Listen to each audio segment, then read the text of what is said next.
intro yet, Steve? No, he doesn't have one. It's not like JD came where he just says, fuck you. It's not that creative. Was it JD in here earlier? Yeah, he was, but he said he's on his phone, so he's probably going to get home and log back on. I don't know. All right, JD is a funny man. I started this up. I'm going to wait a few seconds, so as soon as my live stream starts in my YouTube window, I can actually stop it right away, which is going to happen in like 3 seconds here, so I don't get that funny noise again. All right, so I already stopped it, and we got people on the live feed already, including Mark Thomas. Sorry, Mark. I don't know who's got you blocked. It's not me, of course, but if somebody does, oh well. I think Van the Man actually said it right. If you would be more honest, more people wouldn't block you, Mark Thomas. I love you, brother, but damn, dude, you can just be really dishonest, and I don't know why, dude. I mean, you're a nice guy. Troll. Yeah, you're a quality troll, but you know, I admit that. I mean, I kind of like his trolling every so often, but it depends. He does go too far in some instances. Oh yeah, of course. Yeah, and Mark, you start talking about people being rapists or pedophilia or anything like that. Yeah, you're gone. I don't tolerate that by anybody. That's a stupid shit. When did that happen? Oh, I got an email from somebody. They actually had complained. They were like, you know, hey Steve, I don't even know who this person was, but they're like, hey Steve, I really love your channel and I really love your Hangouts, but you know, there's this guy named Mark Thomas in your live feed that just has been accusing people of being rapists and all this other stuff, and it's kind of just distracting. And I'm like, well, I appreciate that, and I'll see what I can do about it. So I've given more people spanners to see fit as they do what they will. Matter of fact, I'm going to go even one better. I'm going to give Van the Man spanner. So I mean, if you guys want to put Mark in a timeout when he gets that way, don't ban him. I mean, I like Mark, but I mean, if he starts talking, you know, that kind of rhetoric, then feel free to put him in timeout because he needs a good spanking every so often. You know, just put him in place. So. I didn't realize he was a troll when I first encountered him, so I indulged in his what was it, unsatisfactory mental state or something like that. Yeah, he's quasi sane. I mean, obviously there's something wrong with the mental state that he has because he doesn't even understand most of the arguments, and his whole thing is basically one bad precept. But he's harmless. I've seen worse, right? I mean, he's not like Moses Prey or one of those guys. He's cool to have around as long as he's not going overboard. He's fine. Yeah, I wouldn't even joke around with the accusation of a rapist because I don't think people truly understand how incendiary that is. Yeah. Well, yeah, and that's why I've given it a warning. I didn't see what happened, and they didn't give me an exact like quotes, and so I'm really kind of this. I'm gonna give Mark the benefit of the doubt once. So we'll see. Anyways, he's going to give a response. Well, I don't know who hasn't blocked. I have no idea. It could have been JD, so maybe JD left, so maybe Mark can get in because we do need some younger creationists because it's no fun without him now that Ronnie's been gone for 6 days. He's been gone. Why is I'm he like gone 6 Ronnie. days? I think he's on vacation. I'm sorry? He might be on vacation. I was joking saying that he was probably on vacation. Well, maybe a mental health vacation. Yeah, maybe a mental health vacation. Obviously, he's gotten tore the fuck up recently. I mean, he waged a war against me, and basically, I was like, you know, I told him I was like, bring the fuck on, right? And even though my videos are not that higher quality as of yet, I will get better as time progresses. I will smack him down every time, and there's no way he's going to beat me if that's the route he wants to go. In fact, I enjoy it, but you know. He's the one that leveled accusations against me, Fiona, and Hogtie, and you know, the three of us basically put him in his place. So maybe he's licking his wounds. I don't know. I mean, it's hard to argue with the video. I mean, you quite literally put side by side every accusation you leveled against him, and then the proof behind it. So I mean, if the guy wants to take it personally. I just want. I mean, when I'm able to make better videos with software, then it'd be because I know what I want to do. I don't have the means to do it, and so. But I appreciate you say that I do at least put the original video and explain it, and do document it because I think that is kind of critical. It's hard in Ronnie's case because I do think that he's still reachable. He's still someone you can approach and attempt to have a conversation with, and hopefully try to break ground with. It's just going to take time. And you know, it's going to take everybody deflating their egos. That's number one. Yeah, well, I don't have much of an ego. I don't know why people think I have an ego. I could be. I know, I get that, but I don't know why. I mean, I can be assertive, but I mean, I have a confidence level, but I don't at all think I have an ego. I really don't. Maybe I'm being unrealistic in that. I don't know, but I really don't think I do. Well, I wouldn't say that you'd have necessarily, egotistical or narcissistic sense about you, but definitely you'd like to throw your weight around, which is fine. Well, I'm too You're the awesome. material, so I'm too awesome not to have an ego. yeah, No, it's I'm just fine. kidding. You know the material, so then you throw your weight around. It's to be expected. Wayne, how are you today, my buddy? Sitting there all being quiet. I'm doing good. I'm doing good. I wasn't on Google Hangouts yesterday. I was on Blabber, and I had like a 4 to 5 hour conversation with some of the atheists and creationists on there, and it was pretty interesting. On Blab? I've heard of it, but I've never seen it. And by the way, Heavy, all you do is you just go to Mark Thomas's page. You can unblock him from there if he's blocked, or you can go to your home on your Google Plus page and look under people, and it'll show you a block list, and you can do it that way. But I'm surprised Mark Thomas doesn't have alts. But anyways, I gave Fiona the link. Let's see if she can. Oh, hi, Wolfgang. so that's kind of cool, Wayne. I mean, I know you were working towards this debate in September with Hovind. Honestly, I hope it does go through, but I honestly don't know what's going on with Hovind, and I don't know if he's even going to follow through on half the shit that he says. So, do you think he is? No, I don't think so either. He's working on this and doing that. And then on top of that, I tried to get in contact with him yesterday because I said, why do I have to pay for everything? He wants to have this debate as much as I do. He's been talking about he wanted to have a live debate right in front of an audience, and we can do that, but it makes no sense for me to put all my money out, and then he just comes here and we have the debate, and I spent hundreds of thousands of dollars on this when he probably has more money than I do. Is this Eric or Ken? Ken's broke, dude. Ken is busted. Yeah, right? Yeah, Ken has no income because he doesn't have any Social Security, and his ministry dried up because Eric took most of his ministry away. So now he has to go find other suckers to get. I mean, he's got Mark Thomas. I don't know how he got that land that he got now. He bought some new land. Yeah, he's trying to get a new museum or something, right? A new dinosaur fun park for the people. You're trying to have a debate with Ken Hovind. Yeah, I was looking into it. I don't know if it'll happen. Honestly, I don't know. I'll see where it goes. I mean, if you're trying to make it live action and he's trying to say that you have to pay for all the expenses, I mean, I would just like cut out the middleman, just do a Google Hangout, just do it like that. Where would that money be going to anyway? You have to pay a venue, or what is he trying to compromise on that? Yeah, you had to pay like a venue or get like a stadium or a banquet hall or something like that and put it into that.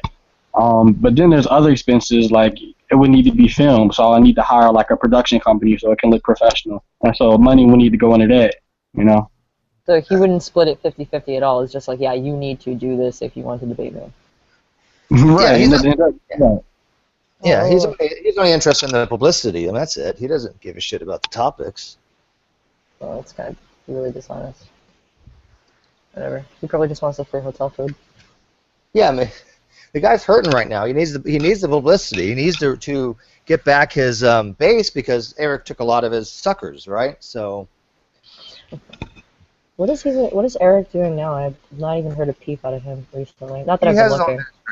He has a Creation Today ministry, and there's been a schism because half the people are kind of like following Eric and half of them are following Ken. And there's only, like I said, there's only so much of the pie to go around from these people. So. Oh yeah, and the Ken Ham thing. Ken Ham is about to open up his Noah's Ark. I mean, he's made bank off of this. He's made like a couple $1 million from this. I mean, he's making money. How big is the Noah's Ark supposed to be? Well, this is not a full size one, is it? I don't remember. I mean, I know it's not a full size, like really a full size one. I'm just curious as to how big it actually supposed to be, or like how big the real one? Replication. No, not the real one. The replication that Ken Ham is making. I don't know how big the replication is. I've seen it. I mean, I've looked at pictures, and Christopher Hitslap lied, said he'd film it for you, but I don't know if Christopher lives in Florida. But wait, it's already been built? No. Well, no. Oh, yeah, it's already been built. Yeah, I mean, matter of fact, it's ready to open. They've already. But it's funny is they already sold most of the tickets are already pre-sold, right? But they didn't meet the amount they were expecting, and they didn't meet what they were expecting. They're far short of their goal. What a bunch of idiots. But yeah, their expectations are way out there. They expect a far bigger traffic than I think they're going to get. I'm going to predict right now that it's going to get nowhere near the amount of annual traffic that they think for the 2-year projection. I think Ken Ham is out of his mind, but he knows it's still going to make him money, and that's all he cares about. Yo, Wayne, I'm not gonna, Oh, sorry, Steve. You were saying something? No. Oh, okay. I'm just gonna say this. I'm not gonna talk shit about these guys, even though I do think they're pieces of shit. But I'm just gonna go with what you believe, right? It says in your holy book, Jesus said not to make my house a place of merchandise or whatever. And the thing is, with these guys, I mean, that's sort of like the bread and butter, especially with Kent Hovind and his ilk. So I mean, I wouldn't get too caught up in the BS that they're doing, because more often than not, it's all about making money. Oh yeah. Oh, and there's no question about that. It's a business. I mean, that's all it is. It's not a ministry. It's a business. Christopher Hitchlap's Live says he lives in Pensacola. There, Wayne. Maybe you guys might be able to work some out, because I mean, his specialty is film and editing and recording. I mean, he's very good at it. I've seen some of his professional work that he's done. It's amazing. Oh, really? Yeah. So. Oh, I want to get him in here. I'm so interested. By the way, just so you know, Justin Wilson is a very good videographer and editor also. So many things I want to learn. Justin's a nice guy too. I mean, for young Earth creationists, I got to admit, I was really impressed by Justin. He hung in there for a very long time. He comes in, he has great talks. I didn't agree with him about his racism thing the other day. I definitely think he was wrong on that. But he was really, yeah, he's a really smart guy. I mean, I really like talking to him. He was the one with the picture, right? The one that I saw this morning. Yeah. Well, I mean, he's not smart at science, but I mean, at least it's hard to say a young Earth creationist is smart. It's hard for me to even say that, because they're just by nature they can't be. But I still don't understand their arguments behind it. I've been even Tommy didn't send me the resources I asked him to, but I looked into it myself, and it doesn't make any sense. I can't find the commonality between all these different theories coming out about how the world is actually 6,000. Some say 10, some say 12. It's like, pick a number. Well, do you remember me asking Tommy? I specifically asked him. I said, okay. Somebody asked him. Said, if you didn't have the Bible, how would you come up with this 7,000 and 10,000-year-old number? And he never got there. He never got to the answer of, okay, just looking at science, this is going to get me to 10,000 years. And he wasn't even remotely. Matter of fact, I think it was JD. Was it JD? Yeah, it was JD that pointed out that supernova 1987A has a lower boundary of about 168,000 years, right? I mean, you can't just arbitrarily get away from that. You can't do it. And so anybody who's a younger creationist, I'm sorry, but supernova 1987A completely destroys young Earth creationism, because it puts the lower possible bound at 168,000 years or something like that, I think it was, if I'm not mistaken. So the universe has to at least be that. Well, then the argument would simply be, well, it's just 110,000 years old. That's how long it took Adam and Eve to populate the world, and if no, they really were to go that route. They wouldn't even admit that. I was talking to somebody on Answers in Genesis website, and I said, the universe is billions of years old because we know this from that. And so that person was like, well, yeah, the universe is 14 billion years old, but all of the information inside of the universe is around 6,000 years. And I'm like, where are you getting the 6,000 year number from? What? Did you not hear what I just said? James Usher. Well, that's the thing. That's the point. It's like I'll ask these younger creationists the same kind of questions. You guys know that, and that's a typical question I'll be asking. Is like, how do you get to 7,000 to 10,000 years? What evidence do you have for 7,000 to 10,000 years? I don't have anybody that's ever answered it. Nobody. The weirdest thing is usually when I mention that we know that certain cultures have existed before then, they really don't have much of a comeback to that. Not that they don't have a comeback. I should say they don't accept it. Mainly, it's just like, well, whenever the Bible started, Adam and Eve, that's it. There was no cultures pre-existing 6,000 years, even though we have evidence of cultures like in China, dynasties that lasted much Hannah, longer. any information that contradicts their narrative, that's just God testing you. Yeah, you know what's funny? They always have an out, they always have an out for everything, don't they? That's the amazing part. It's like, do you guys remember last night when we were talking to Wyatt? It was basically he couldn't even wrap his head around some of the questions that Heavy was asking him because he always has an excuse for something. It's always like, well, the Bible is true because God said it's true. Well, that's your catch-all, right? Whatever you're going to tell me is wrong because God has told me you're wrong. That's it. That's their entire argument. Can I ask an honest question? I'm always curious to. No, I really prefer you kind of ask a dishonest question because they're always more fun. I know it's some fun to pick apart. Go ahead. I don't know how many atheists, agnostics, whatever are in the room. I'm kind of not paying attention at the moment. Sorry, but what reason is there that creationist Christians or fundamentalists have to take the Bible literally? Why is God put in the constraints of what's written in the Bible? Why can't God just do whatever the fuck he wanted to do because he can do whatever and he doesn't have to follow the Bible at all? An all-powerful creature doesn't have to, do what is recorded in the Bible in the slightest. He can just be completely opposite of what the Bible teaches. I will defer that one to Wayne, and I'll answer my own way in a little while. But Wayne, you're the main theist in the room, so why don't you answer? No, I'm genuinely curious. Oh, well, Odie is a theist too. Well, in my opinion, I do say that you do have to take the Bible literally, but not in the certain literal interpretations that's mainstream, that's fundamentalist, like younger creationism or like gap theory and all that stuff like that. You can take it literally, but in a different interpretation. Also, too, people should understand that the Bible is not a science book, and so you will never get certain things from science from the Bible, which is fine, because it's not a science textbook. You don't go to the Bible for that. It makes inferences about history, but the details are very minute and small, and I think God left it up to us so we can do the hard footwork and find out how these things happen, and then we can insert these inferences into the passages so we can have a little bit more detail for ourselves on how this happened. You don't go to the Bible so you can find out how you can do brain surgery on somebody or how you can do evolutionary biology. It's not for that. And the people who wrote it, they wouldn't have known about those things because they didn't have the knowledge we had now, which is fine. That's okay.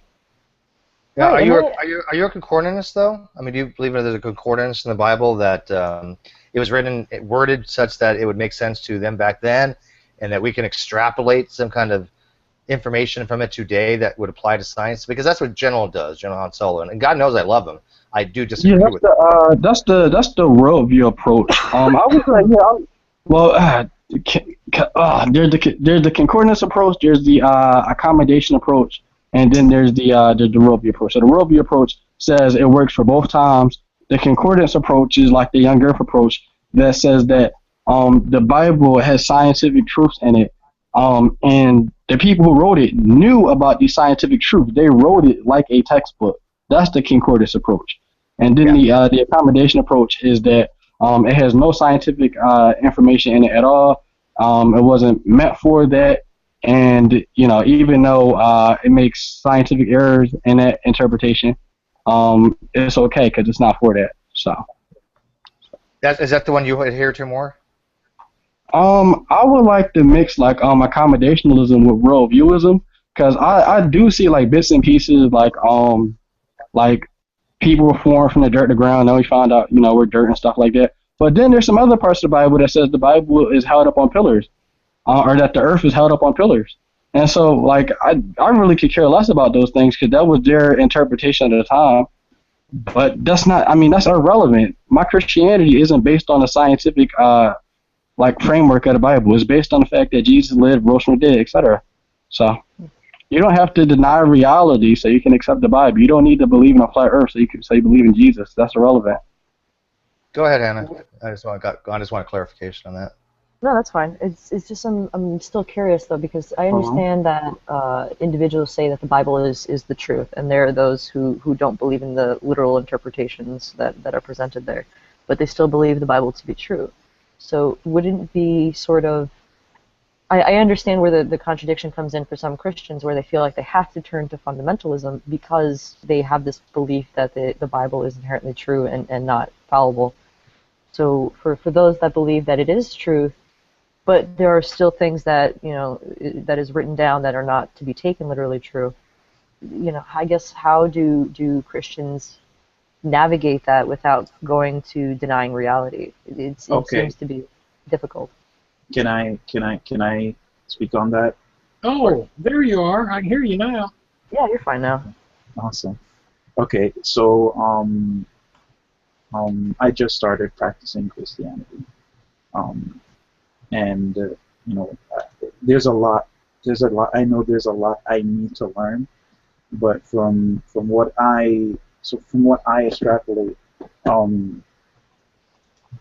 I think God's intention is to not just follow a bunch of rules, and just live the way how He wants us to live, and that's it, right? I think there's more to it. I think He wants us to learn how things work, how the universe is set up. I don't think He has anything against that. Now, in terms of interpretation, this is the issue with interpretation, right? You can either interpret it based on what the Hebrews wrote back then, right? Or you can just interpret it as it is, where it just says on this day, you can interpret it as 24-hour days. But even if that's the case, I still don't see how is it that they came up with 6,000 years, since it's literally just 6 days. And technically, we're still in the 7th day. But anyways, besides that, I think people should go back to the source when they're interpreting certain aspects of the Bible, or most aspects of the Bible, in my opinion. And because for me, before I ever became a Christian and I read Genesis, I really call bullshit. I'm like, this doesn't make sense, and in learning more and reading and learning about the different translations, and Ross kind of helped me understood certain things. It makes more sense to me now. And from what I realize is that the best way to really interpret it is to go back to the source. The source itself is the Hebrew, the people who actually, wrote it. Like, yes, they didn't have words for certain things like, God made man from the dust, right? I mean, they didn't have atoms, and they didn't have words like atoms and molecules, and to be honest, that's all irrelevant. It's just dust at the end of the day to them, right? But with our current knowledge, we know that it's what they meant by saying dust, right? Mm-hmm. So I think maybe there's I think it's just willful ignorance, whereas these people know that they can go back to the source and and interpret these things, right? And they just don't want to do it for whatever reason. I don't see any intellectual or spiritual benefit to something like that. Well, I guess another question I would have then is, it's fine if they choose to try to understand the original Hebrew, and it's a complicated system of language, let alone how they use their terms, especially with the double meanings and necessarily things like that. This is stuff that a lot of those who choose to be part of the Church and the Vatican have to study for their entire lives, let alone the average person with, I don't know, maybe 2 or 3 hours a day to spare who has maybe a mild interest in this kind of thing. So I guess my next question would be, if there's any truth in the Bible to God's nature, why would the text in general be so difficult, not only in the Greek and English translations we have now, but also in the original Hebrew? Be difficult to interpret God's nature necessarily, since if we were to just go by the original Hebrew and discount the New Testament, if we were just simply go by the Old Testament, God seems to have nature is more similar to a human being, meaning that he's a lot more dynamic. He doesn't have properties that you can easily define. For example, if I were to say, let's give Steve for an example, right? I said, know Steve for like a week, let's say. Mm-hmm. I can give you certain characteristics of Steve, but I wouldn't be able to give you every characteristic I know of Steve, because as a human being, he's a complex creature. And one moment he may be cowardly, and the next he may be brave, you see. So he can have two conflicting natures within one person. So how would truth be interpreted from the Bible in that way? Do you see what I'm getting? So how do we interpret? Sorry, go ahead. Okay, so as someone, okay, I believe that he made us in his image, but I don't think it's just in a spiritual sense and possibly in a physical or Show visual Nicholas sense. real quick, please. I'm sorry, Nicholas. You all got mods, so Nicholas is sitting here unbroadcasted. Oh, he's on broadcast? Yeah. So. Hi, Nicholas. Sorry. I'm tabbed out. I didn't mean to interrupt you, but I'm tabbed out, and I saw Nicholas come in and. Sorry. Yeah, I mean, no personal, Nicholas. I mean, it's not like you're Catholic or anything. We don't accept you. we're all group hugging Nicholas right now. In apology, we're sorry. I was reading up something as I was listening. I didn't notice. I'm sorry. Hannah, do you know Nicholas, by the way? No, first time, I believe. I'll introduce you guys in a minute. Yeah, well, he's not that important. We'll discuss him in a minute. Nicholas is probably one of the most I mean, when it comes to the Bible and catechism type stuff, he probably knows it more than anybody I've ever met in my life. So the guy's pretty damn smart. But anyways, finish what you were saying there. Was it? Oh wow, that is you're good. You're good at praise, man. You're good at it. Well, you are good at it. I give props, man. Go ahead, Odie, finish up, and then. Yeah. I think when it says his image, I think I also include personality and free will. I think that's one of the traits so I think we got our traits from him, where we have different personalities, we make our own choices, we are complex and emotional, and the way how I see him as a person. There are things he likes, there are things he doesn't like. He gets angry, he gets sad. You get what I'm saying? Mm-hmm. So he's just as complex as a human being would be. Yeah. Aren't you trying to anthropomorphize him a little bit, though? I mean, when we talk about God, I mean, does he have a nature such as he could be complex or simple, or is it just kind of God? I mean, just by saying God, it's undefined as it is, So we'd have to poke and prod and figure out how we can even rationalize God in the first place. So. Yeah, I think when people just say, we can't know anything about this or that or etc., I just find it very philosophically lazy. I don't know. That's my own personal opinion. It's like, a lot of times, because I guess most of you guys in the room are atheists, and I mean, I can never draw myself. And actually, Nicholas and Odeon are theists, so. Well, I'm just going to talk about atheism in general, but you guys will still be like agnostic atheists. You don't know if there's a God, right? That's your position. No, I wouldn't call myself agnostic atheist, no. Me either. No, just what's the difference? Hey, you want to mislabel us anymore, there, my friend? I mean, in the sense that I would personally say that I don't know that there is a God, but do I consider the likelihood of a God existing lower than the absence of one? Sure. So I don't know that there isn't one, but I just consider his existence to be unlikely. Yeah, so but we're not really talking about knowledge claims. We're talking about belief claims. This is about your beliefs, not what you know. There's very few atheists are going to be like, oh, I know God does not exist, right? So we don't really, to label somebody agnostic atheist is kind of trivial. It's superfluous, so you just don't use it. Right? I don't use that label, right? And I don't use it as a modifier. Either you're agnostic or you're an atheist. So I am not an agnostic atheist, and if you categorize me as such, you're mislabeling me. Not you specifically, Wayne, because you love me, but. Yeah. We got the homie thing going on, okay? I know you. We got you. He is my homie, man. I love Wayne. I'm telling you, he will always. Him and Isaiah will always be like two of my very special peeps. You know, The because I confusion mean, might be Isaiah's like one of the coming first people I knew.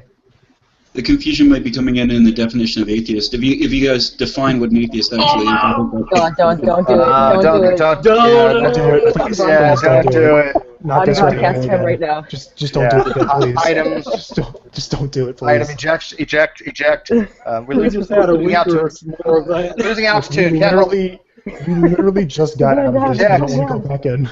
Yeah, I spent Nicholas, you missed all the fun because I spent 4 days trying to defend my position. What was it, like 4 8-hour hangouts? Oh, at least, yeah, it was at least 32 hours, and I had at least like 2 or 3 videos on it. So I really rather not go back to that. I mean, I'll discuss it with you later, but yeah, because it came to it's basically people making definitional arguments, and I'm making a rational, coherent, logical, reasonable, intelligent argument, and so.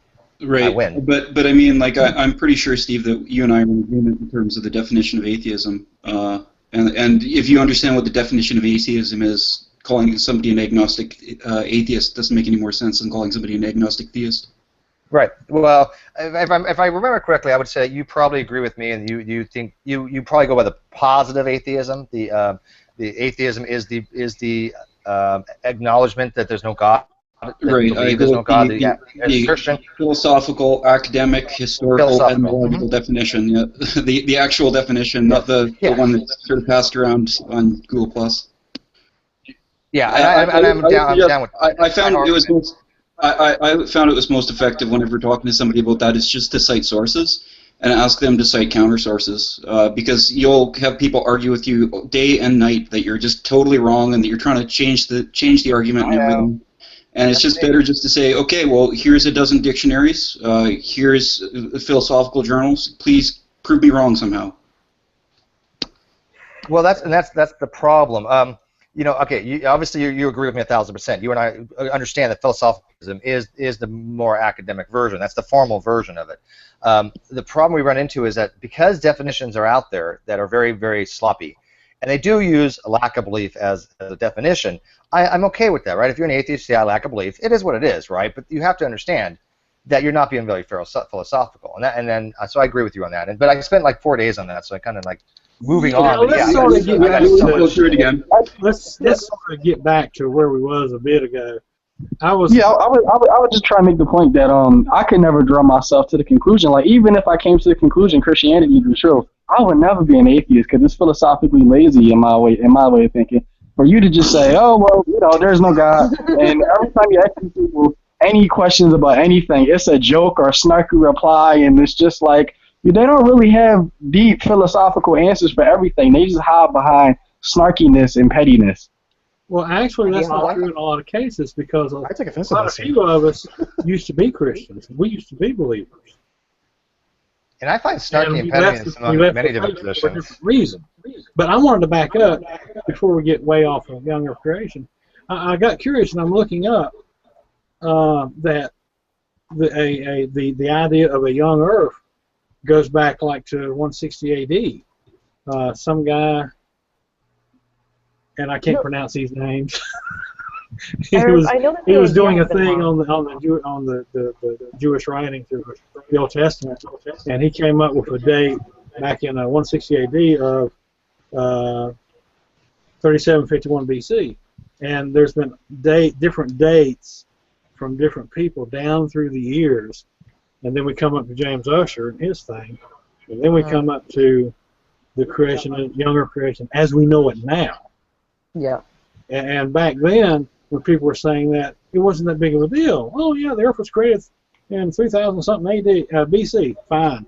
But then science came along and started unlocking things and showing us stuff, and we started learning about the natural world. Then that kind of changed the ball game a little bit. Well, we also have voices like from the ancient world and throughout history that said that we don't need to take those verses literally or to calculate a time from them.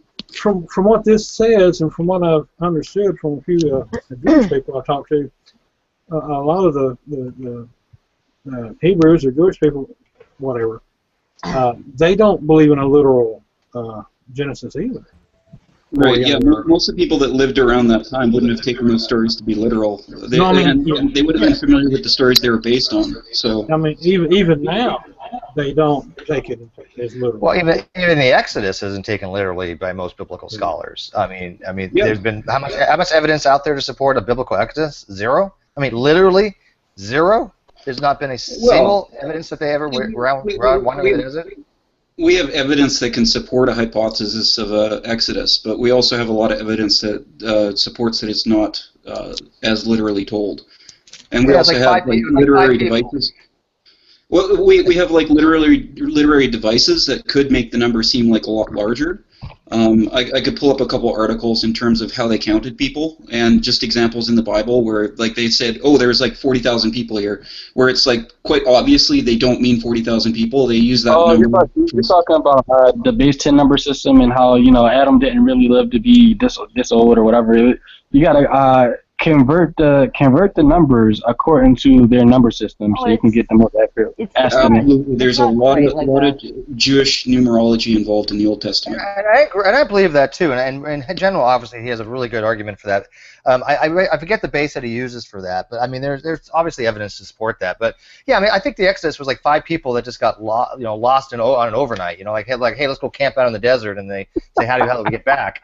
I mean, it probably wasn't anywhere near what they said. I mean, like many people, like Jews, I mean, like they're nomads, right? So them walking through the desert doing stuff, I mean, it's not really unheard of, but What are you trying to say? Somebody lost a shekel and they're out there looking for it? Is that what you're trying to say? I'm saying that just because there are some Semitic people walking around doesn't mean like they make the water move by the power of the sky wizard. You know Jade? Hey, Steve. Do I know Jade? Yeah, she's got a picture of a dead turkey next to wild turkey. Yeah, I know Jade West very well. Yes. Yeah. She has been posting, or at least a couple weeks ago, she was posting a series of articles talking about ideas about the historical grounding for Exodus. And there's actually a particular kind of Exodus from another culture involving the Canaanites. That's quite interesting. Yeah. So. Oh, and there's probably let's put it this way: every story has a kernel of truth somewhere down the line. I believe that. I mean, unless it's complete fantasy, I think that most mythos comes from some kind of actual story that's been twisted over the years or just distorted. I wouldn't doubt that at all. Just like I think the flood. I think there was a local flood somewhere. Somewhere along the line there was a local flood, but it wasn't some global mass thing that took 5 miles of water that went over the highest mountain. That's 29,000 feet or so. That's just not possible. You can thank George McGregory Bryce for making that go famous in the 1920s. There's a lot of problems when we think about conventional science, but I was almost going to defend young Earth creationism, even though I don't believe it, to show how easy it is to defend it. And it's just embarrassing the way that people are taking the routes that people are taking to defend it. It's so easy to defend. Well, there's just no reason. I don't see any reason to defend it. Well, I know what you mean by it's easy to defend. I mean, scientifically, no. I mean, they have no evidence to support it. I mean, the guy, Justin, the other day, he was talking about the Mid-Atlantic Ridge. Oh, no, excuse me, C. Brown was talking about the Mid-Atlantic Ridge the other day on another channel. Hydroplane theory, water went up, and I'm like, okay, well, how does this work with physics? Any of that sort of science that people try to offer, I've found has just been really embarrassing in terms of young Earth creationists, and they don't seem to care that they have no scholarship. But I mean, if you want, I'll play the role of a young Earth creationist, and I'll defend it right now. I think I can do it pretty easily. Yeah, it's not that much. I see what you. I think I get what you mean by defend it pretty easy, because you can just throw any kind of stuff out there.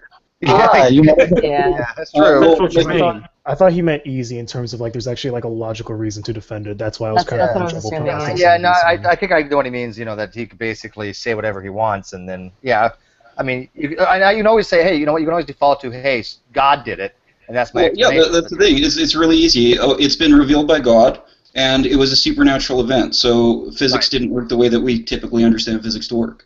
Right, and that somebody has to bite the bullet on that one. I get that, okay, but I don't see that very often. I actually see them positing that it is just demonstrable by using science. I mean, in fact, we have. I mean, they can't go back to that now. They can't go back to just saying, okay, God did it. It's a supernatural causation. Therefore, you know, you have to accept it, you know, on faith. Because we have all these different younger creationists out there now that do have real PhDs pushing out there, hey, look, we can demonstrate that it's actual science, right?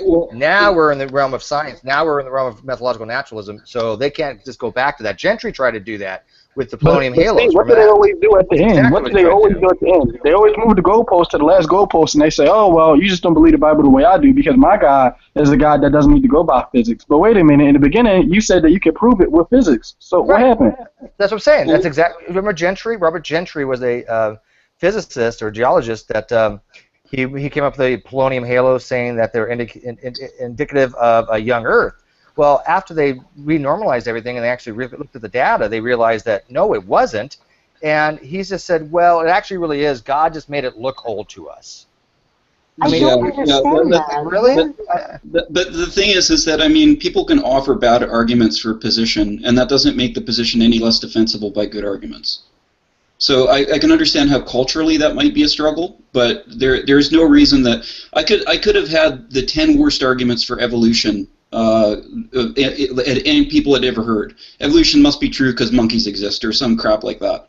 And the thing is that those could all be terrible, terrible arguments, and I could be shown that they're all wrong, and then I could be given a good evidence and good arguments, and then there's no reason why I can't adopt those. So just because people have offered crappy arguments for older or for young Earth creationism doesn't mean that they have to rely on those. True, but I mean, if you have a true conclusion and you got there by false means, then it's kind of the opposite of the fallacy thing, because you are by definition an irrational reasoner, right? Oh, absolutely. You don't say I believe it because I had these 10 bad arguments for evolution. But just because you had bad arguments in the past doesn't mean you can't have a good argument now. Yeah, and I think a lot of us actually instinctively or naturally start off as irrational reasoners when we're growing up. I mean, we're kids, right? We don't formulate, you know, everything we need to know to reach a conclusion, right? So if you're a kid and you're just, you know, talked about, you know, somebody says, hey, you know what, we evolved from lower primates, you can think. I remember back in 4th or 5th grade, I actually literally thought that we literally had evolved from gorillas, right? I mean, that because I was a kid. So even though I had the truth that we did evolve from lower primates, it wasn't correctly formulated because we did not evolve from gorillas, right? So I was an irrational reasoner. I mean, my thought process regarding that was that I was able to identify that humans, like even as a young child, I was able to identify that humans and modern primates do share similar features. So I did kind of think that we were related in some fashion. I just didn't know that.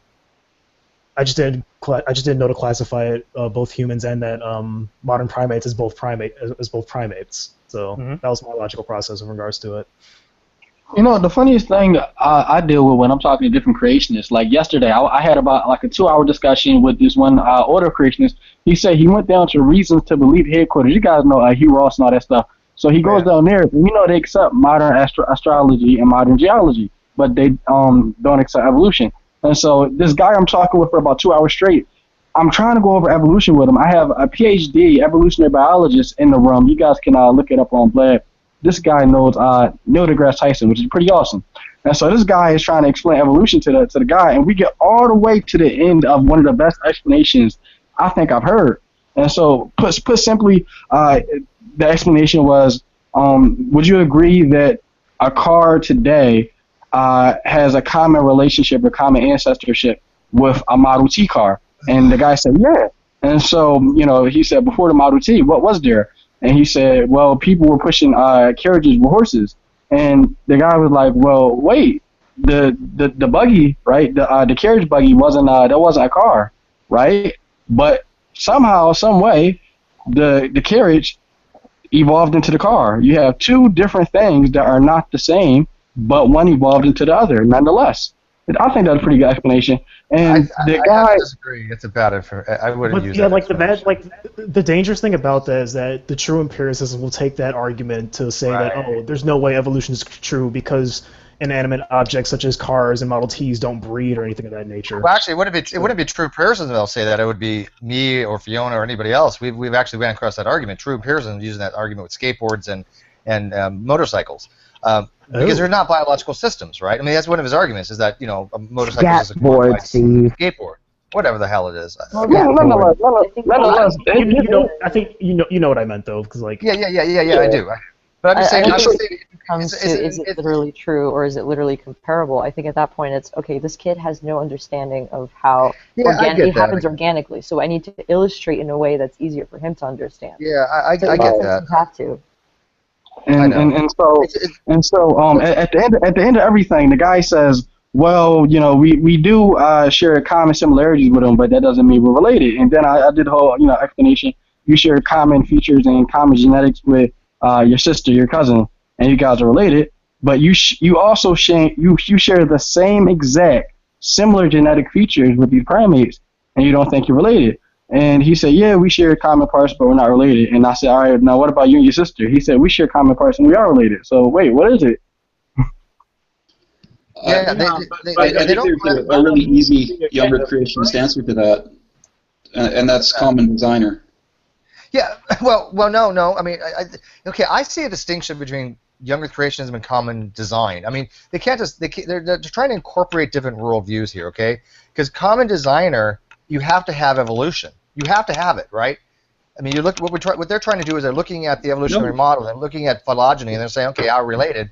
Okay, yeah, I'll buy that we have a common ancestry. I'll go buy that we can go back 3.9 billion years. I got to stop you, Steve. I got to stop you. No, you don't have to assume that there's evolution. You say God plopped down a gorilla in the garden, and he plopped down a man in the garden, and the shoulders worked, so he used the shoulders. That's not really common design. That's not how I've heard from common design arguments. I've heard people tell me that yeah, they'll accept that we have common ancestry, but it's because God designed it that way. Because I mean, as Wayne pointed out, if you have a sister, you have common ancestry to a great Okay, but do you understand my position? I'm saying there's an easy response by young Earth creationists, and they can just say that the similarities are due to a common designer. But that's a problem with that. If you just plop down a gorilla and plop down a man, you're now back into special creation again. I mean, plus if new species are continually, I'm putting this in air quotes, created to have common features that of a previous species, like wouldn't that still be akin to evolution in some sense? So that's why I'm not entirely, I don't necessarily agree with what you're saying, Christopher, in that regard. Christopher? Yeah, I think you mean Nicholas. Nicholas, sorry. I'm an idiot.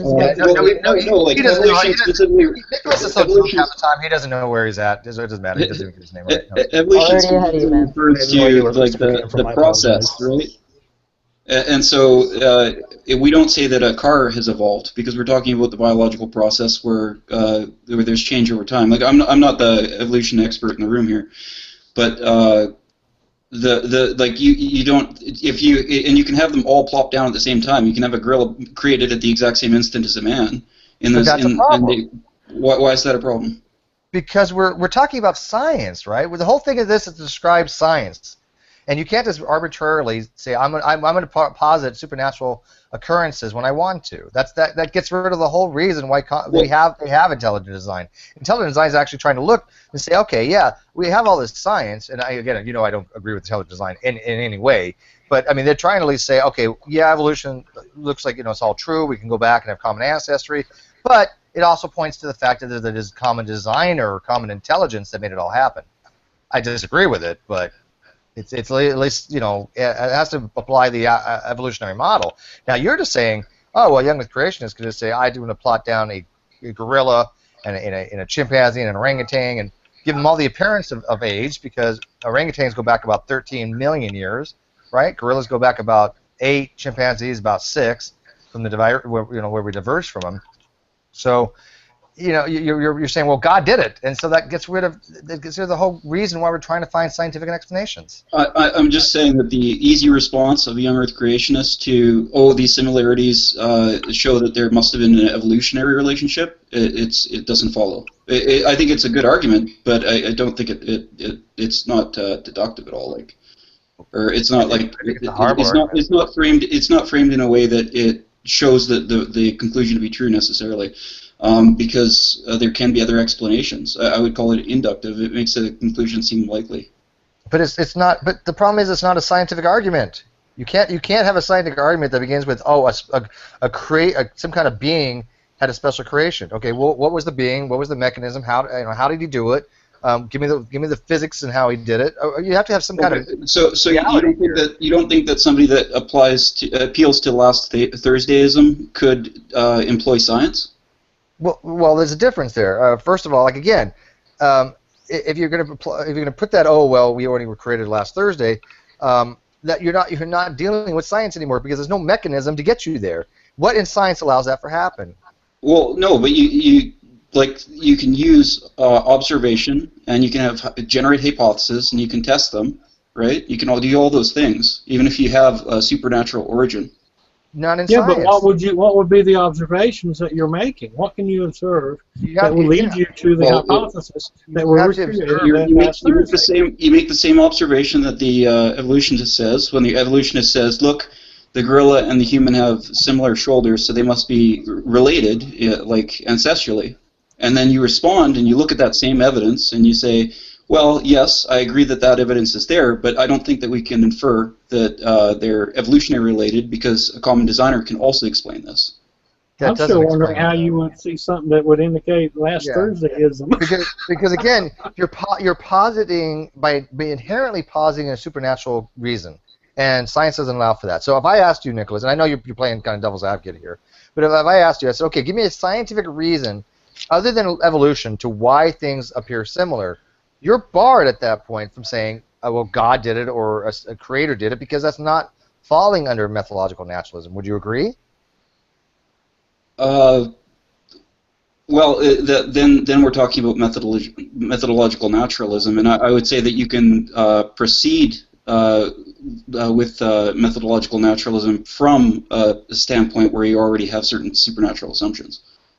What supernatural assumptions can you even have if you're going to subscribe to methodological naturalism? Well, imagine the people that believe that God magically created the universe, and then he set laws in motion, and because he is trustworthy, he does not interrupt those laws now that they're set in motion. Okay, that again, you're positing a supernatural claim, though. Okay, but like I'm not arguing for that claim scientifically. What I'm doing is I'm defending a hypothesis, and we're both examining the same evidence. You're offering a hypothesis. I'm offering a different hypothesis. Yours is a weaker hypothesis, so even from abduction, you automatically start off weak because it's better to have no hypothesis than one that doesn't have an explanatory power. Because you know that positing disbeing has no explanatory power. No. The common designer does have explanatory power in terms of its design. Not.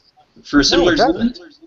No, it has no explanatory powers. It's no different than saying pink pixies that flew out of my ass created the Earth 6 days ago. I mean, it has no explanatory power. That is a hypothesis with explanatory power. No, you're wrong, Nicholas. A bad explanation doesn't make something a hypothesis. If you go by Bayesian inference, right, a bad explanation is worse than no explanation. That's the criteria. That's one of the conditions. But you're assuming it's a bad explanation. Well, unless you have any reason to support it, it's a bad explanation. You're saying hypothesis must be hypothesis must be based on some kind of evidential things. We don't randomly come up with a hypothesis, right? We have to start off with, okay, what do we see? Where do we want to go? And what do we want to explain? We don't start off with, oh, gravity, I dropped something, and therefore I'm going to hypothesize that 1,000 angels pushed the item down and crashed into the ground, because that would be insane. You don't start off with the most inconsistent, irrational position right off the bat, right? You start off with things that you say, okay, how could this occur, using known laws of physics, and then try to get there, right? If you just say some weird, like leprechauns did it, yeah, you actually are making matters worse and making things more complicated, because now you have to go demonstrate that leprechauns exist. Now, how are you going to do that? Well, I feel uncomfortable here because I have to strongly disagree with you in terms of how explanatory power is defined in science, and I'm disagreeing with somebody that I think has a superior education in that field, so I don't know where to go from here. I mean, well, let's put it this way. I thank you, but I don't know why you say that, but thank you. I really don't. But let's put it this way. If I'm going to say, okay, if I'm going to say, if I go to a murder scene and somebody got shot and I see a bullet in them, I'm going to hypothesize that it's more likely that somebody had a gun, pulled the trigger, and the bullet killed him, right? Rather than saying, hey, some Superman took a bullet and threw it at some guy's chest. right? One is going to have more predictive power than the other because it's far more likely based upon observations. Because we have seen people get shot with bullets. We've never seen Superman, except for the movies, take a bullet and throw it at somebody, right? And I don't know if he ever did, but it's hypothetical. Oh, okay, So but I'd have to look up the different rubrics for a good scientific theory or hypothesis, but like explanatory power specifically refers to being able to explain phenomena that are observed. Yeah, but it has to be And based so upon... you can have the worst explanation in the world, and it can open up a ton of more questions, and it won't be simplistic, like simple. But you could have a really complex argument that has great explanatory power that's completely wrong. Yeah, unfortunately, that's not the scientific method, though. You can't hypothesize. You can't hypothesize things that you have no evidence or reason to support. Okay, so it's like a theory has to be based upon evidence. A hypothesis has to be based upon evidence too. It can't be just random conjecture. That's a myth. People think that you can hypothesize anything you want. No, a hypothesis must be grounded. It must have something you've observed or been observed or some reason that you have these assumptions that you're using. There has to be reasons for these things. You can't just randomly say, hey, I hypothesize, like I said, green pixies flew out of my ass. That's not how science works. Because it's not based in evidence. You don't have a good rational reason to believe that theory. Exactly.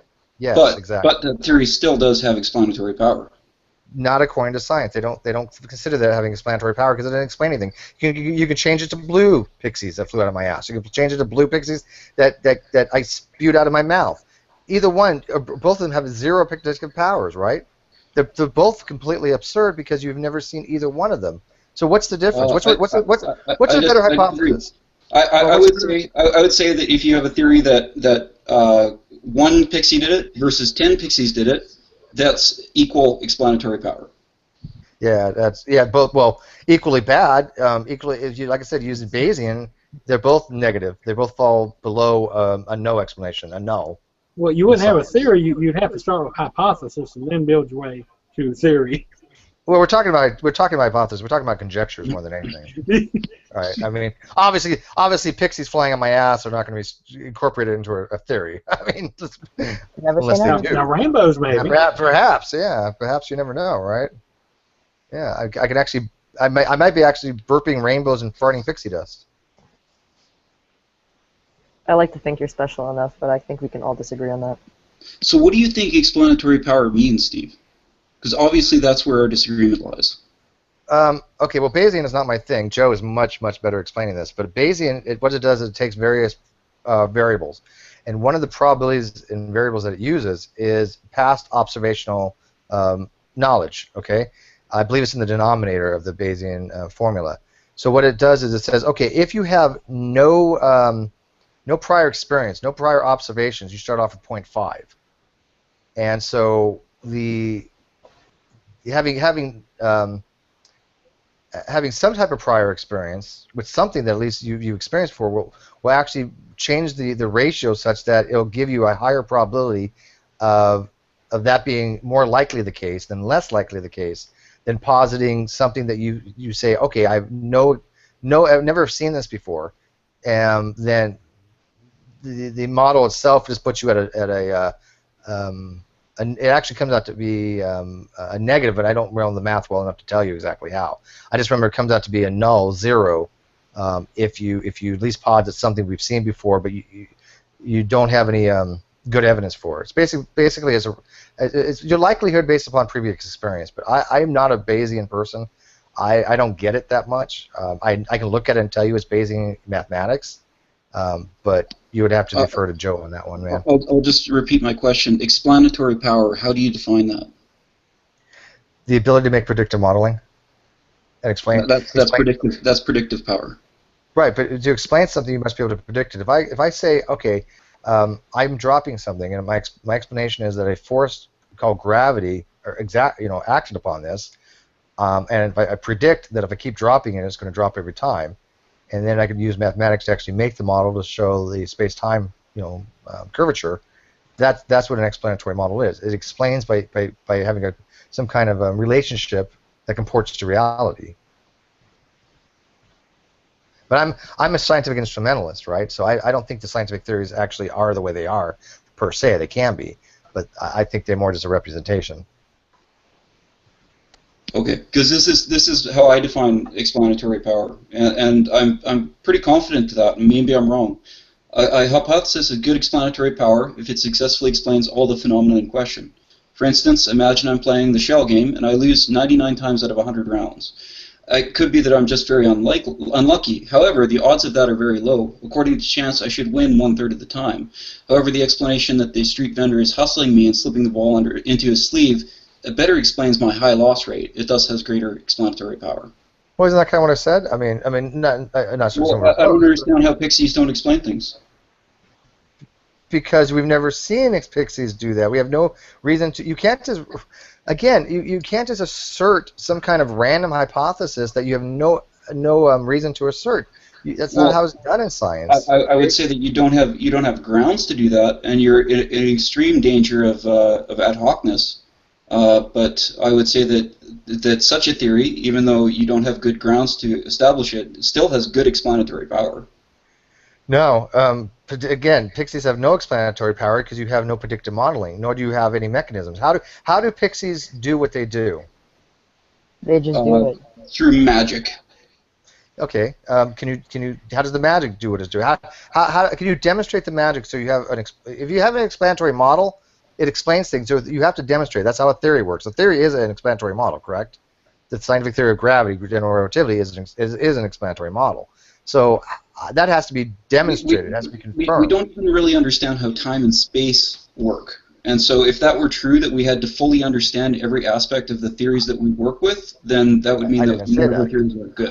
Again, I'm a scientific instrumentalist. I'm actually the person who says I don't think we could fully understand. These are representations. It's not about understanding. It's about application. Can we apply the method? Can we say, okay, if I want to get to the moon, I'm going to use general theory of relativity. I'm not going to use freaking aether theory or something. Right, because that one is going to give you a more accurate model of reality, and we're in agreement about that. But right. if believing in the aether was actually closer to reality, then that would be a better system. And so but how would you demonstrate that? That's true, but how would you demonstrate that? And that might be true. I mean, aether might be closer to reality. I mean, if you think about it, special relativity and aether theory are not that incongruent. All I'm trying to draw a point here right now is the definition of explanatory power and what that means. I'm not saying that the pixie theory is a good theory. I'm just explaining that it has explanatory power. Now, if I'm wrong about that, please somebody tell me or message me. Does anybody else want to chime in? No, he's just wrong. Just don't even bother. God said you're wrong, Nicholas. Clearly. Okay. Yeah. Just I'm wrong. There's no sort of thing that I'm missing here or something. No, I'm just wrong. That's my explanatory. I mean, like I said, my understanding is that, just because you posit something doesn't mean it's explanatory. But I'll tell you what. How about I will get back to you on that one. Because nobody else seems to want to weigh in on this. They're awfully quiet for some reason. Well, you guys are chatting up a storm, and we're just waiting for you to take a breath. Go ahead. He's asked the room, and nobody's quiet. Well, there's not much of a follow-up to that. What's been said has been said. Yeah, but does anybody, agree that pixies flying on my ass is non-explanatory, or do they think that it is? Let's pick random people. I think it's ad hoc. I know it's ad hoc. Yeah. So Nicholas and I agree it's ad hoc. Yeah, I'm looking at the Wikipedia. Wikipedia is not a great place to go for definitions, especially in science, but just using it as a reference. And one of the things that they list is predictive power in talking about something that improves explanatory power. Absolutely, that's what I was saying before, is it not? That's exactly what I said. If you do it, if I drop something over and over again, I can be able to predict it. It has a better explanatory power. So I would say that if the young Earth creationist is right in that sometimes God does things differently, then his theory has actually got greater explanatory power because it offers greater predictive power about how the future will work. No, because God is trustworthy, but I also admit that God sometimes intervenes, and therefore I can predict that there will be times where things don't behave according to physics as we understand them. Yeah, and I would posit it's the opposite, because a God that can arbitrarily change the rules has no predictability. So if I say tomorrow the sun going to rise, and then God can change that, my predictive modeling just went to shit, because I can no longer predict things based upon uniformitarianism or the consistency of nature. If you have an accurate trust in God, then that's better than having a no trust in God. Like the Muslims have a saying called inshallah, which means God willing. Inshallah, yeah. Yeah, but we're not talking about the trust in God. We're talking about predictability. If I predict that the sun's going to come up tomorrow, right, and uniformitarianism is untrue, or the universal nature, universal what is it? My goodness, I can't think fully. Nature being universal. Uniformity of nature. Yeah, thank you. Uniformity of nature. So the uniformity of nature, if they say that's not true, right? Then God can, at a whim, can change the very next day and say, I don't want the sun to come up. So therefore, I cannot say with any kind of predictable certainty that the sun's going to do that. I have zero predictive modeling. So basically, you destroy predictive modeling. If I say that God is highly trustworthy. Right, but I'm not seeing how that would work, though. I mean, if I'm going to posit, like, say, Jade's cat is going to give birth to a cat, and if that's my prediction, but I'm not relying on the uniformity of nature. How would that prediction work? If God can change it the very next day, or anytime He wants, how do you make any prediction?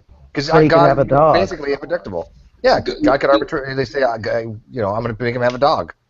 In this conception, God imposes a uniformity of nature, if we want to use those terms. Wait, like God is the uniformity of nature? Is that what you said? Like he imposes it. Like there was no force of gravity, and then he made a force of gravity, and it functions a certain way. But he being the one to institute that law is free to interrupt it at any time. It's not like he's breaking laws of logic or anything. Sure. No, he can break it, but the problem is, because he can break it, we have nothing reliable to count a predictive modeling on. There'd be no point to even have predictive modeling.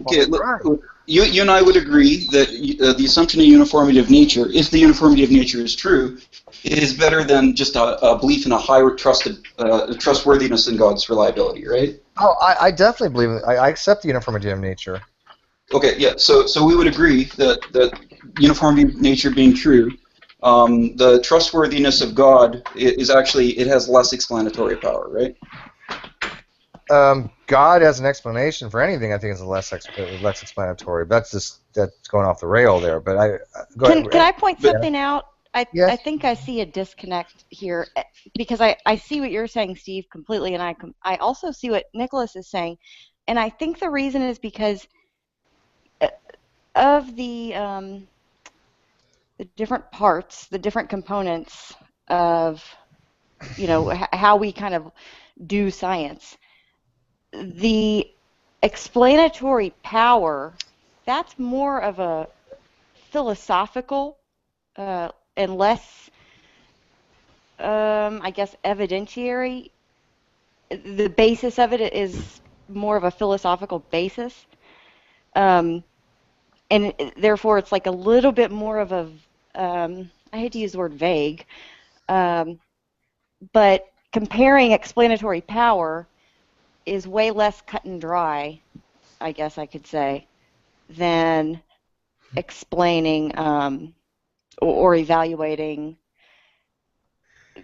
some other. Uniformity of nature is philosophical, but what's more likely an explanation is based upon what's called abduction.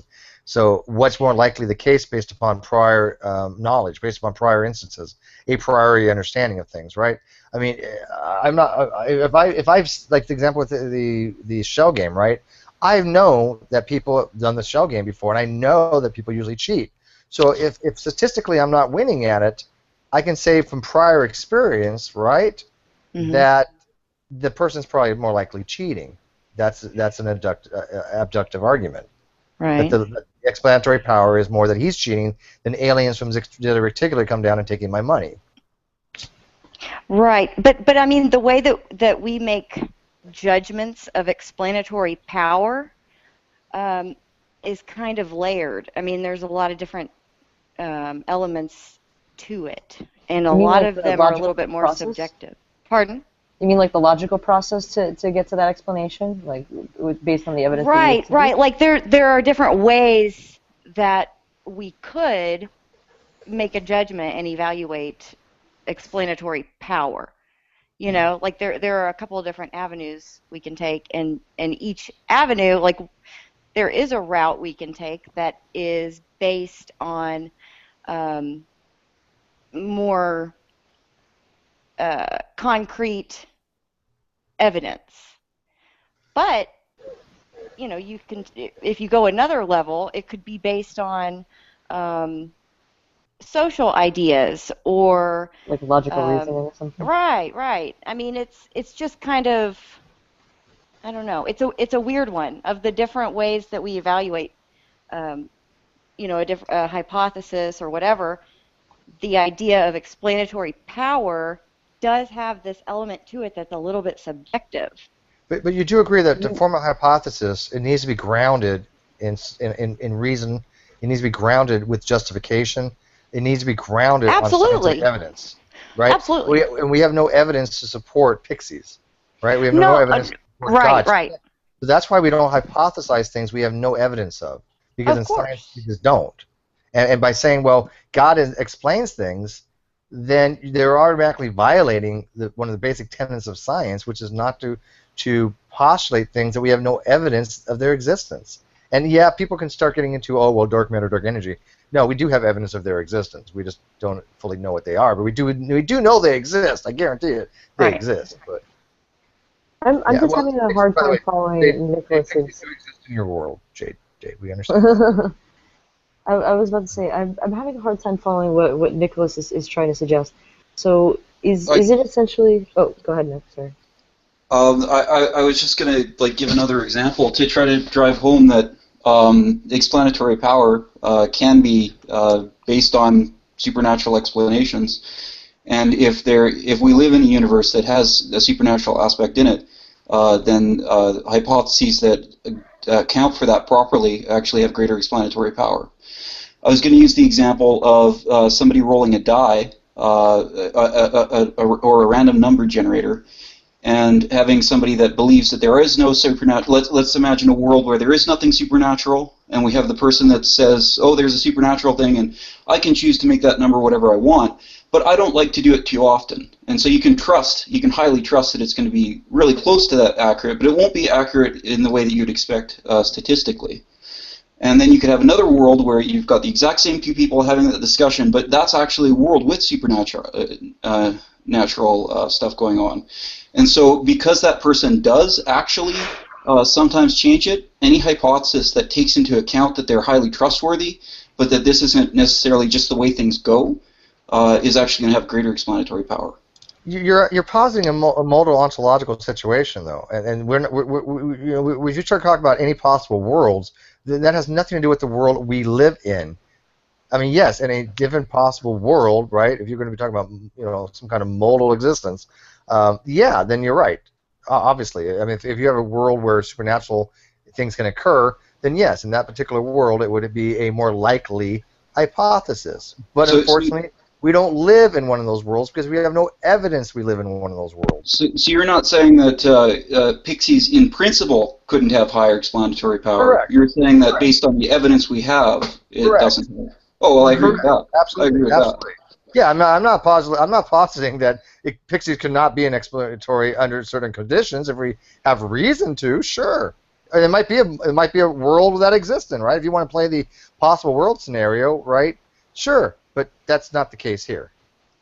I think it's difficult. It's difficult with explanatory power, just that one little thing, because, I mean, human beings, we don't exactly have a firm consensus of precise, necessary, and sufficient conditions of explanation of everything. It varies. So I think that's kind of the little area of leeway that Nicholas is seeing, Yeah, and obviously I think Nicholas is playing more of a contrarian position right now.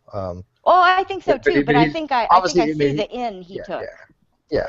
But yeah, the whole reason why I'm taking the contrarian position is to show that a young Earth creationist could be rationally justified. Hypothetically speaking, they could be rationally justified and have a theory with greater explanatory power. See, I think you're where God is having explaining that trust. pretty well, because Yeah, I kind of can see it that way. Yeah. Yeah, I'm not disagreeing if you're going to use a modal argument, though, right? I mean, you're in a possible world, sure, but if I remember correctly, I get these confused all the time because nobody understands the shit besides Ozzy.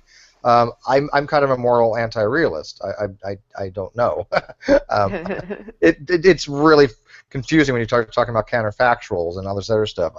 I mean, literally, if you guys ever want to read some really trippy shit, start reading about modal realism and modal anti-realism and counterfactuals, and I don't think anybody understands it. I mean, it's just.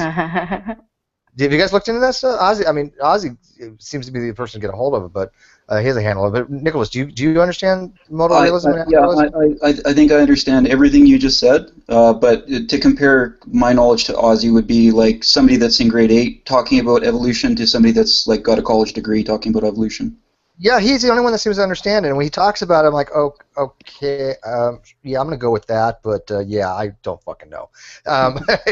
We had a hangout one time in Helena's room when we were talking about this, and we thought we had it, right? We're like, okay, we're kind of understanding this. Okay, so people are positing more modal realism. I don't know how these worlds can actually physically exist. I don't think so. And Ozzy comes in, well, yeah, according to philosophy, of course they have to possibly exist, blah, blah, blah, blah, blah. But I'm an anti-realist. I'm like, okay, so I don't know. Well, he's probably talking about metaphysical possibility versus logical possibility. Oh yeah, no, yeah. He definitely talking about metaphysical possibilities. See, logical possibilities. I'm under the way I'm under the mindset is that logical impossibilities cannot exist in any possible world. But that's just me. I mean, if somebody wants to make a good argument counter to that, I'll listen. But. Right. The distinction is a metaphysical possibility is something that can happen based on the way things are in our world. Like, if there are no souls in this world and souls can't exist, then it's a metaphysical impossibility that someone's eternal soul is going to go to hell because those things don't exist. But it's not a logical impossibility because you could think of a possible world where there are souls and then they are damned to hell for eternity or whatever. Absolutely. I make a huge distinction between physical impossibilities or metaphysical possibilities and logical impossibilities. Completely different things. But anyways, hey, do you think Joe gave me my philosophy yellow belt a couple weeks ago? Do you think I've earned it so far? Have I come a long way? It's like Nadia's room. Sorry, could you repeat your question? I didn't quite get it. I said Joe Sonstein has promoted me to yellow belt, and so do you think I've come a long way since Nadia's room learning about philosophy? No, I would say that I've seen your progression to be steady and good. I don't rate people in terms of belts, but I would say that you're far above a yellow belt, and I would hope that being an intelligent person and having as many discussions about this as you have, you would be above a yellow belt. I don't want to get cocky, and the Power Rangers have to get to me anyways. So. Well, like, have you ever actually trained in martial arts, man? Do you know what a yellow belt signifies? Yeah, I took karate. My daughter's in karate. It's white belt. Hers is white belt, yellow belt. Then it goes green, red, green, or green, red, purple, brown, black, if I remember correctly. Yeah, and yellow belt is like, congratulations, you've shown up to class for a month and you took a test. Thank you for coming. All right. I mean, if you want to promote me to blue, I'll be happy to take it. No, I'm quite pleased, and I enjoy hearing you talk about philosophy and correct people and educate people about philosophy. I think you do a good job about it. Because 2 years ago, I didn't know a goddamn thing. One of my dear friends, he has a PhD in philosophy, and he's 27, right? As a kid, right? He's also got a degree in mathematics, and he has a degree in divinity. He has a PhD in divinity, too. He has 2 PhDs. I'm not kidding, 27 years of age. And one of the smartest guys I've ever met, but actually one of the dumbest as well. Just no common sense for a kid. Oh, yeah, I've seen that a lot. Exactly. He gets high and drunk all the time. He works as an adjunct professor, and he would wreck me in these philosophical discussions. And now I can hold my own against him. But I haven't been able to talk to him for a while. Well, I think an important aspect of being able to hold yourself in a conversation like this is rhetoric. Rhetoric is extremely important. You have to know how to direct your opponent to the right ideas and how to properly express your ideas and point out problems with theirs. Yeah. Yeah, rhetoric is fine. I mean, there's good rhetoric and there's bad rhetoric, right? I tried to do good rhetoric, but the bad rhetoric is what I get kind of pissy of, because like when somebody's trying to be deceptive and dishonest by using sophistry, then I get really upset. Yeah, and I have arguments why that sort of behavior isn't good for you. It's actually it inhibits your ability to progress philosophically. Yeah, I see it all the time, but I appreciate it, man, because I mean, like I said, you know me for a while. Let me broadcast some people here, and I wasn't very heavy into philosophy back in Nadia's room, but I've been reading books. I mean, literally, I've been reading. I go to Google Books and I just read shit almost every night. I'll read something, whether it be philosophy or be biology. I love textbooks, right? I just open up and just read some passage. Yeah. Textbooks are a good place to get a basic sort of knowledge. I wouldn't advise that you like necessarily leap into a lot of like 16th or 17th century writings or something like that. But I don't read anything by Hume or Thomas Aquinas, or I understand who they are, right? And I get the basics, but I'm not really going down that classical route of learning about Aristotelian logic. Although Ozzy did take me and Dragon to an off-air hangout one day, and he actually explained to us why the square of oppositions is flawed, why Aristotelian logic is flawed. Because I had asked him, I said, look, I'm reading this book on skepticism, and I don't understand why we're not using Aristotelian logic anymore if that's the foundation for classical reasoning. It seems to make sense to me. And he's like, well, it does, except, and then he showed me the square of oppositions, and he actually pointed out in this particular instance, when you're looking at the square from the S to the P on the left-hand side, there's a flaw there, and it was just very interesting. I don't know if you're familiar with it, but not at all. It's called the square of oppositions. Hey, someone needs to broadcast Anna. I did. No, we're good. Am I good? Did it? And everybody that started here has mods, so and I can give you guys too. By the way, hey Jade. I fucked up. How are you? Hey Jay, by the way, I can be corrected. I mean, you're the expert on this. I can be corrected on the whole muscle thing, but I've had read or seen these papers. I didn't read any of them. I admit that. No. I think you're right. I think I was thinking of the wrong thing. I was very tired, and I was thinking of the wrong thing. I think. Okay. I'm gonna have to check on it. I made some notes to myself, but so now that later I realized. Because when Jade West says something like, "Oh my God, Steve, you're fucking like way off base. You're an idiot," I kind of have to take pause, right? So I'm like, okay, no, wait a minute here. You need Jade's seal of approval, essentially. Exactly, I do. I think you were right, or at least partly right. Let's put it that way. I'll take that. I'll take that. And I have to look it up. Afterwards, later, I thought about it, and I went, wait a minute. I think I was thinking of something else altogether, and because I was very tired, so my mind just went to the wrong place. And so I found a bunch of papers. I made links to them, but I haven't read them yet, so I need to look it up. But I found some really interesting stuff too. But yeah, I'll have to look it up. Okay, to see what you're talking about. Oh. Quick question. It's just one of those things that I think that I was like, what the fuck are you talking about? And then later realized, a lot of things, but I've never really run. I don't usually do 180s very much. Can it happen? Sure, but if I do, then I'd like to know, because I'm like, how did I fuck that one up? Right. No, I don't. Yeah, and I think I was just, as I said, I think I was thinking of the wrong thing. Yeah, I mean, because like I said, when Jade West tells you pulled a Ronnie, you're like, oh. Yeah, well, I didn't think you pulled a Ronnie exactly, but yeah, because unlike Ronnie, I can actually change my mind on something and be corrected if I make a minor mistake. And I can admit that I may be completely wrong here because I was thinking of the wrong thing altogether. I was very tired. I went to sleep not long after that. I kind of actually went to sleep during your hangout, and I was listening to it. And then I woke up after about an hour or so, and my mind was like, wait a minute. That's cool.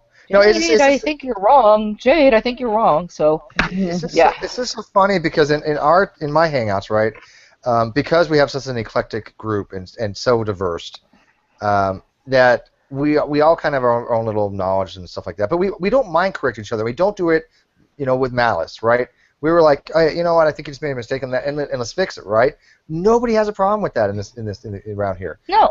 But you go to the freaking Clown Car Posse. Oh my God, they cannot be corrected on a damn thing. I don't know what you guys are talking about. I don't know shit. Yes, that's good though, because if you don't know shit, you can't be wrong about anything, right, Hannah? That and Stay possibly John stupid and happy. That's my motto. You know? And yeah, as I said, I might be The joy of completely stupid. wrong. The joy of stupid. I Mark Thomas, was- the joy of stupid, right there. I mix stupid with brandy, and it seems to be a winning combination. Yes, brandy and stupidity always are winning. Oh, by the way, speaking of which, I'm just going to throw this as a public service announcement because my old landlord just messaged me today. One of my his brother, who was he was one of my roommates too. He's okay, but he had just moved and he was an alcoholic, and I tried to help him, stop drinking. Right? I'm like, you just stop. Just watch my Hangouts. I'll talk to him and do all this other stuff. But I realized there's a problem. Well, anyways, he doesn't think that it has a problem, but he just recently moved to Washington. A couple of days later, after he moved up there, he got a DUI, and now he's in jail, and he's looking at about a year in jail. Oh no. Damn. So he got in a huge car accident. It's a felony and 5 misdemeanors. Injured persons. He hurt his sternum. He crashed with somebody else. Or he hit a tree or something? Yeah, he's got $90,000 bail. I mean, everybody's okay. Oh. I mean, but my warning to everybody is, I'm in public service now. If you drink, don't get behind a wheel, dude. Yeah. Nobody should drink and drive. I have not drank and drive for well over 12 years. I did before. I mean, I have before. I'm not going to lie. I've gotten pulled over, and I got very lucky. I basically I took a chance, and I was I blew a .8, which in California is over the limit, and she had wanted me to do the test, right, the sobriety test. Well, as soon as I basically put my finger on my nose and tilted my head back, a car had been at high speed, had swiped her car, the cop car, and knocked her mirror right into my leg, knocking me down to the ground. Holy moly. And she's like, "Are you okay?" And I'm like, "Fuck, it hurts, but yeah, I think I'm okay." And she's like, "I tell you what," she's like, "I saw that your friends were following you and they're behind you. You get in their car, you go straight home, you leave your car here, you pick it up tomorrow, and I'm gonna go after this guy." I said, "Done." And I was like, if you want to talk about a spiritual experience, I was like, "Thank you, Jesus." It's called being scared. Right. Yeah, that was my learning experience. I'm not kidding. If an angel was ever watching out for me, it was that day, right? Yeah. I've never been stupid enough to drink and drive. I'm usually the one that's like, guys, listen, you can get fucked up. I really don't care. I'm not a social drunk. I'm mostly like in the corner just watching what people do, and then I'm like slightly judging everyone. Like, oh, that person's got really stupid dance moves. Oh, that one guy has too short of a pants. I see his underwear. I just silently judge from the corner. But I'm usually the designated driver, so works out. So if you get Hannah drunk, just make sure you do it in your own house. That's why you're supposed to pass out when you're drunk. I prefer to walk when I'm drunk, so it's not a problem for me. I turn into a horrible human being when I'm drunk. Some people, some states, you get arrested for that. You can get arrested for walking drunk. Public intoxication. Well, if I don't make it that's obvious. true. Yep. A friend of mine get arrested for driving walking drunk. He thought he was being smart. He'd been at the bar, and he thought, oh, well, you know what? I'm too drunk to drive, so he left his motorcycle there and was walking home. And he's just do, and he started to cross the street, looked up and went, oh, the light's the wrong color. He did a U-turn. He'd only gone a couple feet. He did a U-turn and walked back to the curb, and the cops pulled him over, and he ended up spending the night in jail for walking while drunk. That's pretty funny. Cause I don't get that. Did they use one of those hooks, like at a comedy show? That's kind of what it must look like, yeah.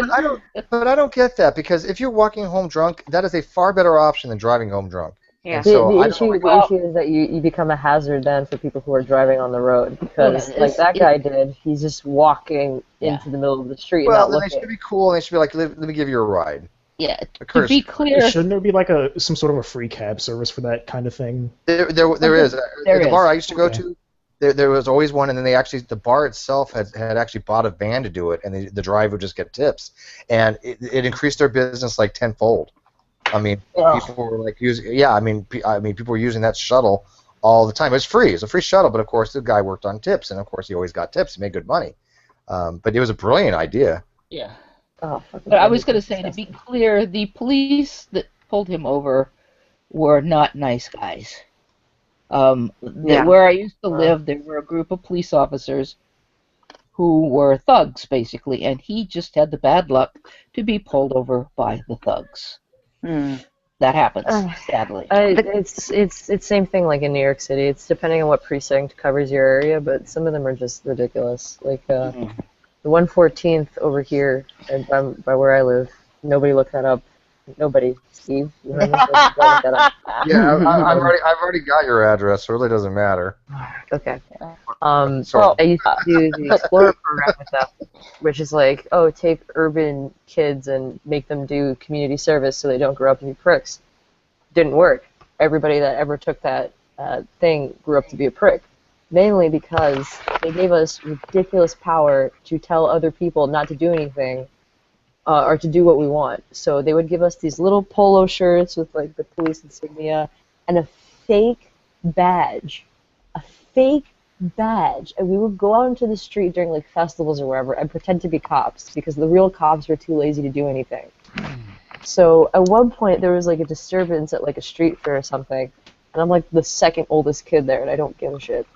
So there's this one lady who's arguing with another lady and pushing this lady's kid around because apparently that kid slapped the baby or something. And the guy who was with us in the Explorer program went up to the lady and told her she's banned from a public sidewalk.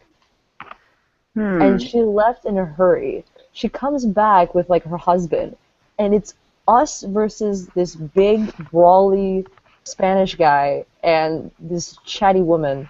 And these cops are just standing on the sideline like, let these kids handle it. And we almost got messed up from these other kids because this lady actually thought that we banned her from a public sidewalk. Like she was gonna, You're banned from the public sidewalk. Please walk in the street. Like forever, you are forever ordained into walking in the street. Yeah, in Minnesota, they're very strict about walking in public drunk because so many drunks have died walking in the middle of the winter. Oh, God. I lived in India, okay? I mean, I put a sweater on it if it got down to 90. Yeah. Well, you know, when you get heated, you think you can walk home a couple miles, get lost, next thing you know, you're in a snowbank. It's terrible. In New York City, what happened to me like 2 days ago, I couldn't take my bike, it was raining.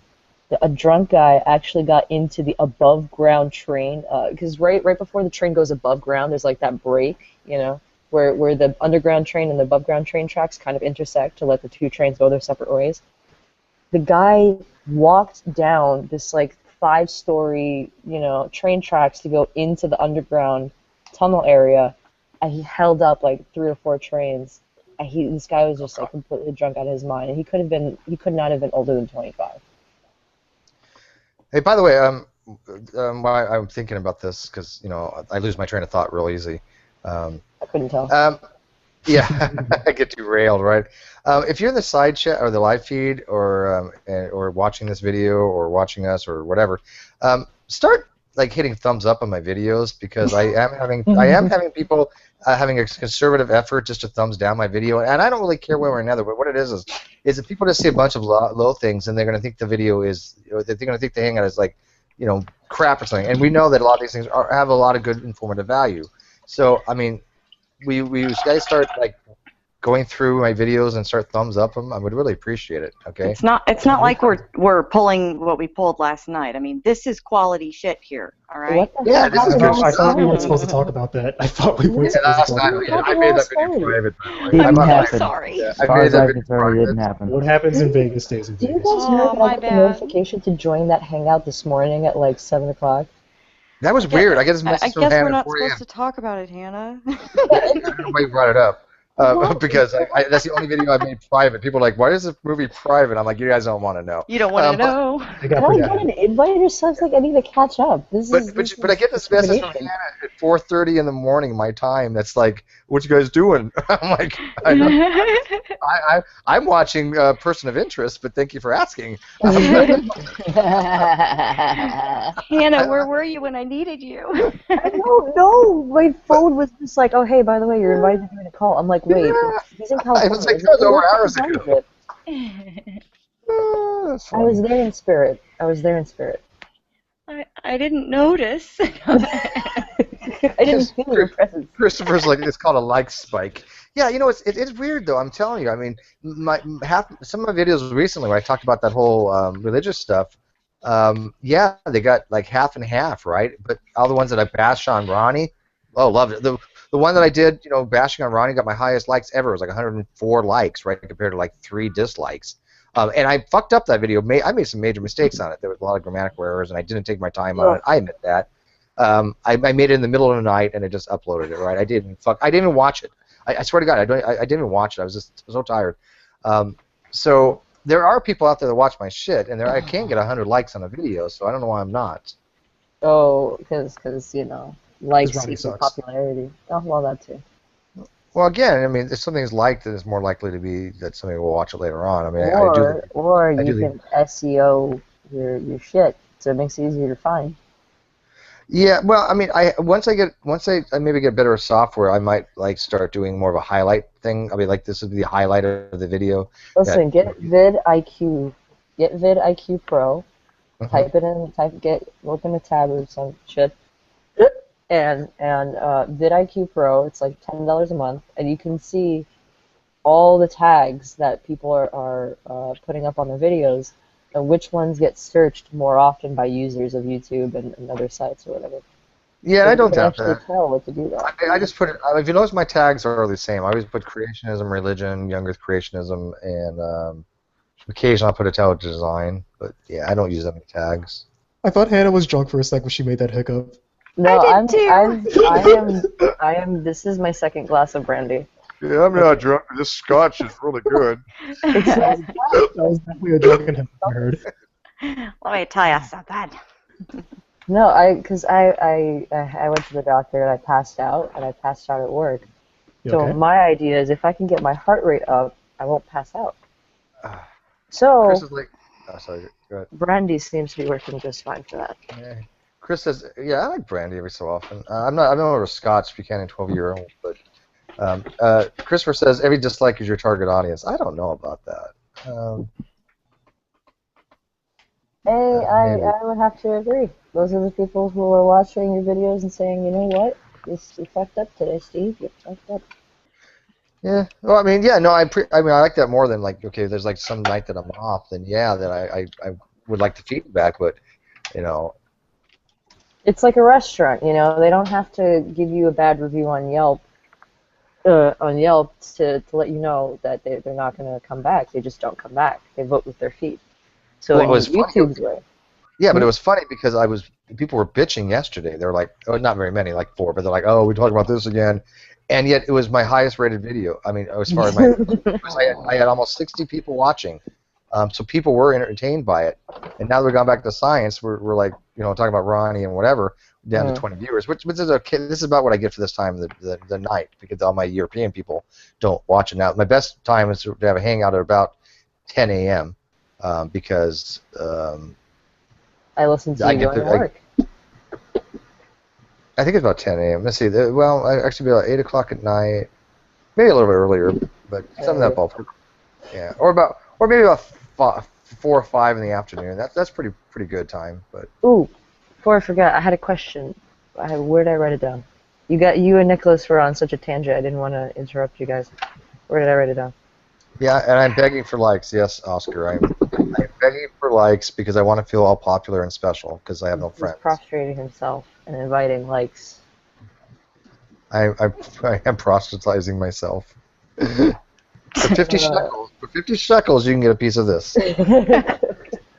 Will you put on one of those sweaters, one of your Bill Cosby India sweaters? Where did I write that? Once I get my new system and I can actually use my webcam, then I can actually pretty and stuff because I miss those things. And for 100 shekels, he will go away and not bother you ever again. It's a deal. For the right price? You should give me Rihanna's 200 definitely not going to pay that one. Give me 200 shekels. Rihanna's like checks in the mail, bitch. Don't cash it till Friday.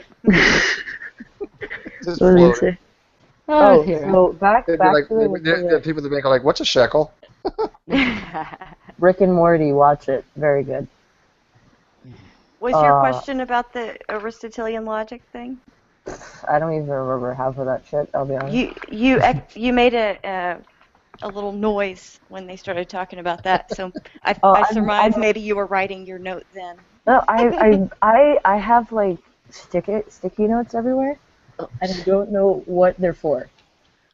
Well, it's funny when I listen to like Bert Poole, who I think is really amazingly good at everything he does. Right? I mean, his videos are amazing. Yeah. His interlocutors are great. His philosophy is logical reasoning are spot on. Yeah. I'll listen to him and I'll understand Bert, but when he's talking to somebody like Trey Jadlow, I'm like, what the fuck are they even talking about? I know. The last time actually was the only time it made sense to me because I watched literally Bert annihilate Trey, and I actually understood what was going on. Before, I was like, I don't understand what the problem is, and then I really listened to Bert's picking apart of what Jay was saying, and he annihilated him. It was unbelievably good. If you understand philosophy, or you like philosophy, then watch Bert Poole go after Trey Jadlow, and Shane Diner's like, I don't understand why I'm wrong. It's like, let me explain to you. Period of contingency. Let me explain to you. Oh, the question I had asked before we got off the rail was, does God, the God of the Bible, necessarily have to do what the Bible stipulates or what it posits? If so, if he does if the Bible is true in either the literal sense or mildly so, would that mean that the God of the Bible is no longer defined as omnipotent or omnipresent? No, you can get around that actually. That's you can be omnipotent and have power, but you still have limitations.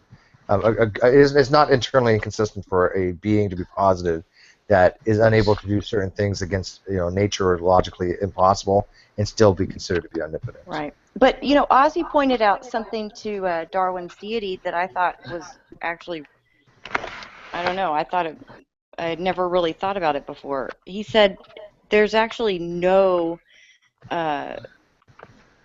definition or clear indication pointing to omnipotence in the Bible. Yeah, of course not. There's nothing pinned down at all about omnipotence. Yeah, that's more or less New Age, like I think it's the First Vatican Council type of ideology that was kind of proposed in the church and all that. I think it's a reference to. I think it's a reference to us. I mean, think about it. To us, that kind of being would be kind of all-knowing, but I still think that it posits because it's impossible to be all everything. I mean, this doesn't make any sense. It's inherently logically incorrect because you'd be the set of all things. I mean, if I may, I have been thinking about this from the argument from non-belief perspective, in that if this deity is omnipotent and omnibenevolent, it would make his message so perfect that everyone would know about it without any question whatsoever. There wouldn't be earlier religions springing out before Christianity arose, and there wouldn't be any difference in belief through national boundaries, right? Yeah, everything would be self-evident. The thing is, it really depends on whether or not. Yeah, but wouldn't that take away the free will aspect of it? Yeah, well, a way to demonstrate that it is actually the one true religion. Because if that's the case, why is there so many differences of belief? Why is it that free will? I think opinion. Free will. Yeah, I would agree with Odian. Free will. I mean, you can't just say that because there are so many denominations and there's not one known one. There's not reason for things. I mean, maybe God wants it to be that way. I mean, hypothetically, maybe God wants it to be that way, so people will come to Him on their own accord and maybe find the correct path. Maybe Satan is deceiving humans. Mm-hmm. Well, that's what that's EMK. EMK says that, right? Yeah. Yeah. But I think Wolf is because he's mentally ill. I think Wolf is saying something like what I was trying to say last night. Like if it's so perfect. Go ahead. Here's the interesting thing, though. Now, if a Christian does, claim that it's Satan deceiving humans, that's just another. I mean, it's just a repeat of the presupposition that you already think Christianity is true, and that basically Satan is apparently more powerful than God, or if you say that he's still a servant in a way, and nothing happens outside of God's power, then he's ultimately responsible for making his message clear and valid to people. And the fact that he can't do that really just shows that human beings are inculpable. Either he does not exist as an omnibenevolent creature that actually wants all humans to exist and serve him, and he wants them to suffer at some point, or he's omnibenevolent, but he's not powerful enough to make that clear. That doesn't follow. That really doesn't follow, though. Yeah. Indifference if you- might follow. Well, God, you could postulate God's indifferent, but more than likely, all you have to do is say, well, God wants it this way. Yeah, it falls into more divine command theory. But I mean, if you posit that God wants things to be the way they are for a reason, and those reasons are unbeknownst to us, then you can get out of that vicious circle there that you're talking about. Oh, but that's such a. I mean, I understand it. The thing about religion is apologetics, right? I know. It's just one of those things where I think it halts the conversation. Like, you can't just, okay, well, it's circular. I just found out that this is a circular reasoning, and then they just go, well, you don't understand. God may want it that way. Well, I can say 100 different things about God then. I mean,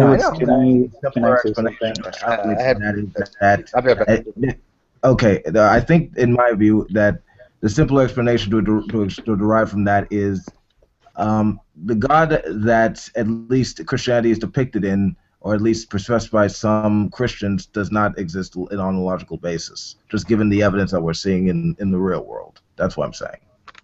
I'm sorry, you cut out a little bit in the beginning. And you base that based on what you just said. In regards to there being Well, first of all, as you said, God wants everyone to worship him. He wants everyone to go to heaven, right? Now, if the only way he can really achieve that is if he removes free will from everyone and force everyone to worship him and be good. But then again, you wouldn't necessarily be defined as a good person because it's not your choice. You're not, Would it still be your choice? Oh, sorry. Being good has to be the choice. Whether you want to come to him, yes or no, it has to be your choice. If you're forced to do it, then it's not real love.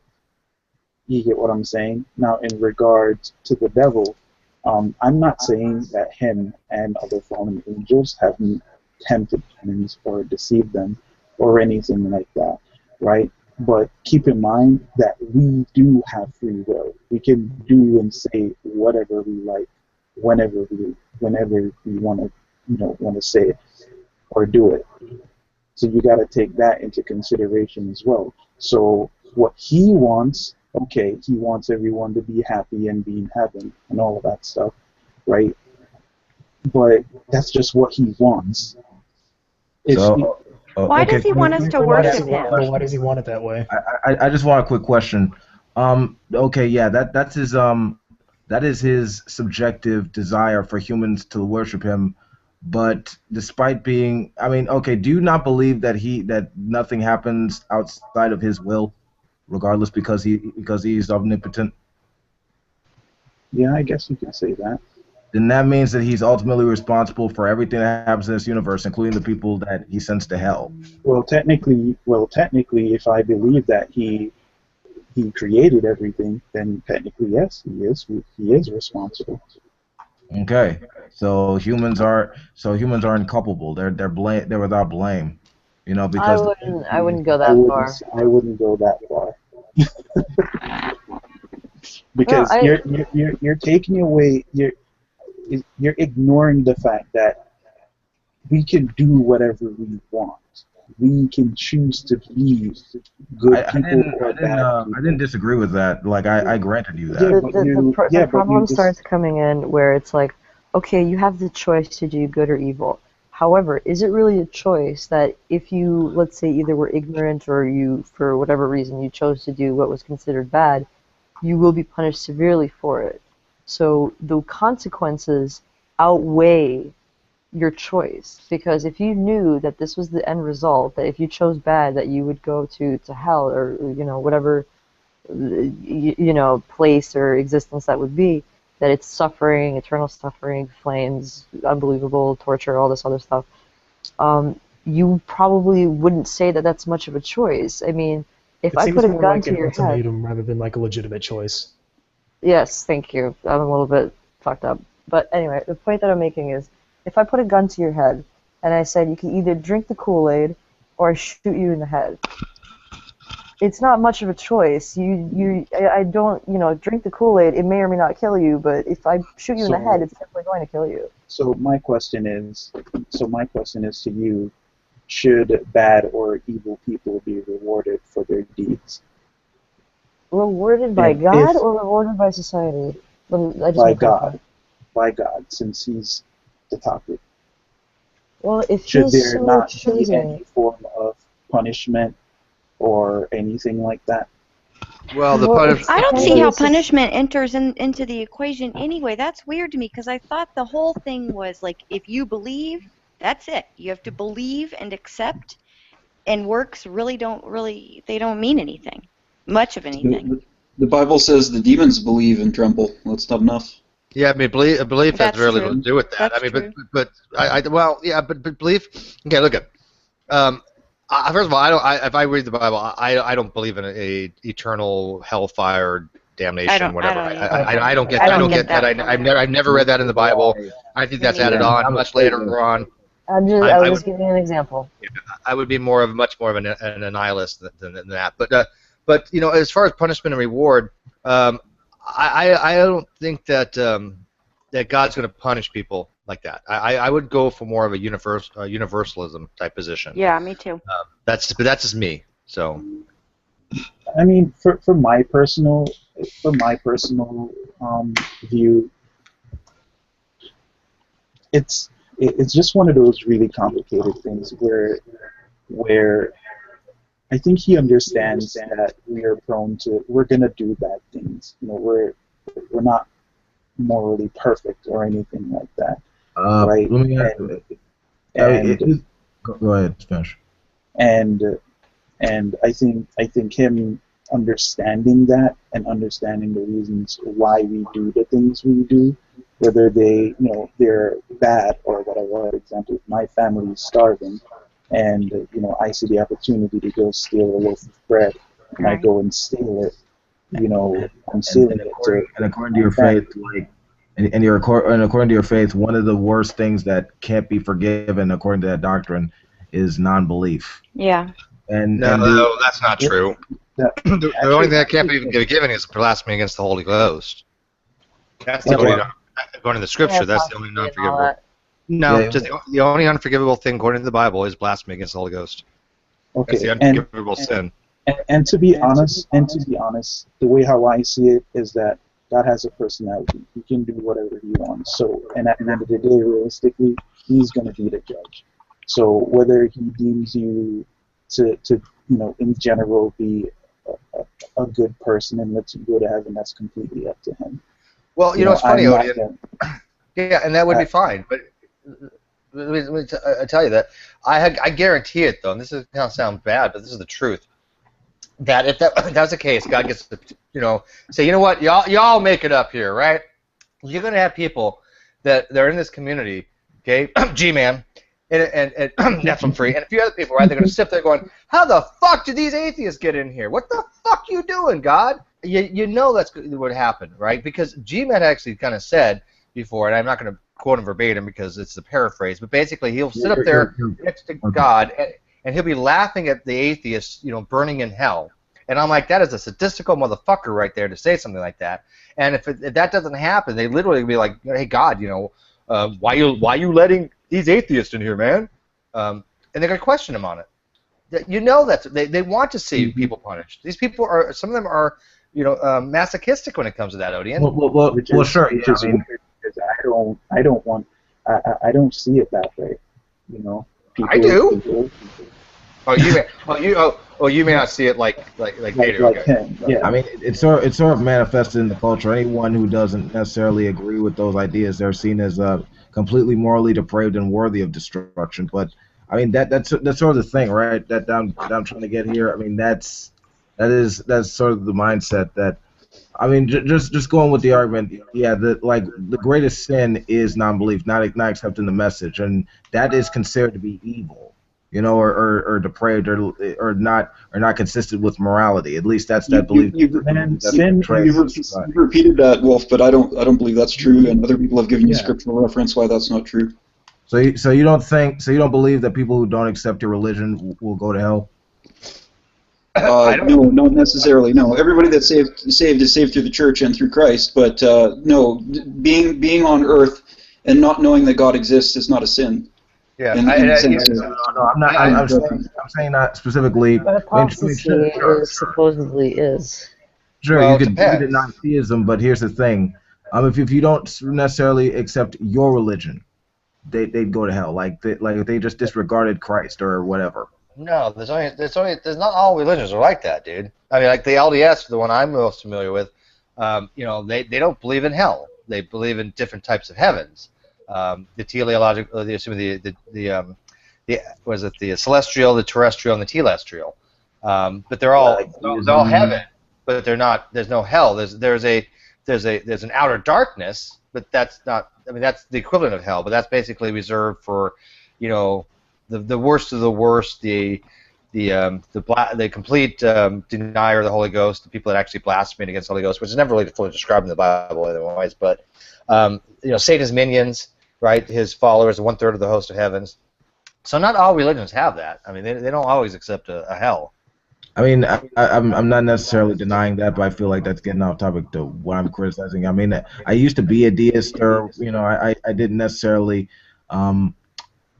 deny any of those beliefs at the time. But the thing here is, I'm actually arguing against an interventionist deity, some entity that could violate the laws of physics that we understand it. That's the type of entity I'm arguing against. I think that's an irrelevant concept to even worry about on a practical level.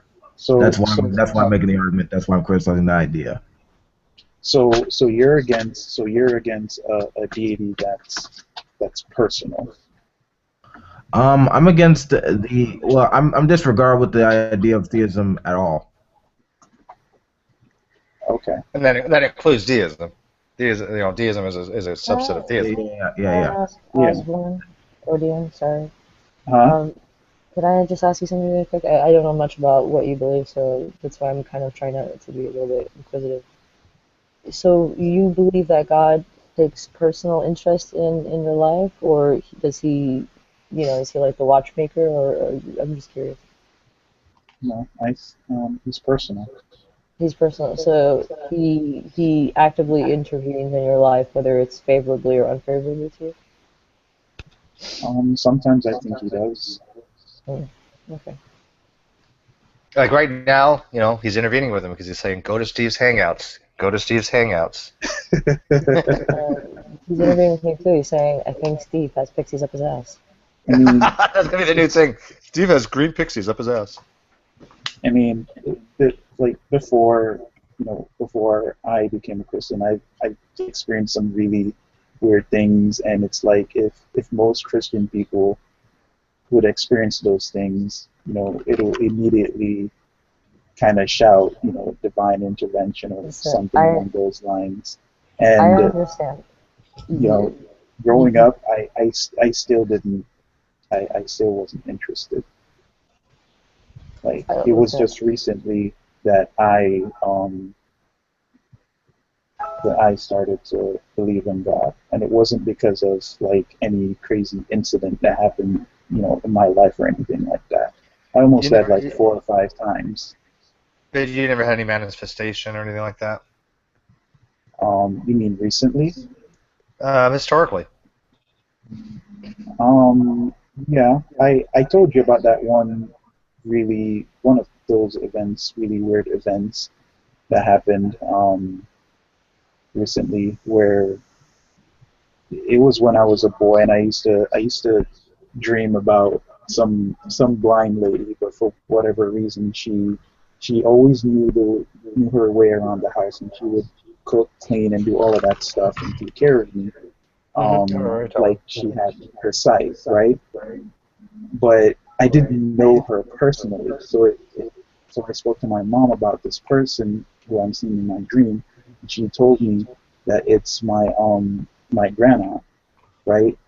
And I was like, oh, and she told me that, you know, when I was a baby, she used to take care of me a lot, right?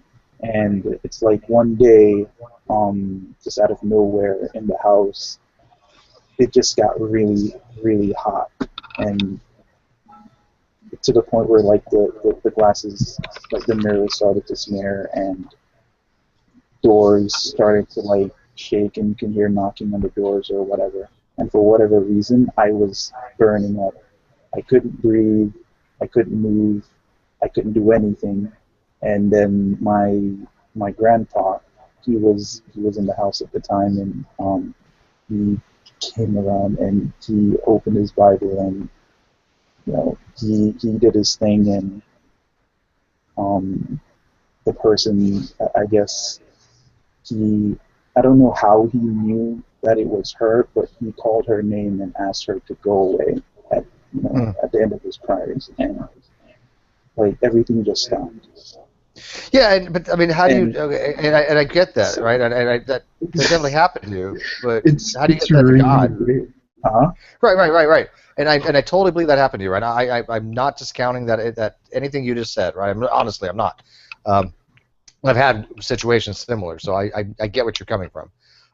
But how do you make the leap from a possible supernatural, what you perceive to be supernatural, to the deity? Okay, even back then, I still didn't believe in God or anything supernatural.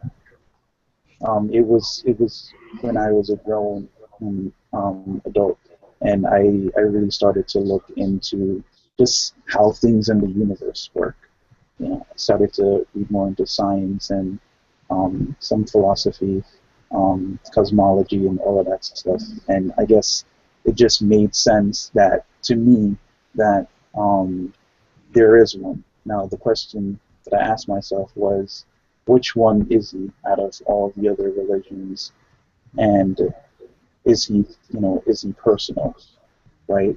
And my conclusion brought me to the Christian God.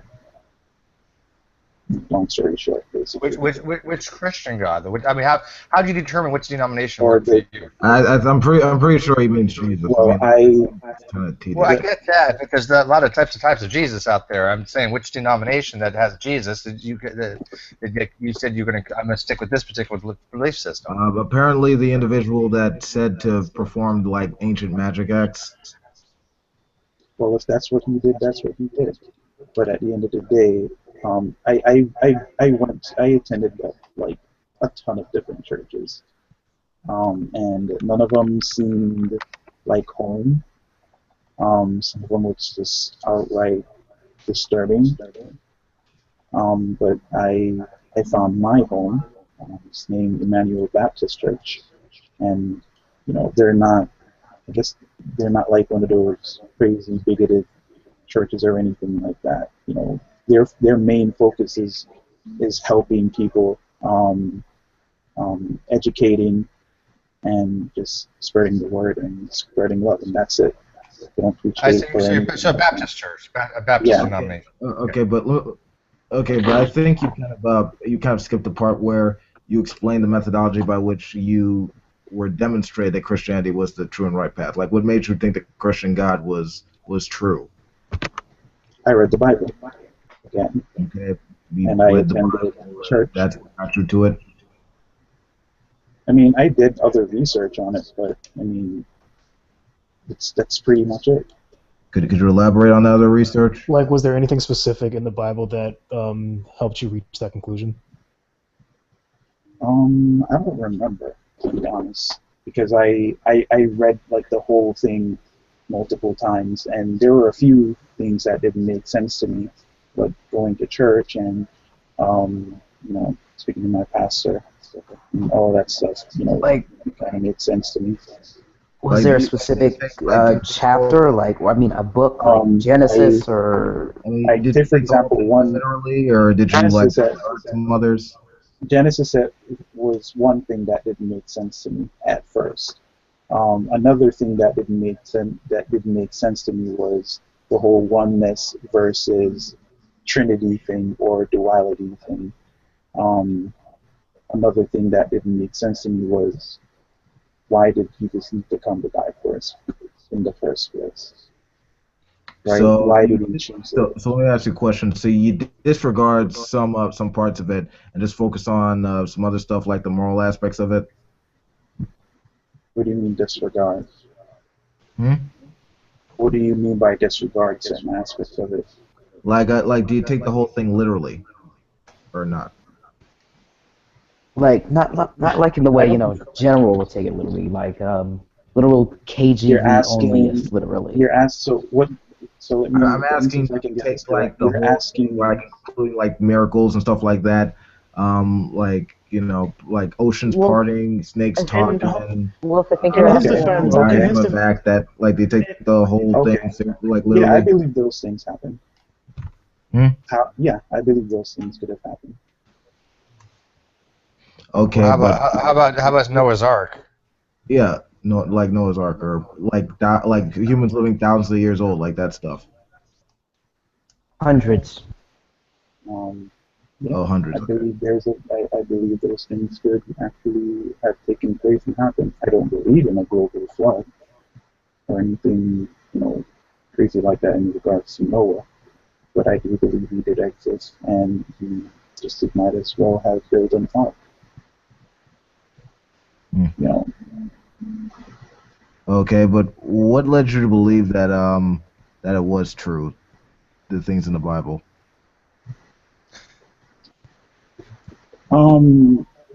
Just looking at pretty much just research, just as I said, just reading the Bible and looking at all the other historical events that have happened, and I guess trying to make sense of it all. I mean, could you give me a specific example of this, like historical evidence or records on this thing? The thing that you trust the most, like the best example. The thing that I trust the most. Yeah, what's the best example of like the historical evidence? Was that Jesus existed and he died for my sins? So the fact that historians accept some historical basis for historical Jesus, that's enough for you? Huh? I'm asking, so the fact that historians have some historical basis, a person that could be Jesus, that's enough to validate the entire Bible for you? Could be Jesus? I mean, could you answer my question, please? I do believe he actually existed. I don't know about the whole could part. So if that's what you're asking, then yes. You're going to find historians who are going to probably disagree with whether or not he existed or not, for whatever reasons. But at the end of the day, it's what makes the most sense to me, and it's what I believe. Everyone's entitled to that. Okay, but how does it follow that because Jesus existed, that all those events, all those like supposed miracles and that's the main. How does that impact history? You might want to just drop it at that point. Well, I mean, are you a theist? Do you just accept things on faith, Odia? If you're a theist? Yeah, I can't tell you for sure that 100% sure that any of the things that has happened in the past has actually happened, particularly in the Bible. You get what I'm saying? The only way I can do that is to go back and see it for myself, and I will take you with me. So for the most part, yes, it's just belief.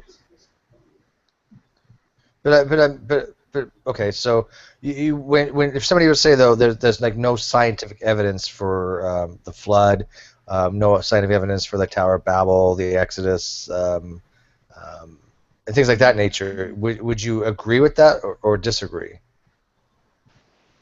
When it comes to scientific evidence, but isn't that all that stuff based on mainly historical science at the end of the day? No, it's based upon empirical. You can measure it. Yeah, it's measurable. Yeah. If someone were to tell you, like, humanity is older than 6,000. Yeah, and Yeah, you can I know. basically, and here's the thing, you could even do archaeological evidence as well. I mean, for example, like with the Tower of Babel, there's actually some ancient ziggurat in the Middle East that sort of gave homage to different gods and stuff like that. And the Israel, like Hebrews, like Semitic peoples were around that time and probably perceived that as bad because they didn't follow the religion of their tribe. So you could say that, or like an ancient farmer taking his family during the time of a flood, because settlers at that time regard their region as their world. So if a flood did occur, that could probably be Yeah, something. a world Right. flood would be, yeah. I mean, it's quite possible that I have a hard time with the deist position, but it could possibly be a god up there is going, you know what? All you motherfuckers got it wrong. I mean, you just don't know, right? I mean, there could be a deity up there that you could posit that basically is none of the above option, right? Yeah, yeah. Yeah, I mean, there's always the possibility of being wrong. For all I know, a God could probably actually really exist, but he just doesn't really care. He just kind of just lets things just roll. Yeah, and I don't have a problem with people taking things on faith. They only cross the line, I think, is when it gets into making scientific claims, because then you get into the young Earth creationism, and then obviously, I'm sorry, but and I know you don't follow it, but it's batshit crazy. I mean, you're dealing with people that are just positing the most wildest, outlandish things, contrary to dozens and dozens and dozens and dozens of branches. But this is okay. Take for example this, right? In the Bible, I guess the whole point of, I think, having eternal life there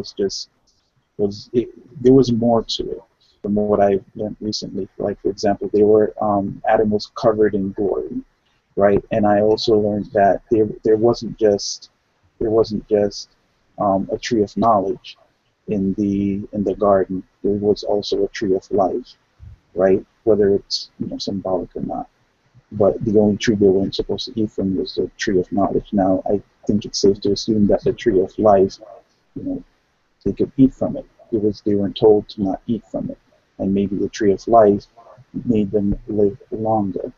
Right? Yeah, I take that all symbolically. I can't place any kind of real credence as far as that existing in any kind of material sense, because that's based upon Hebrew. I mean, that's based upon the Jewish mysticism, right? And not just that, the literary devices that they used were quite beautiful. Allegory, but the point that I'm trying to make, is that young earthers would say during after Adam was created, Eve wasn't created at that point yet, but when Eve was created, it was just like maybe a couple of minutes or a couple of hours, right? But when Adam was created, his main job was to name all of the animals. There's a lot of animals that was created. Sure. I mean, right? that's what the story. That's what the story says. It also says that a talking snake, by granting them the. Actually, it's not snake; it's serpent. By granting them a forbidden fruit, they were able to gain knowledge and leave their faith. Which I think is actually a pretty good narrative, and actually why I support Satan as a cultural narrative for rational inquiry and skepticism. Yeah, Hail Satan. The point that I'm trying to make. Did you say Hail Satan? Hail Satan. The point that I'm trying to make though is that they believe all of these things, right? But yet, and Adam could, it takes time for him to name a ton of animals and for him to feel lonely and all of that stuff, right?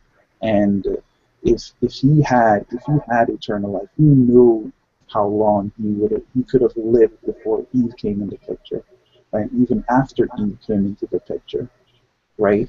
So why stick to the whole, because Linnaeus did a better job. Yeah, it's true. I mean, when it came to classifying species and putting them in a systematic, Adam sucks. Like Linnaeus pretty much did it with his taxonomy. Okay, like the story of Adam and Eve along with various other like stories in the Bible, are just carries off of ancient Sumerian and Mesopotamian stories. There are people who can argue the I mean, complete opposite. there are simpler explanations for why why those stories are constructed there, and to make them out to be something they're not. I mean, it is just appeals to faith. Yeah, but this is the thing, though. Yeah, Sumeria existed. It was, I guess, the first civilization in the world, like actual real civilization, right? And they had multiple different religions back then, and they had multiple different scribes back then, right? But at the end of the day, I don't see how them recording things, because Jews were around back then, the Israelites were around back then, right? And they had their beliefs, and obviously people living, Jews living in that time, in that particular area of the world, right? The Sumerian So they scholars have access to scribes, and they'll be able to record all the things that they need to record. Yeah, and and the Sumerian scholars were not concerned with telling the truth or being consistent. Like, you can have the same story told in different temples, and it'll be told differently. Like, they have no problem with that. If you're talking about like you mentioned Mary, right? I mean, if you're talking about like a woman getting pregnant by a spirit, I mean that was, I mean that's not necessarily like some different thing. Yeah, I but mean, you're going all over hold the on, I'm place. just dealing with the claim you said, right?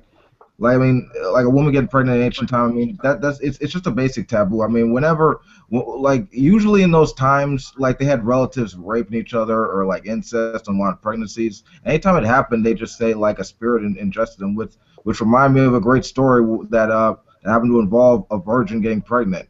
Ergo Christianity.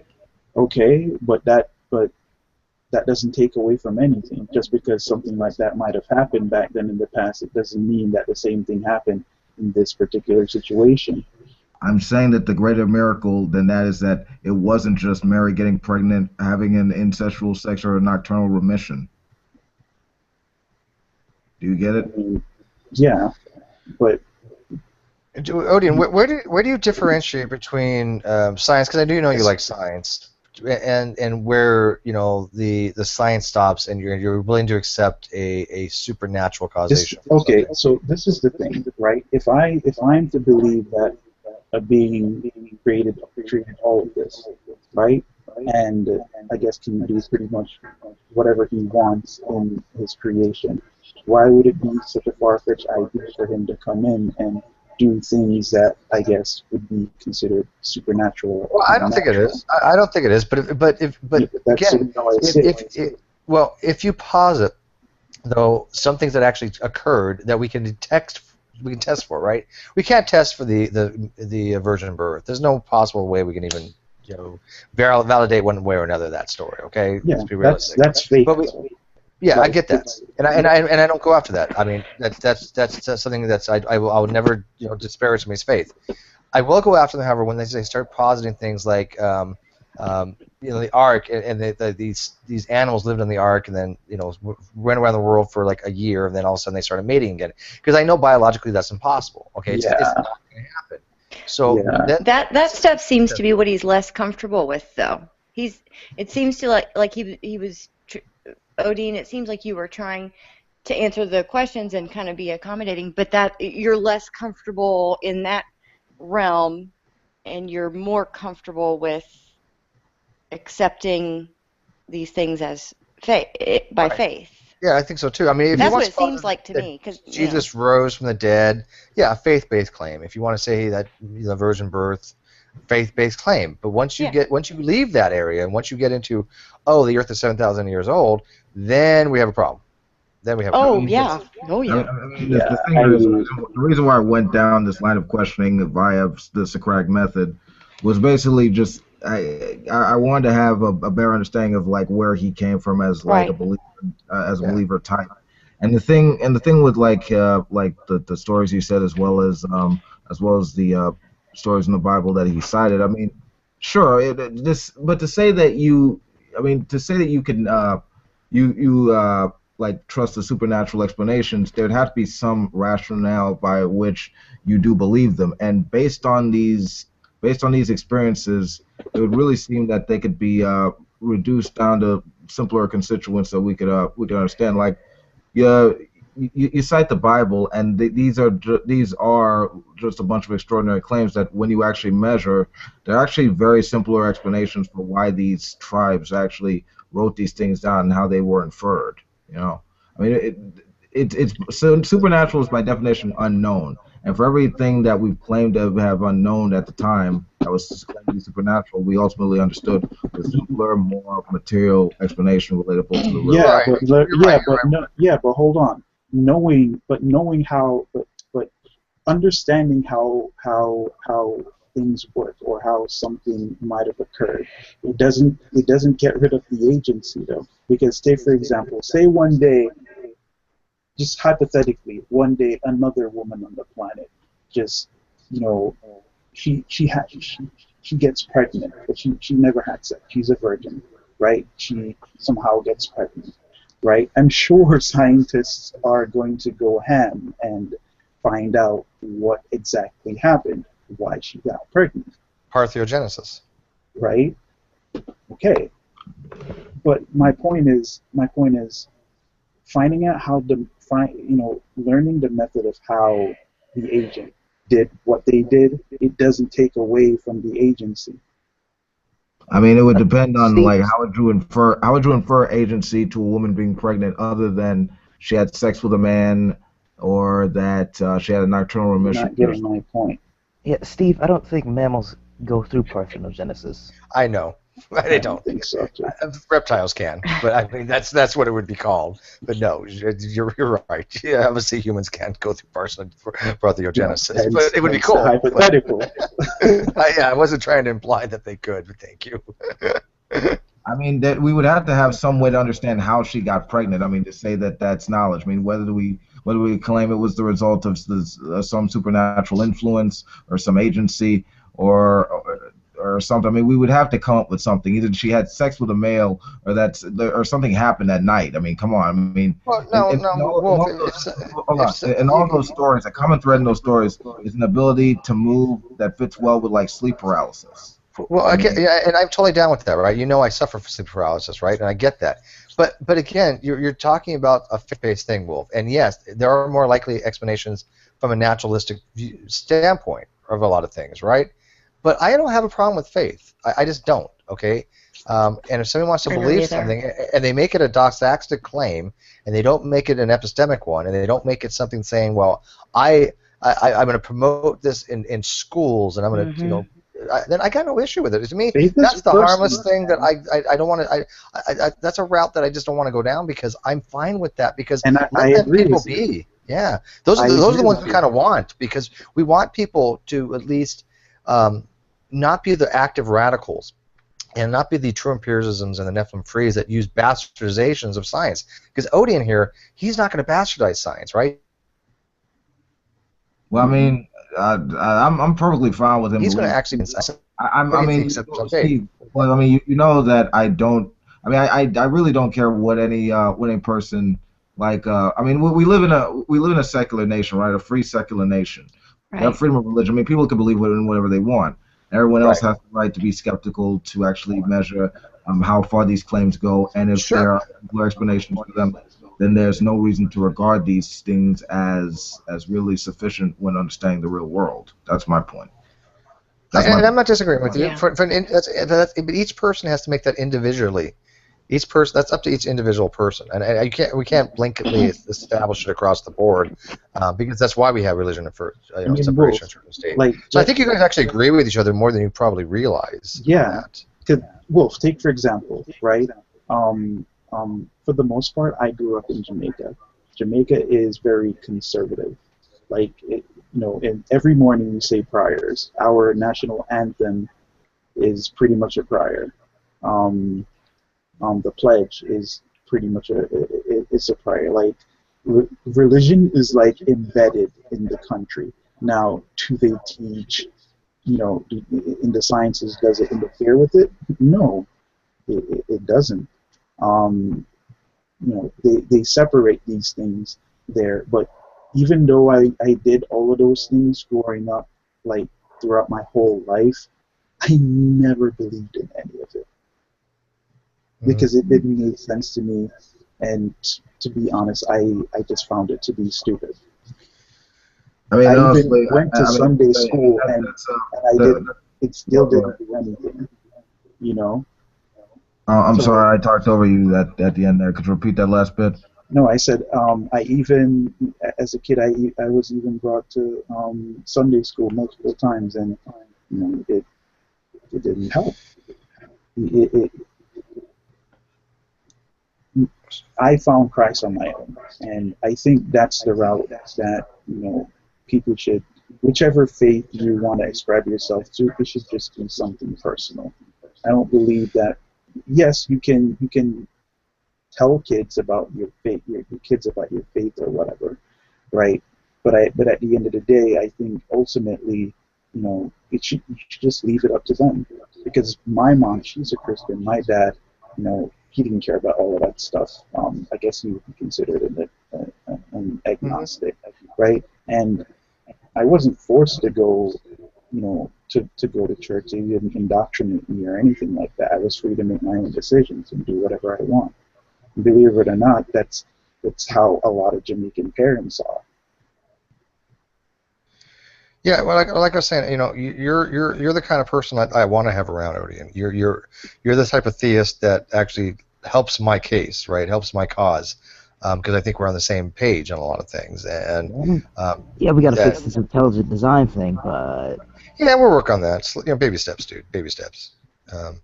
He'll eventually, hopefully, maybe come around and realize that, having a belief in God is one thing, but when you use faulty reasoning to get there, that's a different thing. And we will get down the path of intelligent design and maybe get more into it on another hangout, because I do want to talk to Odian about intelligent design, and we have discussed him a little bit, and he's willing to listen. He's actually gone and he's read these things. He had not heard of like the wedge doctrine or the Kiss-Miller versus Dover and a few other things. You know how I felt about that whole. Yeah, and you have a good reason. You do separate your version of intelligent design from that, and it's not an unfair argument that you make. I'll give you that. But when it boils down to it, it's still a fallacy. It's still a fallacy from design. I really think it's really hard to try to get around that, or God of the gaps argument. There's a lot of different things that I've seen in intelligent design. But anyways, it's kind of funny. Yeah, you guys couldn't keep Mark in check in the freaking live chat, so he defected into here. Thank you, Mike J. Thank you. Now he's spamming the inside of the inside chat. Fucking Mark. Don't you ever sleep, dude? I mean, Mark is like fucking in Kiwi or somewhere like that. Isn't he a Kiwi? Isn't he like in like Australia or New Guinea or South? I don't know. I'm at Ireland. Where do you live, Mark? Ireland. Oh, you're Irish. Oh, okay. Yeah, it's like 5 in the morning. Oh my God, dude. Dude, I know you love me, and I get that, but damn, dude, don't overdo yourself to troll. Wait, were you trying to call him a Kiwi? Yeah. Yeah, I didn't know where he was from. I knew he was. I heard the Irish. Did you? I don't remember. It's like it's just Kiwis. Which one? The one with the Malcolm X avatar? Yes. No, me. Oh, never mind. I'm not the Kiwi. Yeah. I swear to God, I'm not a bird. Who's Hannah talking to? You're talking about Mark. You're talking about. I don't know. Hannah's been like throwing out random things. She's just going. Just. Sorry, I'm a little high. Well, you got to remember, Hannah has had like sleep deprivation issues, and I don't know if she even knows what planet she's on right now. I think she's just going. I'm in the conversation somewhat, yes. Okay. She has periods of lucidity. Good. Periods of lucidity. And Wolf, you thought we were saying you were babbling, because I think I just heard him say, "I'm sorry, I'm high." Hey, I made a mistake. I'm only human. What mistake did you make? I don't know. My mistake was my mistake that psychologically speaking, I disregarded Mark in the conversation. He was a variable that I disregarded. I forgot he was Irish. Hannah and Rihanna, by the way, Wolf is unique. He literally is the only person I've ever met. The higher he gets, the fucking smarter he gets. And I'm not talking like, I'm not being like hyperbolic. He literally is like one of those people that actually it helps him think. And it's weird because you like look Arcane, Pot just rots his brain. Oh, right? yeah. I mean, it has the opposite effect. It reminds not with Wolf. I mean, Wolf is. Oh, I love Wolf's videos. Like, you're always smart, but like you have these strokes of genius that are like, I know, it's hey, weird. No It's shit, like, damn. what the fuck? Yeah. Listen, remind me. I gotta take you out for like a joint or something. I don't know what the term is, but we'll do that. That's what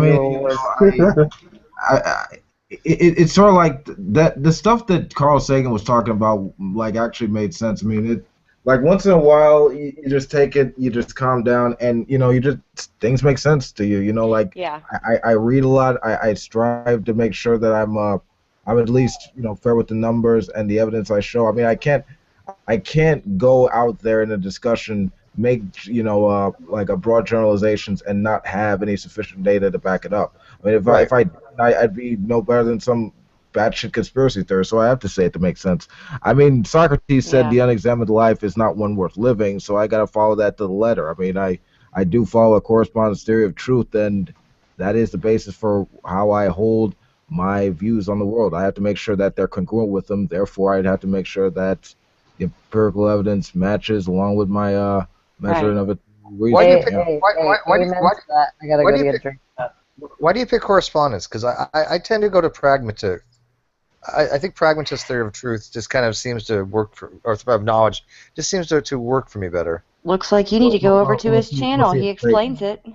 It's Satan. Do you have a video on that? I think there have been a couple of videos where I explain my epistemology. Yeah. I know you have a lot of videos, and I've never gone through and watched them all. I've watched a handful of them because I actually go, God, this video is fucking amazing. Yeah. But I've never like watched all of them. So. I mean, it's fine.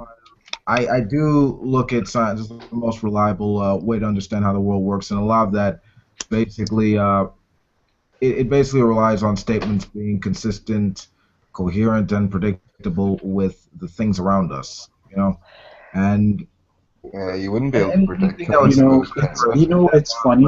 It can either be revised or replaced, but that's just how my epistemology goes. I need to be able to measure things, with induction. I need to have that reliability of sensitive experience. Otherwise, at my epistemology, it wouldn't be complete and consistent.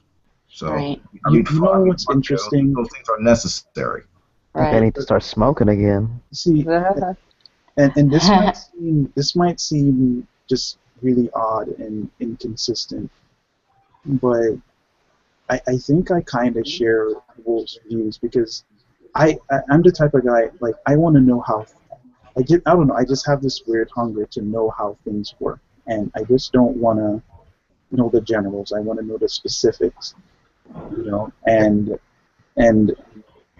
the thing is that, like, yes, it would seem contradictory, the fact that I do, believe in a personal God, and I do believe that, the possibility that miracles, might have happened or whatever. But, I don't know, it's just how I've always been as a kid. I always pull my electronics apart, see what's on the inside, I was real good at that. I just got to put it back together again. My parents hated me. I took apart everything. I mean, it's just, if anything electronic, I want to know how it works. Yeah, that's funny. And no clue how to put this. I'm not lying. I had a ham radio license when I was 13. I actually got a radio communications license when I was 13. Really? So I did. Yeah. So I mean, I've actually really my granddad actually owned a TV repair store. So I actually got a lot of like test equipment and stuff like that. So I learned electronics really early on. But of course, even at 13, how much can you really know? You're just kind of learning the basics. Yeah. Right? Yeah. And but I knew enough. I mean, I was actually pretty good. It's funny too because my parents. Why would you? If I knew where the fucking key was. Yeah, man, nobody knows what the fucking key is. Wait. Did he forget to mute? Yeah. Did my pixies go over there and take your keys? I'm sorry. I'll stick them back in my ass. I'll stick them back in my ass. Damn it, Steve. Yeah, when those We're pixies always get taking your keys, man. Sorry, Wolf. We're just fucking with Wolf's keys, man. You see this? It's really funny because it's like, oh, I play video games a lot. I want to know how this works. Okay, let's see how to work with the hardware section. No, Fucking broke that shit. I'm not sure what Then it came to like, hey, do programming. And now a year later, I still don't know programming. And I think, fuck, maybe this wasn't the smartest thing. The first program I did was on a. Do you remember a T? It was a TRS-80, and then I had a seriously, a TI-994A, and I programmed on that, and then I tried. I learned assembly a little bit and a little language called Focal, a little bit of Pascal, a little bit of Logo. How many viewers are you losing right this minute? It's like 2 by the second, I promise. The Visual Basic was the one I found the most interesting. Stevie, something you might find really interesting is they don't even use cards anymore. What? They don't use cards like Fortran? For the computers, yeah, you don't need those punch cards anymore. Yeah. Giants there. Yeah, that's Fortran. Yes. Yeah. Okay, no lie, I shit you not. I didn't use punch card, but I'm so old I use punch tape. And none of you motherfuckers know what the hell that is. Please, Steve, I'm old too. Steve, I need you to do me a favor. I need you to log off. I need you to go in the corner, and I need you to cry and just like let it all out.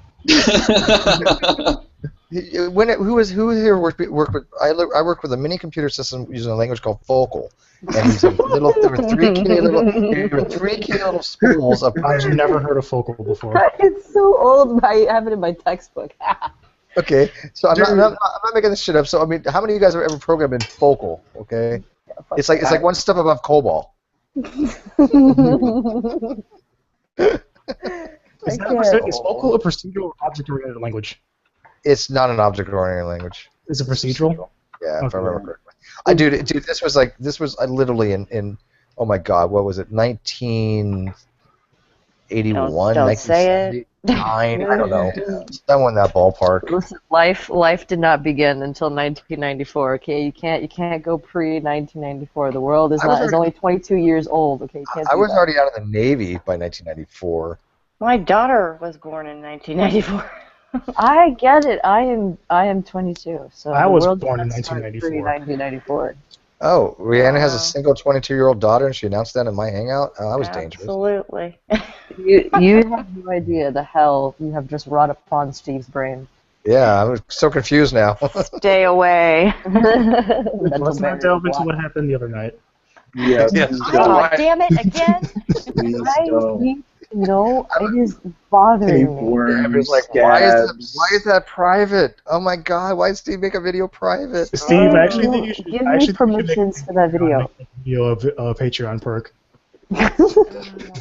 Steve, give me permissions for this video. I promise. I swear to God, I'm gonna put porn on your computer, and it's not the good kind. Okay, did everyone hang up and take a Silkwood shower, or was it just me? I'll send you the link later, Hannah. Better. I'm not. Wyatt is itching to have this video unprivate. Yeah. Did Steve say that he was gonna edit it? I'd rather not. I've said some shit I'm not proud of on there. Didn't we all? Hey, Steve, send it to me, and I'll send Wyatt just a little chunk of his precept. I can't. If you want. I can't logic right now. This isn't gonna work with me. Yeah, I can't do it right now. I'll have to do it tomorrow. I can't do it when I'm on a Hangout. No, I'm aware of your limitations. You can do it later. Let's see, we all know you work with handicapped. Hey, just stick it on a 5.5-inch floppy and pop it in the mail. Wait, do you mean 5 1/4? Get your shit straight. Oh, excuse me. I misspoke. Oh, wow. He's gonna hit me again. Another black eye. Damn it. I can't even be good for a whole 24 hours. I can't. God, I take the GIMP mask off for her and see what happens every time. Oh God. I remember 8-inch. We had 8-inch floppies at one time. Let's do this. I think your country still uses those for your nuclear systems, actually. Yes. Yes, they do. They do. Really? Yes. Not for long though. They Here. just received a giant. We're so hack-proof. It's not for long. We're getting a paycheck. Real to real too. Wait, what's the reason why they still use the floppies? Yeah. No. They do. They do. They did use it, but that wasn't the reason. No, that's not the reason. So, well, that's part of it. No, it wasn't. It literally was just like, we don't use these things anymore. Yeah. I don't see a reason They to made blow a it up budget on after the fact to look cooler. Yeah, because 60 Minutes were the first people to blow the lid, and then other people started following suit. That's and all of a sudden it's like, hilarious. shit, what's a good lie? Oh, are you Hack-proof. serious? No, seriously, they changed their tune after the 60 Minutes interview. They didn't say anything like that until after. That's hysterical. Fucking hysterical. It was amazing. What was the name of that guy who came up with this amazing form of data compression where you can compress like a couple gigs of data on a floppy disk, but like he died. The guy, you talking about the guy that invented WinZip or the No. Because I mean he had well I know Heinrich Floppy. It's a different guy. I mean there's different people that invented different compression ratios doing algorithms. Yeah, but this guy, even Kodak, was it Kodak? I think it was Kodak that wanted that wanted to expand on his technology, right? And like he just died one day. Oh, the government assassinated him. And like all of his data is lost apparently. Yeah. Same with Nikola Tesla. Okay, that's what happens when you get too smart. Hey, Tesla is a good Definitely. guy. No, I don't remember his name off the top of my head. Somebody mentioned I might be able to, but was he like a Russian programmer? No, he's a U.S. Because usually it's the Russian and the Israelis. Those are really good at those things. It just occurred to me, Nicholas. You smacked Darwin's just down to the ground, and I loved that video. That's where I know you from. Oh yeah, I think I've done it a few times. Yeah. I approve.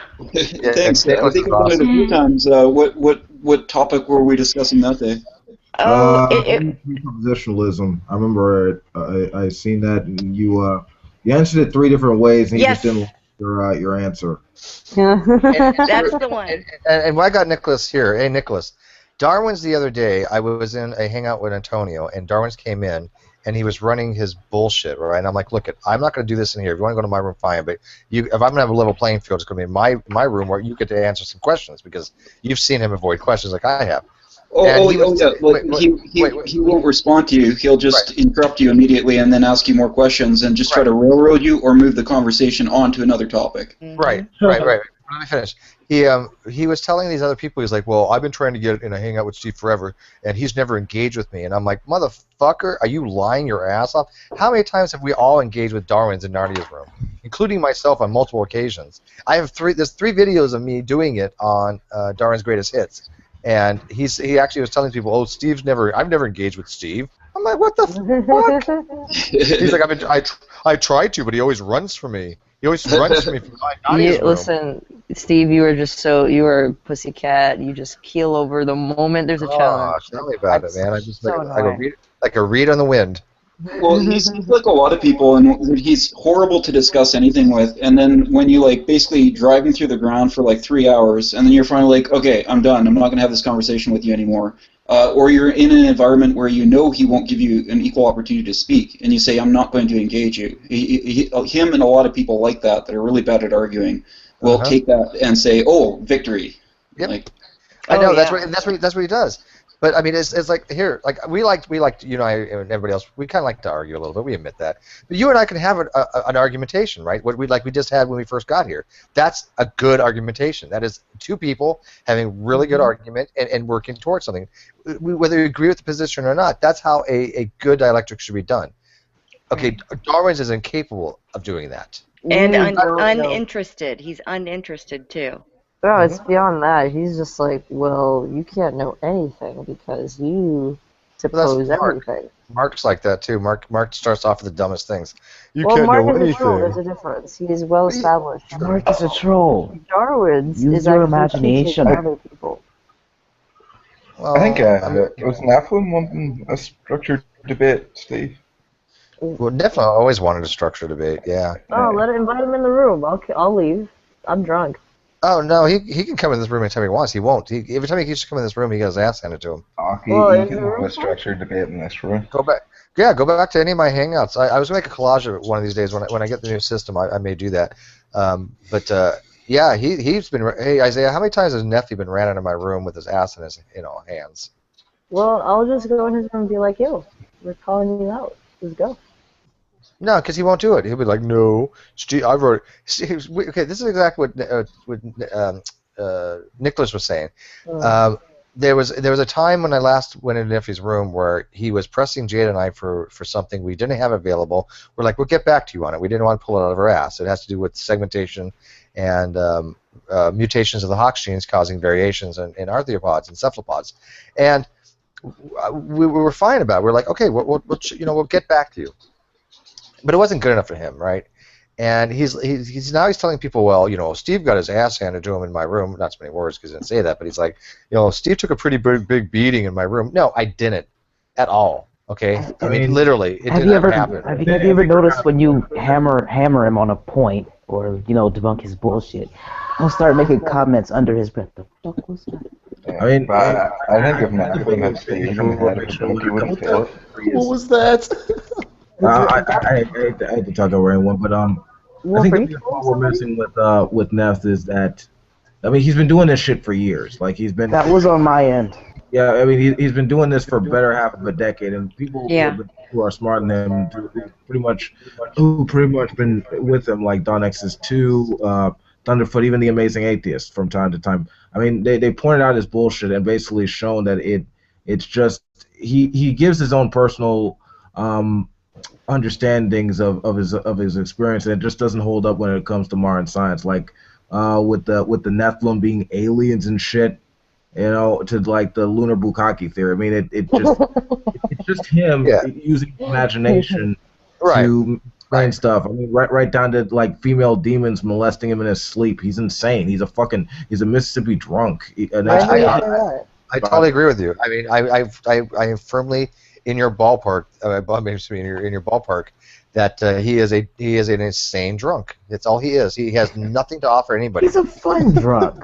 Oh yeah, I'm not even talking shit about the whole drunk thing. I'm just saying like the shit he comes up with is just like it's not based in reality at all. Like he makes this shit up off the fly. He has no criteria. Like he didn't even have to drink. But the fact of the matter is he makes these claims and he has no rationale by which he gives them. He just says, God's right and everything else because it says here in the Bible that this happened, and I predict that based on this line of bullshit, it basically proves my notion to be correct. It doesn't sound like that. I mean, that's how he thinks. Does anybody else think he kind of looks like BTK? Yes. Oh my God. Yes. Oh God. Who said that? That was me. Hey Steve, I real quick. thought that for the longest time. Can you pull up the Hangouts, the Hangouts chat where you send like the invites or whatever? I posted the picture of the diagram that I looked at that has the word histone dimers on it. I don't know if I'm gonna be able to get to it, but I'll try. I'm trying to think, what's a histone dimer? I honestly don't know. I'd have to look it up.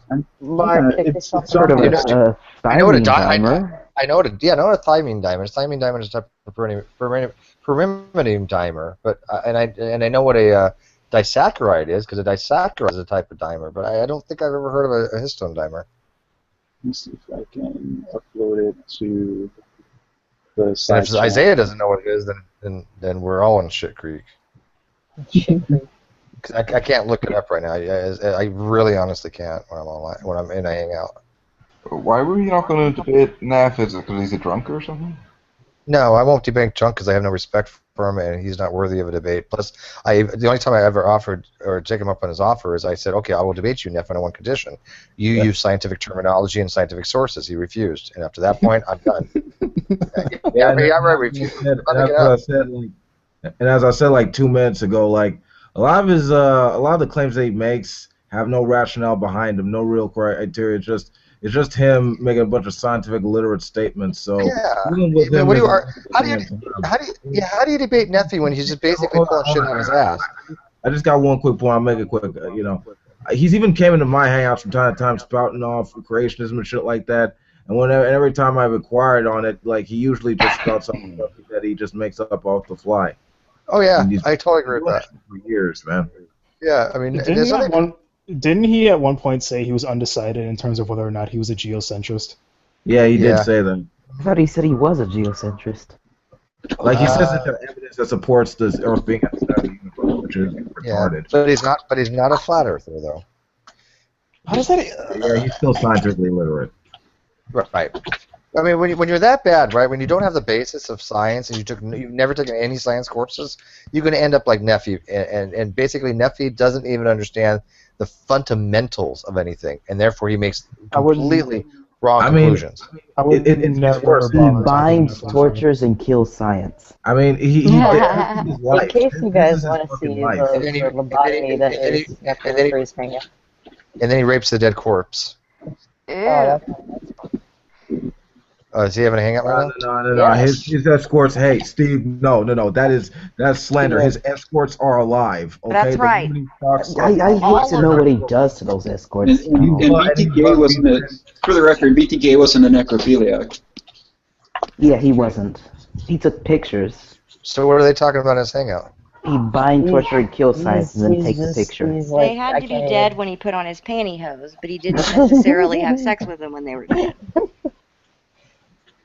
Yeah, I mean, I don't Who's in the necrophilia?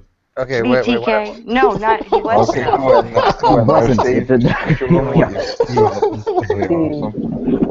I will hide money in the computer if you go into Nephilim's hangout right now. I'm not going to go into. Come on, Steve. You've got nothing to lose. Yeah, I'm not going to take his ass. The only thing you're going to lose is that you really need to turn up. Go on. Hey, Isaiah, can you look at the picture I posted? What? You'll see what I'm talking about. I might join his hangout just to see how quickly I can get kicked. That's what I want to see. I actually want to see how. Go in there and demand that he prove. Evolution is not true. That he is not the BTK killer. Yes, go in there and prove that he is not BTK. Alright, I'm muting my mic. I'll be right back. Oh God, I'm watching. You have to give me. I'll have to watch the link later because that's a hangout to go in. Prove you are not BTK, Neffy. Yes. I demand proof that you are bald. Right now. Hold on, there's a video of him actually showing himself. So Oscar, my arguments aren't as awesome as I think. What are my arguments? Anybody can tell me? What argument is not awesome? Yeah, what argument's not awesome? I don't hear Steve making any arguments. I don't think I have either. Besides, Nephilim is a drunk, but yeah, is it those kind of arguments people are taking issue with? Those are kind of axiomatic.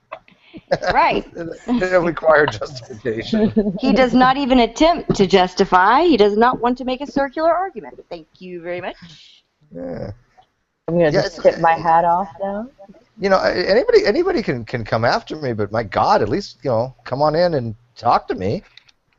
I mean, hear what? I said anybody can go after me about an argument. I thought you said my something. Keep you on the papers. Yeah, come tell us about these shitty arguments. Come on, I want to know. Yeah, what they said. Well, yeah, I think my arguments are pretty good.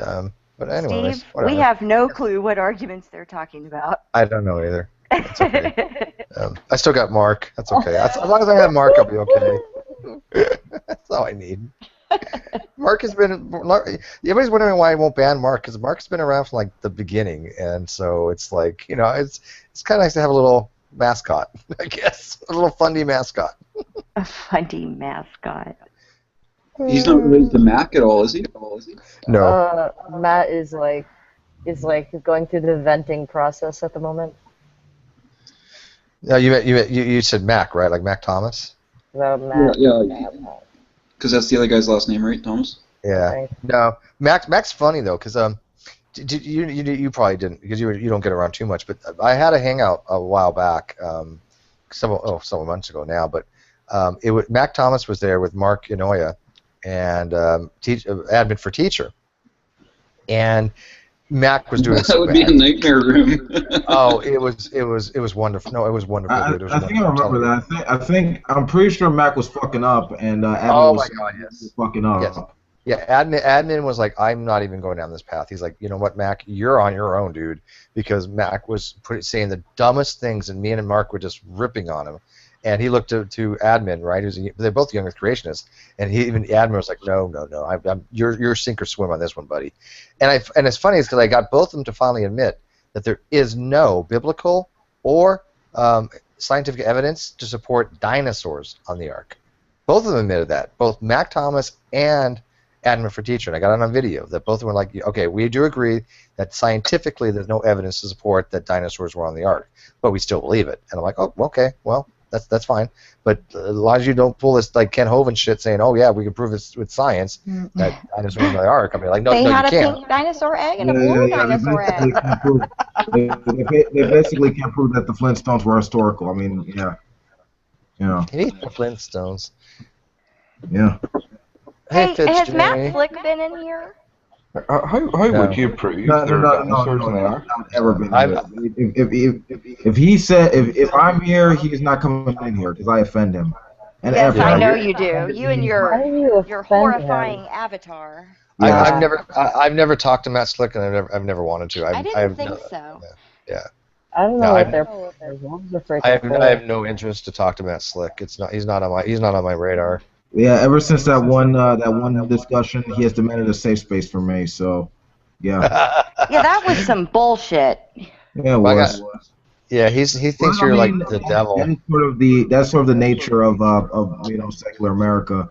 You have theocrats that demand that because they have particular beliefs that they've held to the point of insult, and to offend them is basically to have some kind of unspoken right. It's Christian privilege. However, it's not right to say you can't be offended. I mean, that's ridiculous. Have you guys read what Matt read? Matt put in. He's like, just fucking kill me. Yeah. Did you guys listen to Alex Malpass though? Correct. Matt Slick on his God not God that thing. Was awesome. I was just thinking of that stupid that was so great. syllogism that's so bullshit. Yeah, that was a beautiful deconstruction of it. And then Matt Slick turns around. He ran and hid for like 2 weeks, and then he comes back and starts shit talking. Yeah, well, he knows. He didn't tear it down. Matt got his ass handed to him on that. He totally did. Brutally so. Yep. What evidence would you need, Steve, that dinosaurs were on the Ark? Jesus needs to come down and tell me that personally. That there was an ark. That's you so you said dinosaurs. Yeah, I mean, honestly, Mark, I think I'll accept the possibilities for a lot of things, but I won't accept things so absurd to be, for all practical purposes, even if they're logically possible, to be materially impossible. I mean, do you believe Alexander the Great existed? I accept that he existed. God, that's the dumbest fucking thing. No, I'm just asking a genuine question. Didn't Noah bring chickens? With dinosaurs on the Ark. Noah brought chickens, so technically. Unlike Steve, I'm not unreasonable. I don't need Jesus to come out and prove himself. I just need Jesus to try and give me a hug. Wow. No one can hear anything. Wow, guys. Still, damn. Alexander the Great is not a supernatural claim that could be physically possible. Dinosaurs on the Ark, and the Ark with animals is physically impossible. There's a difference there. Do you see that? And what in the world does that have to do with dinosaurs being on the Ark? I can't hear. Okay, Noah brought chickens. Mark is on an Android. If you guys talk when he's talking, I cannot hear him. Can you hear me better? Yes. Yeah. So if there were dinosaurs on the Ark, that would be supernatural. It would require, yes, it would be, because all signs of science point that they did not be on the Ark. They died out 65 million years ago, except for chickens and avians. But for all practical purposes, the larger dinosaurs, right, the sauropods. Yeah, but if there was a flood, those died. there was a flood that would ruin a lot of the things you look for evidence. I don't think it's supernatural. I just think that's highly unlikely because, given the evidence, that's retarded.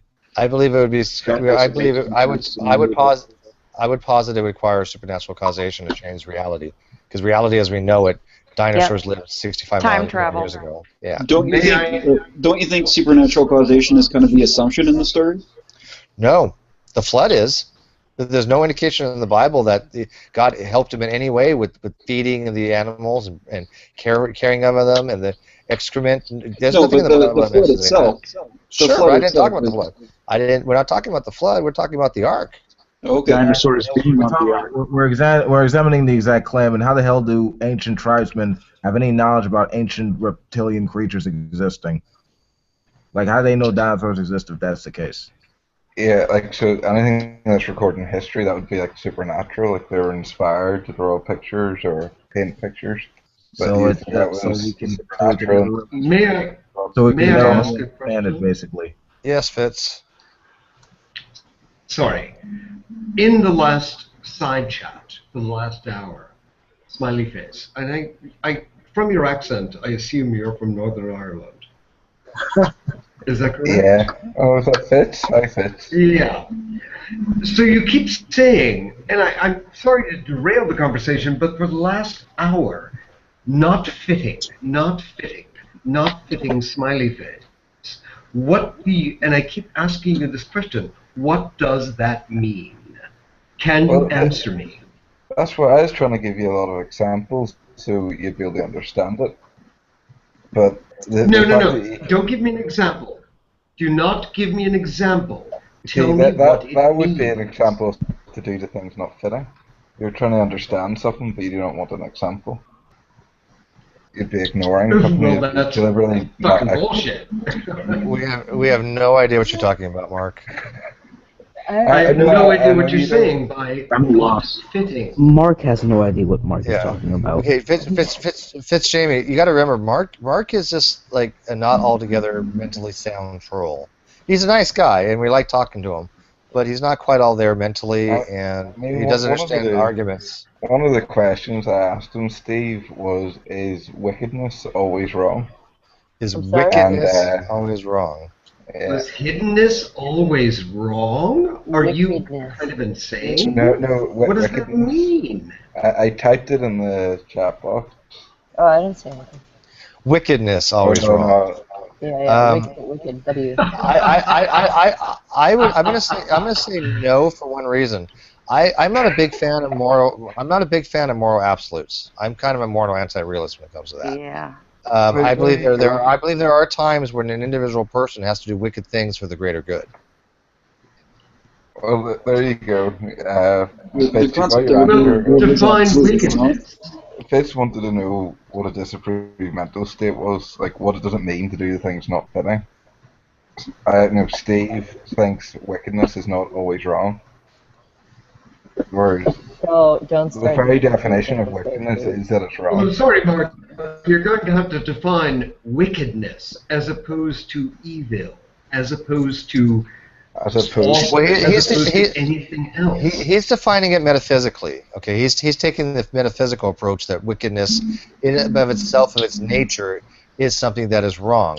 However, I'm taking being evil or morally wrong, and you're saying that is not wrong, or it's not always wrong. I'm being specifically instances where what you would construe to be morally wrong could be good in the greater good, and that for that wickedness would not be construed as wickedness unless you're looking at the individual account, that the actual act, or the effect on society called consequentialism. See, I'm looking at the consequentialism. You're not. It would still be well, wickedness. I'm looking at the word itself. Wickedness is not necessarily equated to, let's say, evil. wickedness is a very, very thinly defined term, definitionally, as opposed to evil, a broad stroke. What do you mean by wickedness? Well, you could say evil, sin, sinfulness, wrongdoing, wrong. No, that's not what I said. Immorality, What is perversion, wickedness? corruption, corruptness. Well, I mean, well, Fitzgerald, without, I mean, he is giving you synonyms, so I mean, this is going to Well, be. I know. I can bring out my thesaurus as well. You know, Yeah. I can bring out my thesaurus and bring out a lot of words. This guy is being. I'm sorry. I'm sorry. My thesaurus is a lot bigger, let me tell you. Can you give me an example of when wickedness is not always wrong, even though it's defined as always wrong? Well, would you consider taking the life of somebody evil or wickedness? Like an innocent person? Yes. Yeah. Okay. So, wait, hang on. Are you familiar with the Trolley problem? No. Go for it. Does anybody else here know the Trolley problem besides Isaiah, I think, and maybe Wolf? No. And obviously. No. Okay. Answering the phone. You said what now? The Trolley problem. I don't know if I really want to go down this route with Mark. I don't know if You don't. I don't think say no, but I know you're going to do it anyway. I doubt Mark's gonna get it. Yeah, I don't think so either. That's why I'm like. I would like Wolf's opinions. I'm really debating whether I want to go down this rabbit hole because I don't think you're going to understand the Trolley problem, and maybe you should like look into it first, Mark. There are times when taking the innocent life is the best option. Steve, even if he understood it, what makes you think he's going to answer it? Well, that's the other issue too. Yeah, he's been asked simple questions, and he. I don't mind. Well, I'm just saying. I'm just speaking from my experience. I don't exactly. I don't mind having these types of discussions with somebody who's capable of understanding them. You know, if Nicholas didn't, he knows what the Trolley problem is. But if he didn't, we could run it with each other. I would have no problem with that. But I think it's just kind of right. It's a trolley or Charlie. The trolley thing? Hold on. I know the trolley one. Explain it to me. Real quick, I just want to say real quick. It's not that I think that he's too ignorant. I mean, we Unwilling's a good word. Right?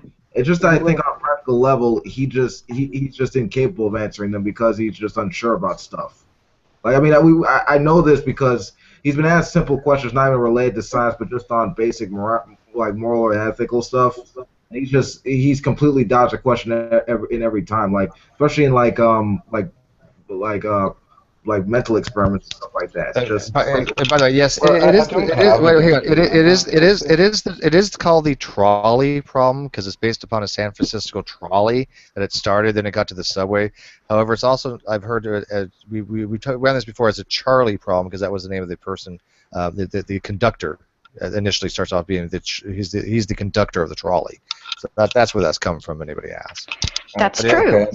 Yeah, I know the trolley thing. So do you think the person who's going to make a decision would be making a wicked decision on that? Yes, I mean, okay. So in the initial trolley problem, I mean, you have a runaway trolley that's going to go crashing into a family of 5 people unless you push a button that diverts the track, and it will run into a big fat man that'll cause it to stop, saving the life of the 5 people but killing the fat man, who's an innocent. They're all innocent.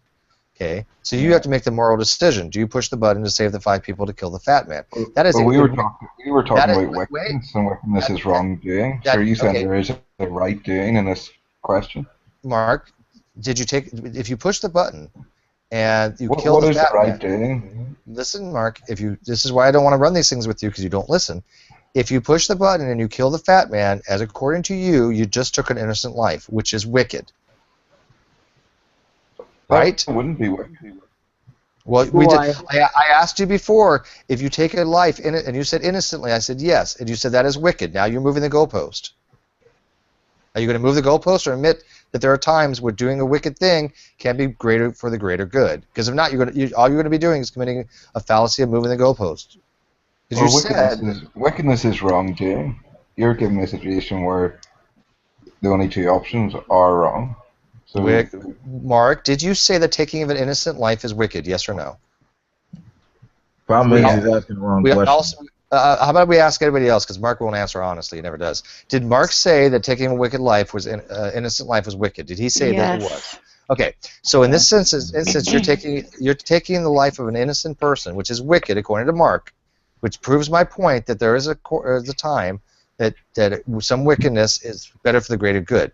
So Mark, you've already been defeated. Do you understand that? Thank you for playing. Because wickedness is wrongdoing. Okay, you did not address anything that I just told you. If the doing I was doing was to save the most people, then that would be the... Still killing somebody. So then your initial assessment that taking an innocent life is always wicked is not what... Yeah, you can't have it both ways. Right, you can't have it both ways. So you can take you can take an innocent life and it's not wicked.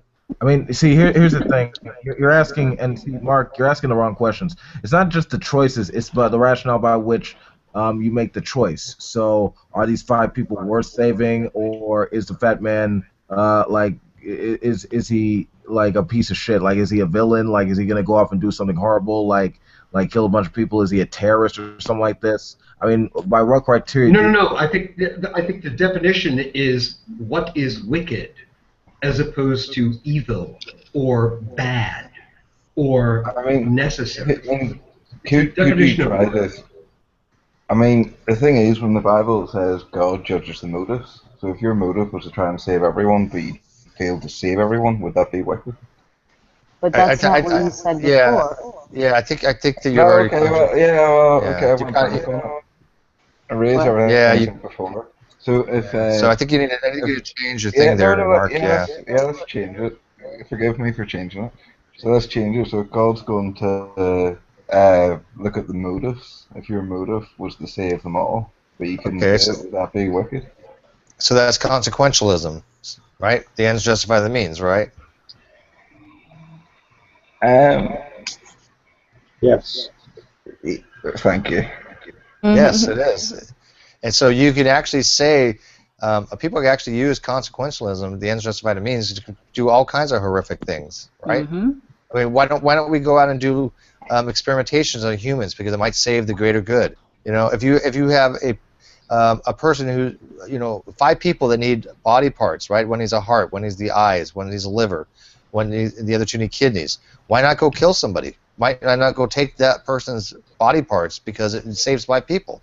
Where's your reasoning there? If you're going to kill 1 person to save 5 on a track, what's the difference between that and taking the life of somebody because it's for the greater good, because you just adhere to consequentialism to save the 5 people that need the transplant? Think about it, Mark. You've just went down the path of consequentialism. So let's go down that path. You've just basically said it's okay to kill people if it's for the greater good, to kill a single person to save 5 that need the transplants.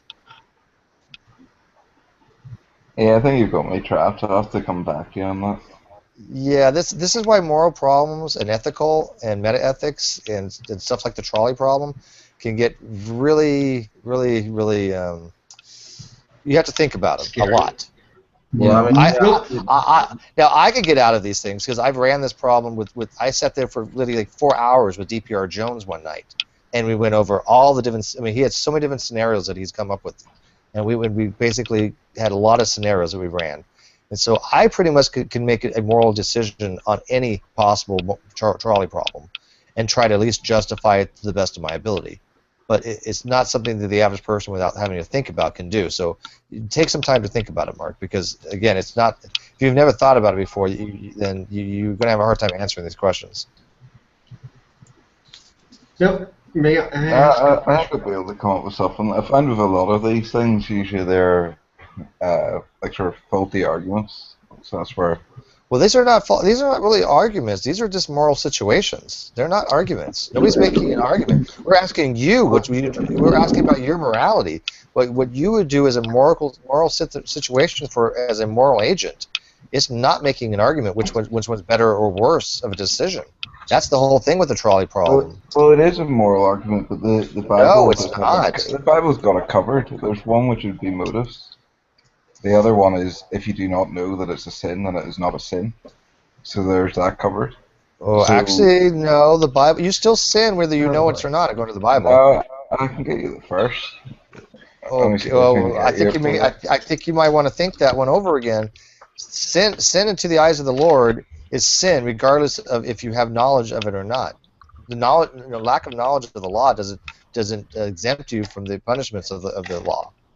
Right. I mean, Nicholas, you're the Bible guy. Well, actually, specifically talking about Old Testament law, Yes. like Leviticus and stuff like that, that sort of stuff, ignorance was considered to be a certain kind of excuse under the law.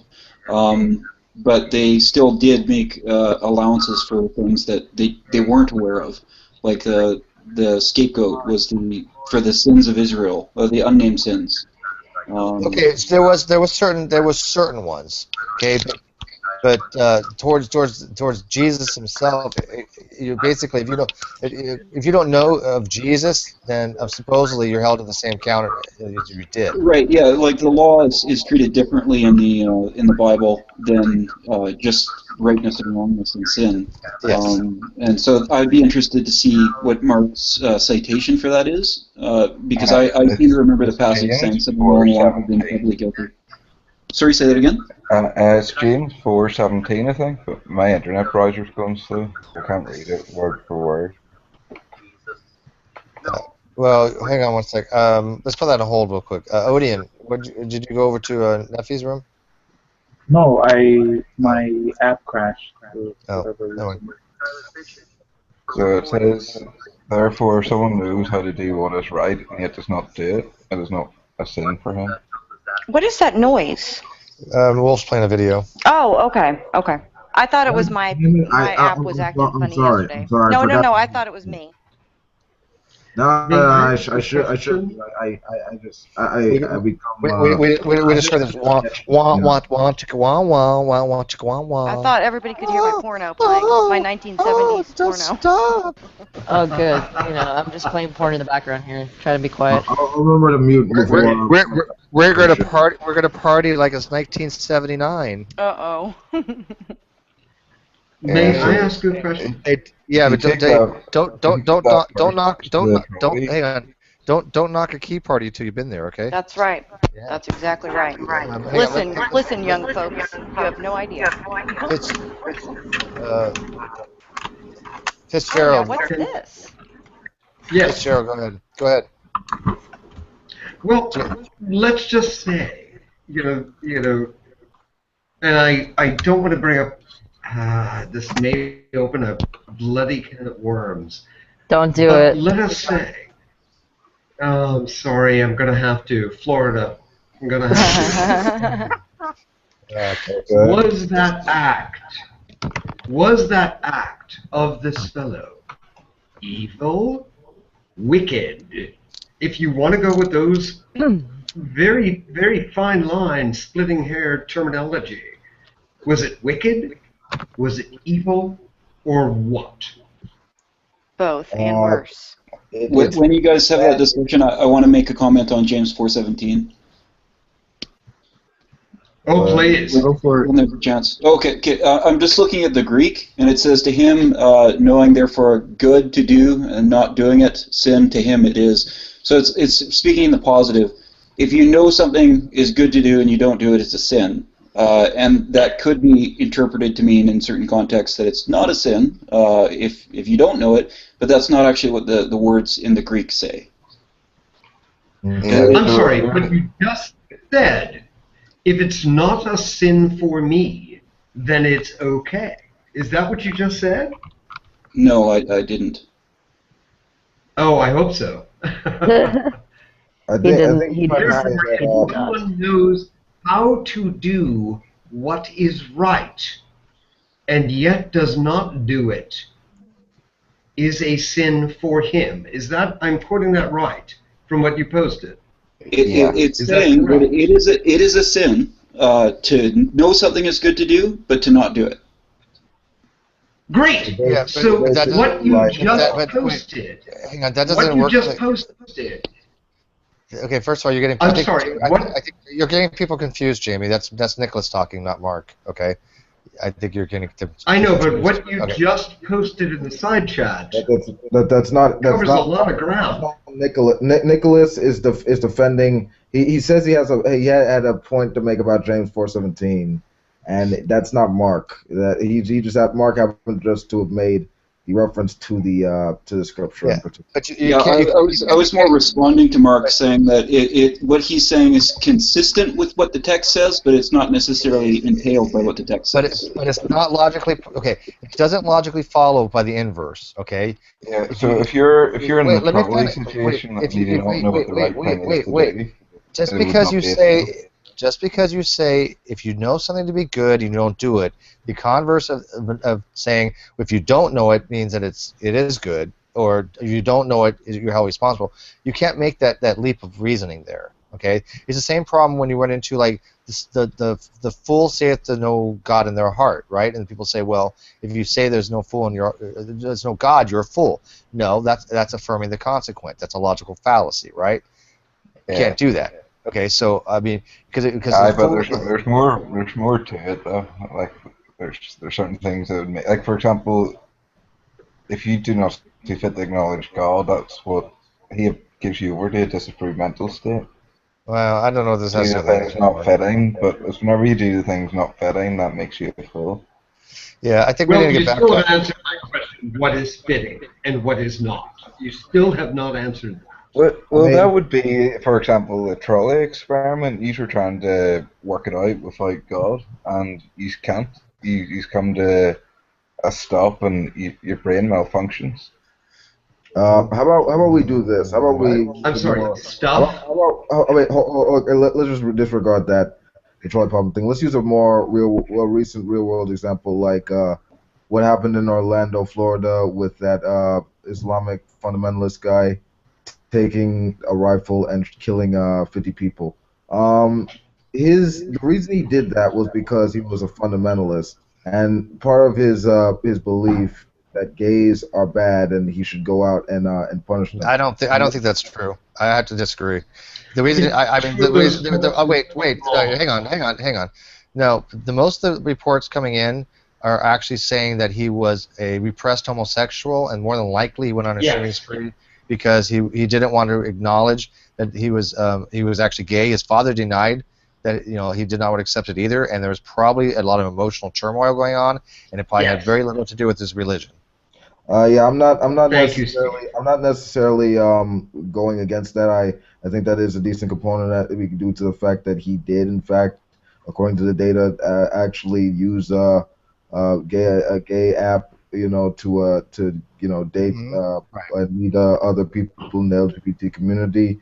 But I think it is the fact that he was raised Muslim, and that is a theme in the Abrahamic faiths to look at gay and being gay as something evil or sinful, and you have to go out there and punishment, in the old theocratic sense. I think that it was that conflict that led to that, because let's not forget. I agree. He was also raised in the U.S. He happened to have classified as Muslim and pledged allegiance to ISIS, but also in his personal life he was very violent, very lashing out at everyone. People in the clubs, his own wife. He was very violent, and it was easy to acquire a weapon. He was working as a security guard, so really a matter of time. Yes, the data is coming out, but it's also true that where did he learn this? Evangelicals of all stripes are saying. Not evangelicals, fundamentalists. Just be accurate. Well, it's the fundamentalists. Yeah, it's technically not the evangelicals. Evangelicals don't really push that, but fundamentalists tend to. But it's the same thing, Jamie. I have to agree. I have to agree that. But Mark, you're heroes, right? Wolf is around evangelicals a lot. Is he saying that he could go in and shoot up a gay bar because he's around evangelicals? No, it's not because he was Pastor Anderson, right? He was fundamentalist. He viewed gay as a problem because he had that struggle personally, and the only way he could actually validate himself as a real fundamentalist is he went out and punished gay people. That's why he did that. Well, he had self-loathing. But hey, let me ask you, Mark. Steve Anderson and one of the other pastors had said there was a shame that more of them didn't die. Okay? Do you agree with that statement? No. Okay. Do you agree with Kent Hovind, right, who's a younger creationist, telling Steve Anderson on the phone from jail that he supported state-sanctioned executions of gays? He sure did. No. Okay. These are the people that you are looking up to as a young earth creationist, though. They misunderstand certain things in the Bible from my Well, I think I agree with you on that one. Yeah, I definitely agree with you on that one. Why take one as opposed to the rest? Why take one as opposed to the rest you believe? Why is that one thing? Oh, let's kill everybody else as opposed to everything else. Why do you just pick and choose? Well, I don't think they pick and choose. I think Well, they're not picketing Red Lobster. Well, you kind of do, Mark. I mean, you're sitting there. Ken Hovind is one of the leaders. Ken Hovind is one of the leaders of the movement of a younger creationism, and he firmly believes that gays should be put to death by the state. Mm-hmm. That's what he reads from the Bible. Now, if he can get that so much fucked up wrong, how can you not say he's not get the rest fucked up wrong when I can demonstrate that his science is completely wrong? So you are picking and choosing. Jamie is exactly right. You most certainly are picking and choosing. He may not be reading another passage whenever he's thinking. Well, I think it's not that he's picking and choosing; it's that he may not actually. By the way, this is why. I just want to say real quick, just to take the heat off of Mark just a bit, because he's still figuring out the moral landscape of this whole thing. The reason I brought this up, I'm serious. The reason I brought this up is it's more of a criticism of Islam, at least radical Islam, in that we need to figure out a way to handle terrorism, both foreign and domestic, that plays a big opposition with regard to our security as a nation. Yes. And we must remain firm, we must remain objective, we must figure out a better way to regulate, ultimately making sure that reasonable people get it, not psychopaths. And we must make sure that if we're going to condemn people on a moral, factual level based on the consequences of their actions, we need to make sure that we measure it based on individual actions rather than looking at an entire group and then making broad generalizations based on those individual instances. Yeah. I mean, which is why you can't say. I get that with the Abrahamic faith that punishing gay is an issue, but absent of invoking theocracy and anything like that, we need to call out the radicals and the fundamentalists for what they are, and not blame the entire group. That's right. Yeah, they're assholes. But I want to point out, this is why I keep Mark around. For all these people that wonder why I keep Mark, Mark is a good sounding board for this. I mean, Mark is somebody that we use. No offense to Mark, but we use him to point out these kind of problems, and I think he does more good than harm, because he might troll a little bit. That's what he does. But he actually brings these questions up, and we can show why his reasoning is wrong, and we can apply it for exactly what Wolf just did, because everything Wolf just said, I could not agree more with. Right. Well, where you guys failed on the Trolley experiment, because you can obviously fit to acknowledge God, I'll give you a verse from the Bible, and then you can actually, only from this, if the Bible's telling you to go out and shoot gays. That's more of an I don't know. Okay. I think he went from A. I think. No, I'm just saying you're saying is Kent Hovind wrong? This would be where I'd be saying he's wrong. So it says, for a slave of the Lord does not need to fight, but needs to be gentle toward all, qualified to teach, showing restraint when wronged, instructing with mildness those not favorably disposed. Perhaps God may give them repentance, leading to an accurate knowledge of truth. Yeah, well, you ain't got to convince us. We know he's wrong. Yeah, I mean, he's not supposed to be judging people either, and he's not supposed to be casting the first stone either. And I mean, there's a lot of shit he ignores. Yeah, but the stuff that he doesn't ignore is really fucking dangerous. I mean, this is one of my big pet peeves. One of the classic ones he ignores is rendering Caesar unto Caesar. Yeah. Exactly. Where that got him. Yeah, I mean, he got 48 felony counts on that, Mark, because he forgot that little problem. Well, you see the first where I tell you guys have a disapproved mental state in Romans 1? At the end of it, it does mention that Romans people 1 who is have Romans 1 is the people who have the disapproved mental state and the people who approve of the disapproved mental state. You mean the people of that particular It church? does actually say they're deserving of death. but it The doesn't apostates say of to that line them up and particular kill them. church, you mean? Mark, Romans So 1 now- Romans 1 deals specifically only with the Church of Corinth from the apostates. Only thing that they're talking about. They're not talking about anybody I else. don't know. I see a lot of evidence You're not here. going to convince him.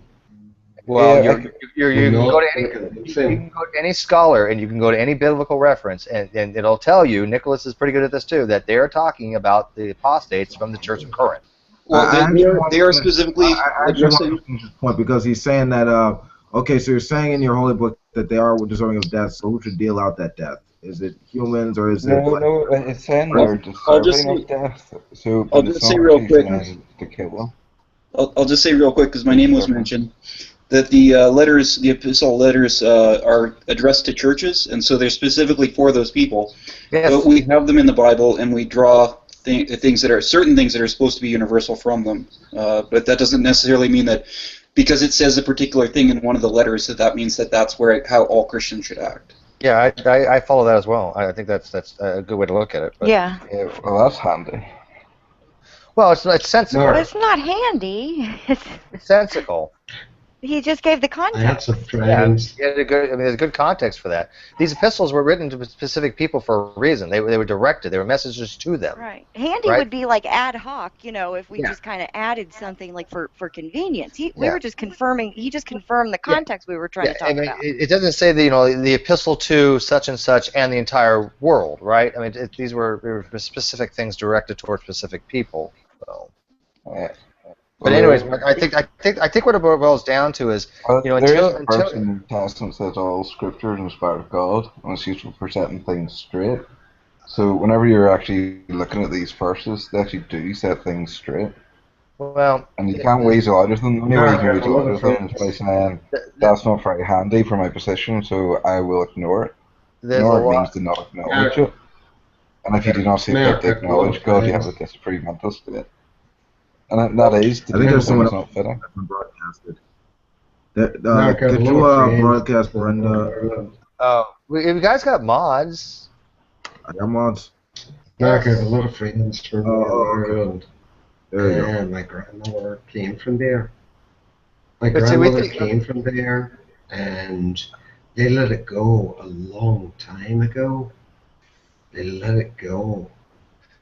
Mark, we see you have a compromised mental state. Okay, whether you believe it or not, we all recognize it here. All of us on this panel, I guarantee it. You ask anyone who's here, you have a compromised mental state. I don't know him well enough to make that judgment. I'll just say I don't know him well enough to make that judgment.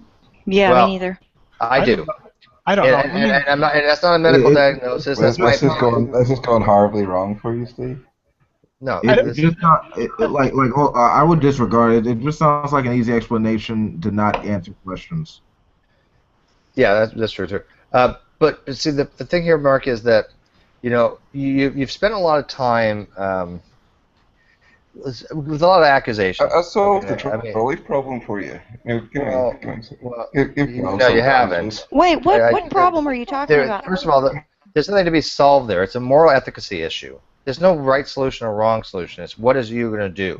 It's not like something that requires to be solved like a Rubik's cube. Solved it there for you, Steve. If you do not know what is right and you not do it, it's not a sin. You wouldn't. What be did you wicked, solve? Steve. Yeah, I don't know what you're even solving. Steve's been stuck on the trolley problem for a long, long time. I'm not stuck on it. Wait, what are you talking about? Yeah, what is there to be stuck on? I might have to change what I didn't think I could have an opinion on. Yeah, well, I told you. I've dealt with Mark a long time. I'm kidding. I believe he has compromised. But I don't understand what you're talking about, Mark. You didn't solve it's a thought experiment, dude. And even you said one time that thought experiments trip you up. Like you literally said that, and I think Dragnuts hang out. Yeah, but it didn't trip me up. The Bible actually, it was God's word that actually answered it. You clearly said that, like thought experiments, like literally mess with your judgment. Like you can't go with them. And now you're saying they're designed to trip you up. But if you actually go back to the Bible, you'll find that you can get. All right, let's go down this rabbit hole. What the hell? In for a penny, in for a pound. No. You know, I mean, so what? You were what do you, the one that actually gave him you gave him the benefit. of the doubt. I stop! did. I know. I know. I I said, just wanted. I didn't want to I play said, this. is wickedness always wrong?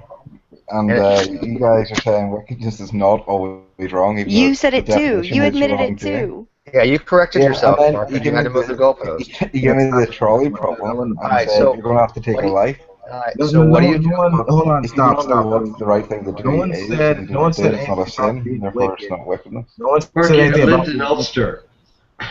No one What? said What? anything about it being wicked. It was about the fact that there are consequences to actions, and Yes. your actions based on those consequences are necessary to making Okay. moral choices. That All was the right. whole So issue. I'm gonna have to speak low a little bit because it's after 10 o'clock. So, okay, Mark, let's run this real quick. What do you do in the first situation? Do you push the button killing the fat man, or do you kill the family of 5? Well, if you do not know how to do what is right and you don't do it, then it wouldn't be a sin. Yeah, I'm not asking for your justification. I'm asking for your answer. What is your answer? The fat man or the 5 people? That's the only thing that comes out of your mouth right now. And then you ask for the justification. So what do? You push the button or you don't push the button? I try to push both buttons. There's only one. There's only one button, Mark. Dude, you suck at this. I told you. I'm not Okay, kidding. wait. Mark does not. He has no conceptualization of these types of problems. Okay, I'm telling you. You have one button, Mark. You push the button, the train will switch tracks. It'll go down the track where the fat man is, killing the fat man but stopping the train.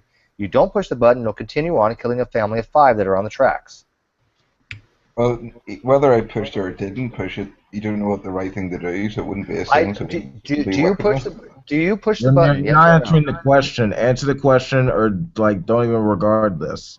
Yeah. Well, the question to Mark is: do you have a moral intuition about one choice being better than the other? Don't confuse him, Nicholas. Don't confuse him. Let's keep this simple. Do you push the button, Mark? That's the only thing that should come out of your mouth right now is a yes or a no. Do you push the button?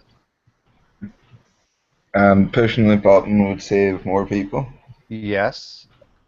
Well, if I did know what the right thing to do, so you then do it wouldn't push be a sin. So I would push the button. Okay. Knowing that I haven't sinned. All right. So you If I push the don't know what button. the right thing to do is. Okay. You push the button. You kill the fat man. Now, the next scenario is that you are. It was called a subway. Okay. You're on a subway track. You're not the person driving the subway. Okay. The subway's barreling down through the subway, and you're just you're just somebody standing on the platform there.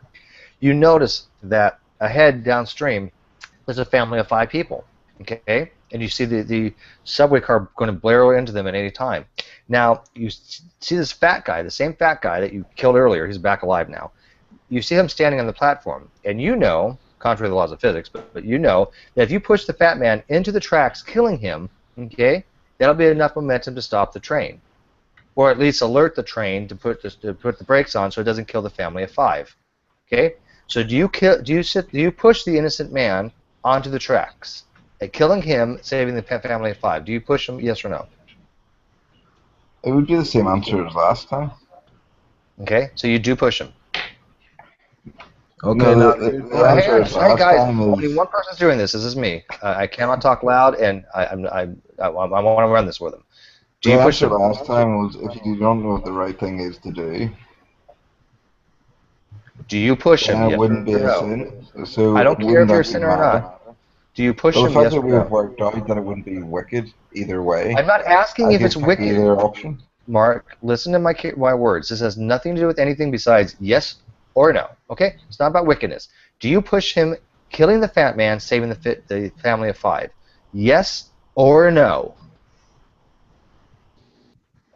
I can't tell, but it sounds like he is trying to give an answer. It sounds like he's trying to say that he isn't sure what the right moral intuition should be. Don't answer. The answer is that it wouldn't be wrong in either way.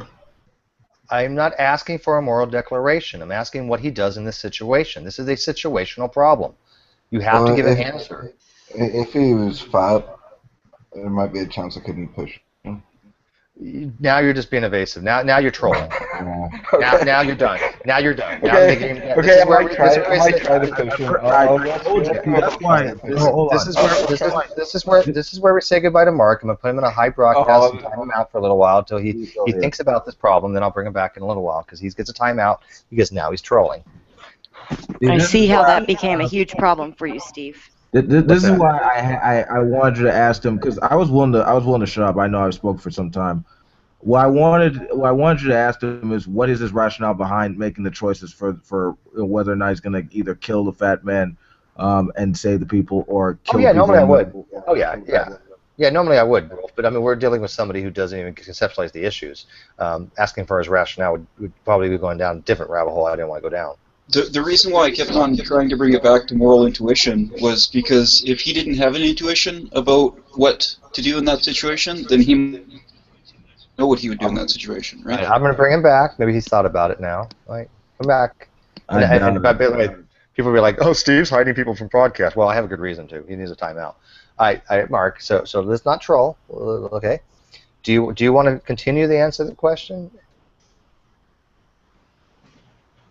And then we can ask for your moral reasoning and justification if you want.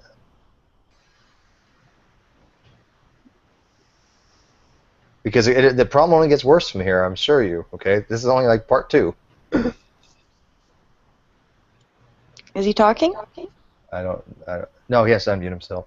Oh, okay. And Mark, did you hear what Nicholas said? I'm going to be like that. Yeah. So go ahead, Mark. Do you push the fat man? It wouldn't matter. Whenever we're talking about, if you don't push him, you just okay. So you rather kill the 5 people. If you don't push him, the 5 people die.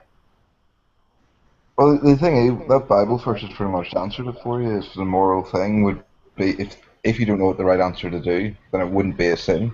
So I don't care if it's a sin or not. So what do you do? Well, the fact that it wouldn't be a sin, it wouldn't matter in terms. If you're trying to put an argument forward for morality, then no, this is not an argument for morality. This is a situational problem. All you got to do is, I'm going to give you one more chance, Mark, and I swear to God, after this, I'm just going to kick you out. Okay? Either you answer the question, or you. I'm not going to sit here and play these trollish games. Do you push the fat man, killing him, saving the 5 people, or you do not push him and let the 5 people die? If you answer anything, and you know me, I've told you this before. You answer anything else, I will kick you. I've done it before. Okay. So I'll give you a third answer. I don't know. That's an acceptable answer as well. So, which one do you pick? I don't know. Push the fat man, or not push him. Those are your 3 options. If I hear anything else, you know I'm gonna bump you. I'll pick I don't know, and I'll pick I don't know for all of the above. Like everything you bring up hereafter. All right. I don't know. All right. You guys, it's fair enough. I'm gonna be right back, so you guys can follow up on him now, because I mean I can't go any further with him because I don't think he's going to understand the problem anymore. Okay. Go ahead.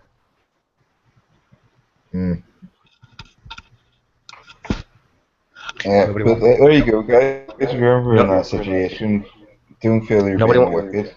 Nobody wants to play with him? Really? Nobody wants to play with Mark now? I mean, to give my version of an answer, I would say it depends on it depends on like the result of whether or not I'm saving. If the fat guy is, I guess if the fat guy goes on to cure cancer, I mean, it'd probably be an effed up thing to kill him because he could probably save a lot of people if he was alive. Although if he was a pedophile, then yeah, pushing him would be cool because I'm saving 5 people. However, if those 5 people were raising 2 kids who would probably, I don't know, set off World War III, that'd probably suck. But it really depends on like the knowledge we can ascertain in that given situation to make that decision. You know? Yeah, and there's always self-sacrifice as well. You don't need to push the fat person. You always jump on yourself. Yeah, but the thing is, with this thought experiment, and the real thing that I think you should learn more importantly about these thought experiments when it comes to morality is the fact that there are variables and numbers by which we measure these things. Okay, and whether or not we have certain access to this information, that's really the determining factor on whether or not we make decisions on helping people in that case. Jumping on yourself is an interesting answer that sort of thinks outside the box, and the common response to that is the man is fat and you aren't fat enough to stop the train. Or you're in a observation booth and you can't get out of it in time. Sure. When we're done with this one, I have a question for any consequentialists in the room. What these kinds of problems are meant to do is to illustrate that we all have this sense that there's a right answer and a wrong answer to moral problems, and what these kind of dilemmas are meant to do is to sort of tease out the fact that there really isn't a right or wrong answer to moral questions. I think it's an anti-moral realist argument. Well, the question arose, is wickedness always wrong? And Steve was trying to say, here's an example where he can say that wickedness is not always wrong, but he didn't actually show that. Well, he did, and you acknowledged that he did. No, because it would no longer be wickedness. Well, that's something you decided kind of after the fact. Yeah. Because you said initially killing an innocent is wicked, period. I think the fact that there's not necessarily always absolutes, I would argue there are no moral absolutes, but you know, you kind of made this absolutist statement, and then you had to realize that, oh, okay, well, there's other variables. Yeah. By the way, I think nobody did anybody want to know how I answer these questions? Did anybody care? No. I make this neat. No. Okay. Well, kick the fat guy. If anybody cares, in the first situation, I would push the button. In the second situation, I would not push the fat man. That's a pretty common answer. I just want to say, don't be too hard on Why? Why? Let me just say real quick, don't be too hard on this guy for giving an answer that he thought was correct and then having new information presented to him and then changing his position. Like, that's not a bad thing. Oh, no, I don't think changing the position is bad, but I think acting like you didn't change your position when we heard you, that's what I was talking about. Well, my original position was that the Bible is an inspired word of God. And did you change your position, Mark? That position. Yeah, because the Bible encourages the. Well, what's your position? What'd you change your position to, then? Well, wickedness is still always wrong. Right. What did you change your position to? I mean, it's irrelevant. I mean, here's the thing. No, it's not irrelevant. Somebody tell me what he changed his position to. Well, he said it's always wicked to take an innocent life. And then after being presented this, he said, oh, well, see, taking that innocent life wasn't wicked. Like So would he push the fat man now? Before he said I don't know. Oh, so I now don't is he know. changing it? I don't remember about that. So he hasn't changed anything. I'd have to reword it and say wickedness is always wrong. Yeah, but okay, if you go with that belief, you said you solved the thought experiment and you didn't. Yeah, you didn't solve it. Yeah, good point. Good. I'm glad you got that. I did solve it. You guys, no, you didn't. If you're ever in that situation, you can have peace of mind that you wouldn't be sinning. Mark. No, he said I don't know. Yeah, that's not solving it then. Obviously, I don't know. I thought you changed the rules and gave him I don't know as an Oh option. no, he did. Or was that just not to be kicked? No, but it wouldn't be sinning. Okay, hang on. No, okay. He can say I don't know because that's a fair answer, but he was claiming that he solved the trolley problem. Now he knows he did not solve it. There's nothing to be solved. That's why I said whatever the hell he believes about wickedness or whatever he wants to say is not bad is irrelevant bullshit. Yes, crap. You solved it. The whole nature of the thought experiment is right. Everybody. Wickedness is wrongdoing, but if you don't know what is right to do, then it's not a sin. It's not a wrongdoing. Mark, you just know what is right to do. It's not a wrongdoing. You just demonstrated to everybody that you have no argument whatsoever because you're basically saying you're talking about wickedness, but you refused to answer the question. Now, yes, you can answer I don't know because people don't know, but you cannot say that you've solved it, and you sure the hell cannot give any claim to any kind of moral superiority when you don't even have an answer to a moral or ethical question. We were talking about wickedness. Mark. Wickedness is wrongdoing. Oh my fucking God. No, shut up. They're wrong. During we were patient and careful with you explaining this, and you still don't get it. Yeah, I think you're done, Mark, because you don't get the efficacy issues here. These concepts are little. Hang on, I don't want to go to Katrina, Jamie. I don't want to go to Katrina. Let's stick. I know, Mark. I know. But Jamie, let me tell you, Mark is not capable of multiple lines of thought. Okay, let's make it linear for him. I'm just giving you experience. Okay, if there's anybody else, that's fine. Mark is not capable of getting all these different sensory things. Okay, so Sorry. It's okay. I'm just telling you that if we don't stick with the trolley thing, the rest is going to go to a state of confusion. So, Mark, do you understand now that you did not answer the question because you do not have an answer because you have no moral efficacy to understand or draw upon, and thus proving that whatever you're using from the driving from the Bible is not giving you any moral compass whatsoever. As a matter of fact, I was able to answer the question. I think I noticed Brenda answering it here. She says, "I push the button," and no, I don't push the famine. So she actually says the same thing I say. So we have some kind of moral compass that we're drawing upon. You don't. Steve, was it right for you to push the button? Yes. Why? Because I will be happy to give my justification, but I'm afraid that once I start my justification, it's going to take away from my point is from our discussion with you. So I will give my reasoning, but I'm going to do this later on. So I'm just going to suspend it for right now because I want to focus on you understanding that you have no moral compass. Matter of fact, I even asked you one time. Do you remember, Mark? It's been a while ago. But did I not ask you, if you didn't have the Bible, would you be a moral person? Or would you go out and do immoral things? And you said that you don't know. Right? Do you remember that? No, well, he has put the law in our hearts, and you demonstrate that with even trying to make these decisions. But Mark, do you remember that conversation? If you did not have the Bible, right, if you were not a Christian, would you be a moral person? Or would you go out and do immoral things? You had to actually think about that, and you couldn't give an answer. I don't recall him answering that. He didn't answer. He couldn't answer it. He didn't know. That was the problem. Remember, he didn't give an answer. He actually had to think about it, and I said, you actually have to think about this, and then you just can't even answer.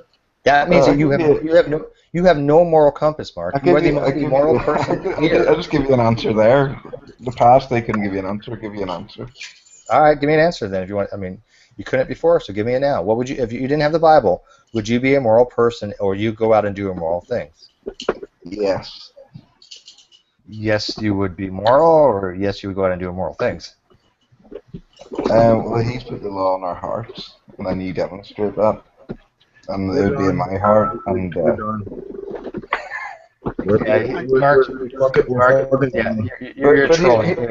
Okay, well, here's another good point, though, as well. Like, the Bible is there to actually set things straight, so taking the Bible out of the equation is not even, it's a silly question. It's always going to be there. But before you ever read the Bible, were you going out and doing immoral things? No, I wouldn't have, because I didn't believe in God. So were you a moral person? I would have done what I thought was right in my own eyes.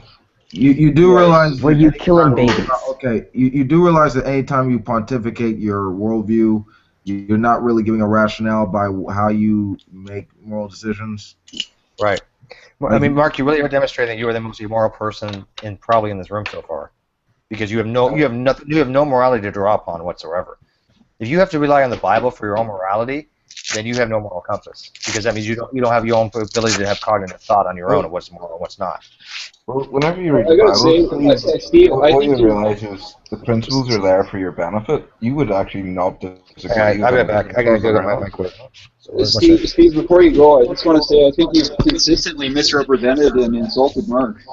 Not only did he give thoughtful answers, and sometimes he admitted he didn't know the answer and he was thinking about it, but he also gave scriptural references for what he was doing. So, and he even said that he does think he has moral intuition that's written on his heart. So even without the Bible, he would be moral. So, like, I just see you misrepresent him again and again, and I just don't think he's a lucid enough speaker to correct you. I could be wrong, Mark. That's what I'm saying. No, you would be right there. Since he's gone, Nicholas, would you say that with that statement of faith that he solved the trolley problem? Or did anything with regard to like actual situational ethics or anything like that? I don't even know what you guys mean by solve the trolley problem. Like that's what he said. That's what he claimed. So are you defending him on that or what? I don't know what he means by I solved the trolley problem. Do you mean like answered the trolley problem? He said he solved it. I think that's. Oh, bullshit. okay. You're saying okay. But no, don't. It wasn't me that solved it. It wasn't me that solved it. It's not meant to be solved. You don't get it. Shit. Oh boy. No, I'm saying that the Bible has it solved. Well, what's the Bible solution? The Bible says that if you don't do not know what the right thing to do is, then it would not be a sin. Sin is a moral thing. So if you do not know what the right thing to do is, then it's not a sin. Where does it say that? It was James. James 4:17, was it? Yeah, James 4:17. If it's written on your heart, how can you not know? Well, You've got good treasure in your heart, and you've got bad treasure in your heart. From pretty much, you've got a lot of teachings. Like I'd listen to Steve, and I listen to a lot of you guys. So I'd be pulling things that I've heard and trying to. That's why the Bible always says, "Just go to the Word, and that will set you straight." Oh, I got If you don't know, why the hell would you say you solved the friggin' thought experiment then? Well, it is solved from in a moral perspective. Shut up! It wouldn't be a sin. Shut up! Shut the hell up! No, you repeated that like 4 or 5 times. That is not solving any damn thing. You just admit ignorance and then try to say it wouldn't be a sin. Think about this stuff. How does you can rest now, Wolf? That's it. So how does James help me? How does James, whatever the number was, how does that help me solve the trolley problem? Well, if you don't know, if you don't know what the right thing is to do, it wouldn't be a sin. So it wouldn't be. How does I'm totally justified in talking the way I did just now. I'm not getting the connection. I'm getting the connection. I don't understand. Did I miss anything exciting? It just seems like a non sequitur to me. Well, we'll change it from. So the I have problem Steve's given is emotional, but we'll change it to straws. Change it. You've got 5 straws balancing on a table. Yeah. And you've got another straw that's the same distance away. And which straw are you going to stop from falling over? That's a bad example. What is he talking about? That's a horrible example. You jackass. I'm trying to take the emotional side away from it. So how does the Bible compare people to straws? I'm just saying. I'm trying to take the emotional away from it so you can understand. Mark, are you comparing people to straws? I don't think. I don't know what he's about. Well, you are dumb as fuck. Yes, man. Straws come in all different colors. You can't accuse me of being racist or anything. Mark, do you mind me translating for you when I think I know what you're trying to say? No. Yeah, I would really like it. I would appreciate it, man. I would appreciate it. Because Nicholas, is that okay, Mark? You speak dumb? Yeah. When did you learn that language? Well, what he seems to me when he says he solved the trolley problem is he's like, I came up with a system that gave me what I felt was the right answer. And so he's giving the example of a totally different emotionless question of, there's 5 pieces of straw on a table, which one do you pick? And if you lived your life according to a moral rubric that the left straw is always the best straw, then in that sense you would solve the straw problem. I think that's what he's saying. He's saying, listen, I've got a rubric to make that decision, and that decision is what to do. Yeah, that's dumb. That's fucking nonsense. That's complete bullshit. That's very. I give you props, man. That was a worthy effort, Nicholas. But yeah, nobody can speak that much. Sounds stupid. Well, we don't value straws the way we do, the way we value human lives. It's a dumb. I was trying to take the emotions away from it. Yeah. It's not. It's not emotion. It's a thought experiment. There's a train. There's a train with no driver carrying straws. Right. There's a train with no driver carrying straws, and there's a guy on the track. No, not a guy. There's a straw on the track. Mark, how high are you right now, man? You're higher than Wolf right now, or something, dude. Yeah, Mark, you didn't have that one figured out when you were saying it. Like a jacket. Yeah, at least Wolf makes sense. Yeah. In that case, I don't even care if God exists. I know. Wow. In the other case, in the case of straws on the track, I guess I would flip a coin because I don't care about straws. I choose to care about people. Most people do. So. And to borrow Mark's terminology, I would say that you've just solved the straw problem. I mean, solved the straw what problem. do you do? Do you save the people based on like how the tallest straw you choose? Tallest straw for fat guys, shortest straw for the people? Like what the fuck? And the reason why, since you did ask, and I did tell you, I'll tell you later, that I wouldn't push the fat guy, is I do believe in consequentialism, but I look at the global consequentialism, because global consequentialism and not local. Yes, you are locally going to save the life of the 5 people, but what kind of precedence that's set? We live in a society where we have to act as a whole. We can't just take isolated things like that and say it's up to me to make a moral decision about somebody else in a life or death situation. I don't have that right, and I don't think society should get it. Are you saying you'd press the button, but you wouldn't push the man because you think you could get away with pressing the button?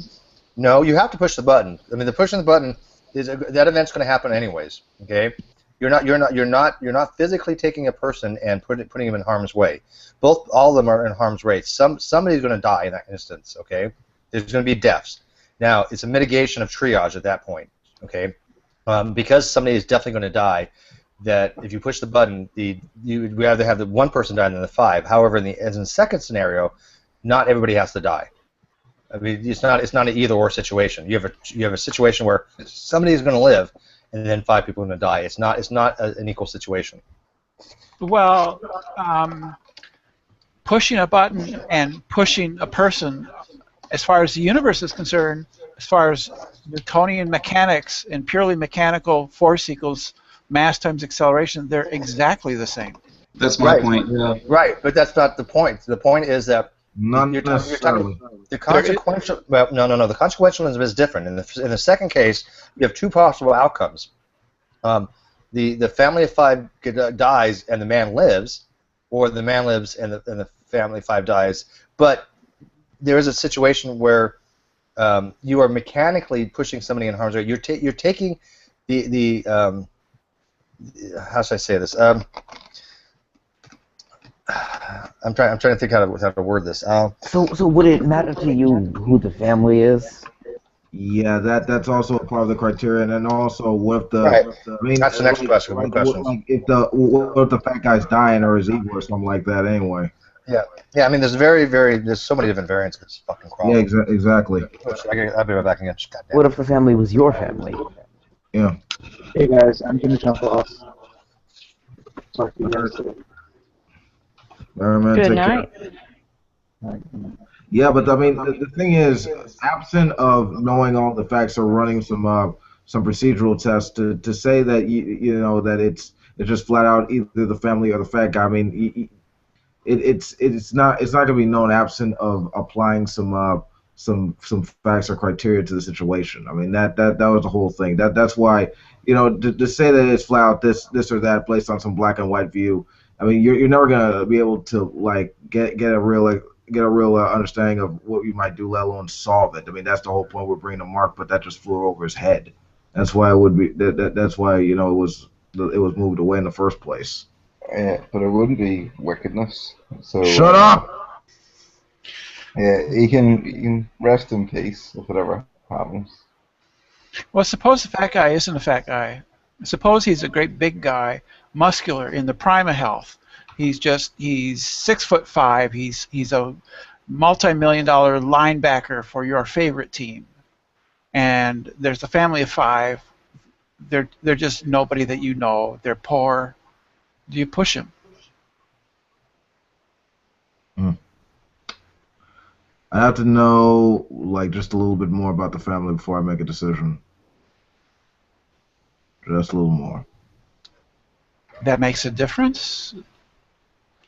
Well, yeah, I mean, it depends on who the family is. I mean, that would affect your decision. They're Muslims. Like are they No. Are they moderate or are they like fundamentalist? Like are they more important? Are they more prone to, you know, go violent or something like that? Any social outcast group that you want to pick. I mean, we already have Muslims. Like how? Great, this is my family. Go ahead and push I don't know. the I'm just button. trying to change it up to No. make it more interesting. I think that does make it interesting. All right, Absolutely yeah. right. If it's Okay, if it's okay, let's look at this. Matt, are you okay? Sorry, Wolf. Matt just left Nephew's room. Did he bind, torture, and kill you? He doesn't want to talk about it yet, apparently.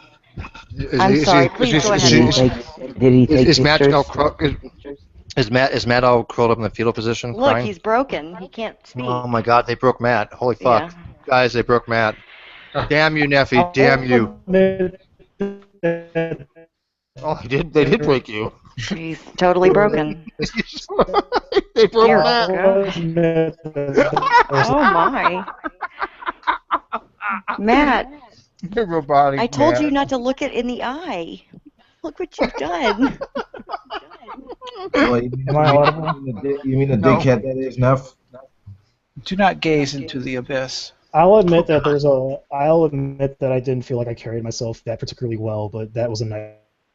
What was it? What was the topic? Yeah, he's broke. Too much. Too much Neffy.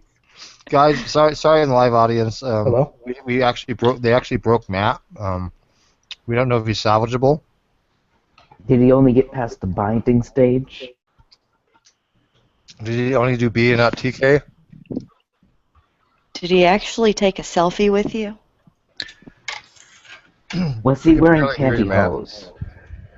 I can hear Matt like occasionally, but no, you're still robotic, man.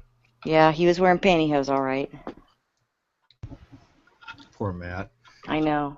He looked into the eyes of the abyss, and he saw his own soul. Look, he's gone. Maybe Neff is, finishing the T and the K now. Don't go back, man. Don't go back. I'm so glad I got smart friends for the most part. I don't have to deal with Neffy. So I've got a question for any consequentialists in the room. Is it just Steve, or? Well, I wanted to finish what I was saying before I had to go downstairs, but there's a difference, and it sounds weird, but there is a difference between when you have to actually physically cause harm to somebody by touching them, and not by touching them, right? I mean, there is a disconnect mentally that occurs there. We all understand that. That's why we don't go out, taking people for body parts, just to save other people.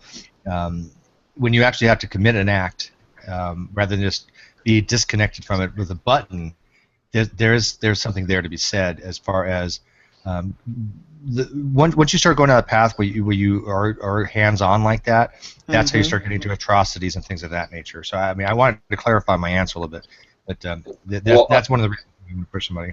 I think there is greater interaction, like especially if you're like looking in someone's eyes and killing them slowly, as opposed to dropping a nuclear bomb on them from the other side of the world. But still, I don't see much difference between the atrocity of pushing the fat man on there, as opposed to maybe having a 10-foot pole and pushing him, or having a shovel and pushing him, or having him sitting on something that's like a shovel that's connected to a button. I don't see the big difference in atrocities there. I know. This is a psychological problem, though. I mean, this is about your psychology, not to the consequentialist so much, and not to the ends justify the means. Even it is a problem of psychology, of which one do you if you push the button, are you disconnected rather than having to physically push them? And I think it does weigh more on the conscious if you have to physically push them, even though the ends are the same thing. But I think it sets a bad precedence when you do have to start physically taking somebody's life.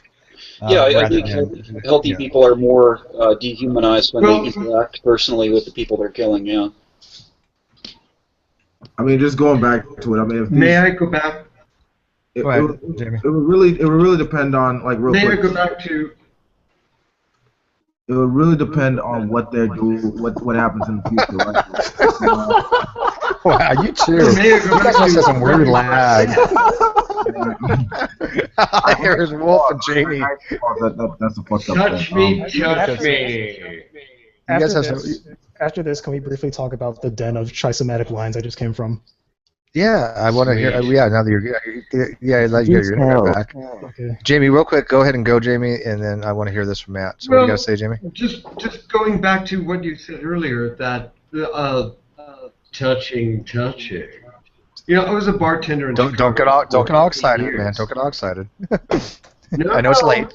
But I mean, but I mean, when you said earlier, you know, the touching, as a bouncer in Chicago, if someone laid a hand on you, you now had the legitimacy to react in force. Does that make sense? Sure. Yeah, and that's a different issue, but yeah, of course you do. I know, but I'm just reacting to what this other gentleman said.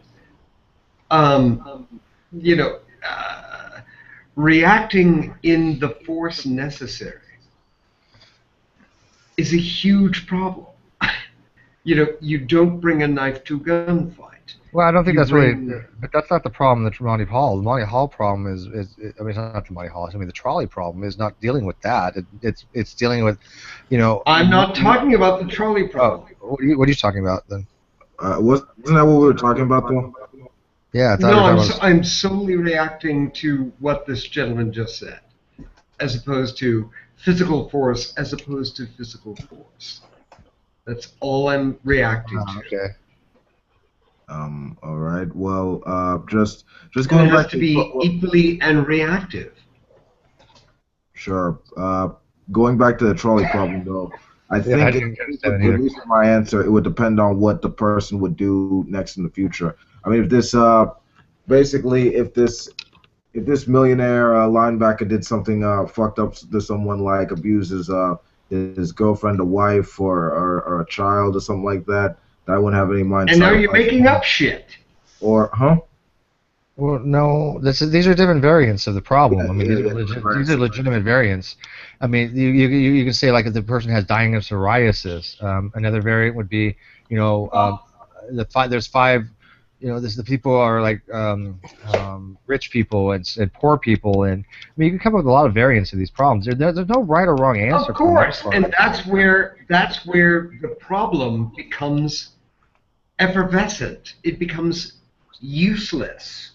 I can make up anything for this.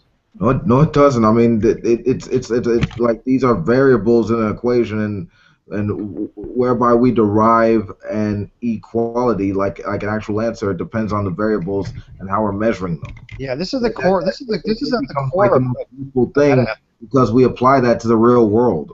I Yeah, mean, this is the core of meta, Jamie.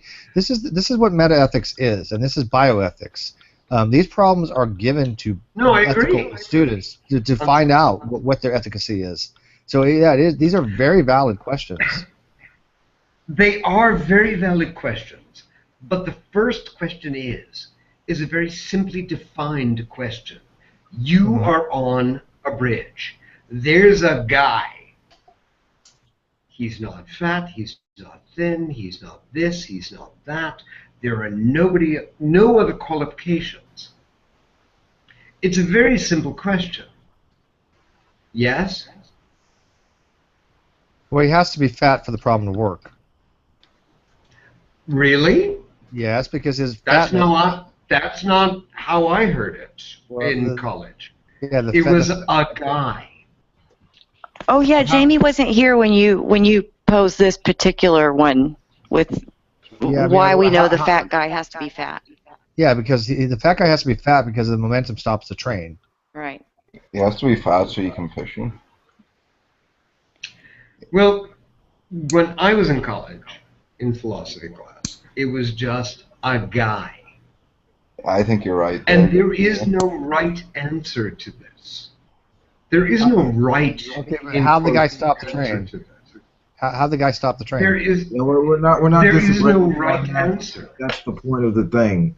It's basically how you come up with the answer in the first place, depending on the. Yeah, this is more about moral reasoning than anything else. Yeah. Exactly. But it doesn't have to be a fat guy or a sick guy or anything else. It's a guy. Okay, well, again, the most classical version I know of is the fat man, because that's what stops the trolley. That's the most common version I've ever heard. Now there's tons of other variations about there. But I think what it boils down to is that we all can at least answer these questions and provide a rationale to it. Mark has no rationale to draw upon because he has no moral compass. Because as we asked him, if we didn't have the Bible, would you go out be doing immoral things? And I still don't know if he's able to answer that yet because he wasn't able to before. And any one of us, I will guarantee it. Any one of us here, if I ask that question, if the Bible didn't exist, would you be going out raping, killing, whatever? I think everybody here would be like, no, I wouldn't. Yes, okay? I'm kidding. Yeah, except for one. Okay, there's always Matt. He's having PTSD from the whole situation that just occurred. You demonstrated that the law is written on your hearts too. But do you get, Mark, that you get that you are a moral person. You have no moral compass because you have to have. Okay, so if you didn't have the Bible, right? If it wasn't written on your heart, you want a hypothetical. If it wasn't written on your heart, would you be going out raping, killing, murdering, doing whatever you want? Well, that's what you could call the Bible, like a self-insent. It actually says things. The only acceptable answer in my eye is no. Okay, that's the only acceptable answer. Okay, that's it. There is no other answer for this to be a moral person to me. Okay, if you are some person that you need a book to tell you what's right and wrong, and you think that going out and molesting children or killing people or raping people is not heinous in of itself, and you need a book to tell you this? It's not just a book, Steve. It's a book Thank you, Stephen. Thank you. It's a book that solves the trolley problem for you. Thank you, Jamie. Well, Mark, I don't think you're understanding the bigger picture here, because you need a book to tell you what's right and wrong. It's not just any book, Steve. It solves that trolley problem for you.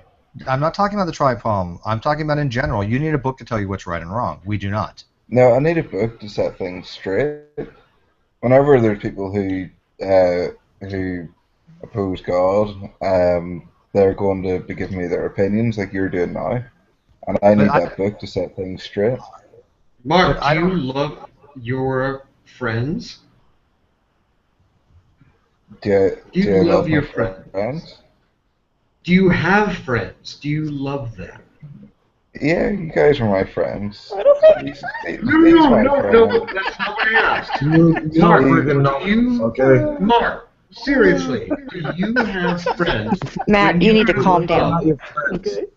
Like, will someone in this room be my friend? Do you have friends? Hannah, will you be my friend for a minute? She's asleep. I'll answer for her, yeah. Oh, thank you. Okay, there's Rare. Rare's my friend. I'll also be your friend, Mark. Jamie, That's the fucking thing I've ever heard. Jamie, you're losing Mark. We're losing Mark. He's actually going down the path of unrighteousness or whatever. But we're losing him. So I'd rather change it and be done with this. Change it, Steve. Change it. Yeah, Mark. All right, so Matt, tell us of your heinous. I know it's gonna be tough to relive. I get that. Tell us all about the binding. So bite the bullet, bend over, and tell us what happened. So here's what happened. I go into the Hangout and I immediately ask him why he thinks evolution's wrong. And actually, I need to make a couple of disclaimers. One, I did feel that there were moments in which I did not present myself fairly well. I did mix some of my words, and I did make plenty of mistakes. The second disclaimer is that I will admit that I wasn't as prepared as I thought I would be. There was a lot of terminology that Nephilim Free uses, but let's just go into the discussion. I walk in, not walk, but I ask him why he thinks evolution's wrong. And he immediately goes into this explanation about how he immediately starts talking about chromosomal translocation, or chromosome translocation. Oh, standard play. So basically what I got from that, he's basically saying that because chromosomal mutation can be deleterious or deleterious. He's talking about Robertsonian translocation, Matt. He's talking about the human chromosome number 2 fusion site. Okay, and this is what's funny. Okay, had I known that'd been the topic, I would have told you what to ask him, because Fiona has a challenge out to him, and she will debate him on this topic so long as he uses one paper that he has used as a citation. Okay, let me give you the backstory on this. Are you familiar with human chromosome number 2? I've heard about it, but I haven't necessarily explored it. It's real simple. Basically, a long time ago, around 3 to 4 or 5 million years ago, depending on who you ask, Isaiah, there was a primate chromosome of 12 and 13 that fuse together, forming human chromosome 2A and 2B. Mhm. Okay, we can show this. It's called telomeric end-to-end fusion. Okay, this is science. We don't need to justify it to Mark because he's not going to understand it. But let me just state for the sake of argument, this is true. Now, So we have more chromosomes and we've got less. This is true. That's actually why we have 46 chromosomes and all the other great apes have 48. Now, this is called a Robertsonian translocation. Okay, it's called a balanced one, however. There is no loss of genetic information. All the information is still there. So what Reneffi has done, he has found what are called unbalanced Robertsonian translocations, and trying to imply that, because there are health problems with unbalanced translocations, that he applies it across the board. He was basically, the summary of what I was getting at is because cancer and yeah, they're carcinogenic. Yes. Jesus, in somatic cells. Yeah, in somatic cells are carcinogenesis, right? But here's the biggest kicker of them all. The paper he told Fiona that he had used to falsify, to say that obviously the only human chromosome 2 fusion study was wrong, that it is a unhealthy health risk associated with balanced translocation. Wildlife translocation. Was a paper entitled "Risk Factors Involved with Wildlife Translocation." In other words, the paper he had talked about was wildlife being translocated from one area to another and the health risk posed to it. It had nothing to do with genetics in any way, shape, or form. Nephew never read the paper. Now, Fiona has challenged him on this and said, I will debate you on this so long as you refute the Robertsonian translocation by using that paper alone. He refused to respond to her. So that's the story on that. He's an idiot. That's basically where we spent the majority of the discussion. And where things started to get heated is when we started talking about, or is when he started talking about how, basically, he started talking some things about how the chromosome undergoes changes. And my argument was simply that that's recombination. Evolutionary changes come from circumstances that undergo in the environment. And he was saying, well, there's microevolution in the sense that certain colors and sizes and stripes can change, but there's no anatomical structural changes that undergo through macroevolution. It's just simply not possible or anything of that. And all the evidence is just conjecture. And the example I brought up to counter that was that there was a species of fish that when it was introduced into a new environment, I'm not imagining it was put there on purpose, but they stayed in this cave, and over time, since the cave was so dark, they lost their eyes. They no longer have any eyes. But the reason why he rejected they still have eyes. They just can't see. Right. I thought they. No, they still have eyes. They just lost the ability to see. Huh. I thought the source that I read say that they eventually lost their eyes. I mean, when I looked at the fish, they kind of looked like they had no eyes. I'd have to. I think they still have vestigial eyes. I mean, as far as I know, I thought they just lost their sight, and then they had some vestigial eyes there, but they're not like they're like completely gone. Maybe I'm wrong. Go ahead. The great water buffalo has 48, and we've got 46. I don't know how. I don't know how we're not a buffalo, Mark. Are we not? Sorry, I thought you were talking about buffalo. Yeah, Ken Hovind, is that you? You might be a buffalo. We're not buffalo. But Steve, I looked at the fish. Hang on, I want to hear Isaiah. Did they lose? They don't have any eyes. Their eyes are gone. They're gone. So I just thought that they had. Oh, okay, I could be wrong. Okay, I'll take the hit on that one. Yeah, because I actually read that out of the Ancestor's Tale. So yeah, and it actually said their eyes were gone. So okay. and that was the example I brought up. Do you know what the benefit of that was though?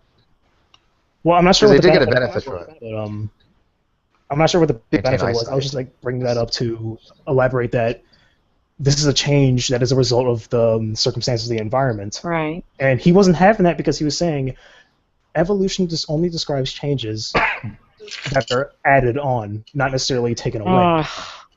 And that's when it got painful because. And that's when it got painful because I was simply describing evolution is simply trying to. This is where he binds science. I think you guys already know it, but Jamie's taking off. Thanks, buddy. Yeah, no. Bye, Jamie.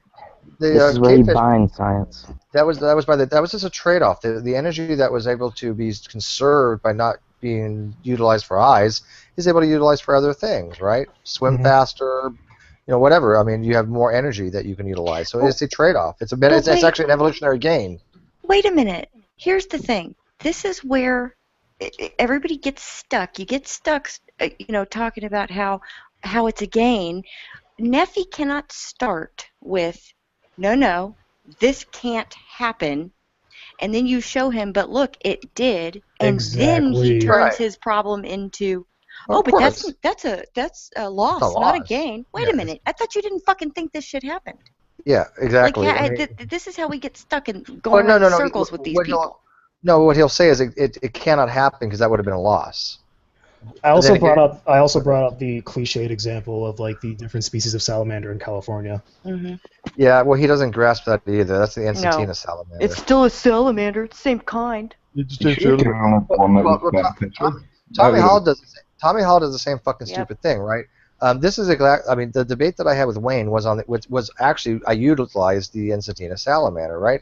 And he doesn't understand that just because there's some kind of hybridization going on at the end of the ring, that those things were still reproductively isolated, right? Because they were called post. Who's making all that noise? Is that Jamie? I don't know. It's like they're making a drink. No. Oh. If it didn't turn into a rat from a salamander, then it's not valid. Yeah, but the things were post-zygotically isolated. The things never came to fruition. So he's thinking, oh, well, they're still salamanders because I think they can still reproduce a little bit, but their offsprings are not viable. They are different species, okay?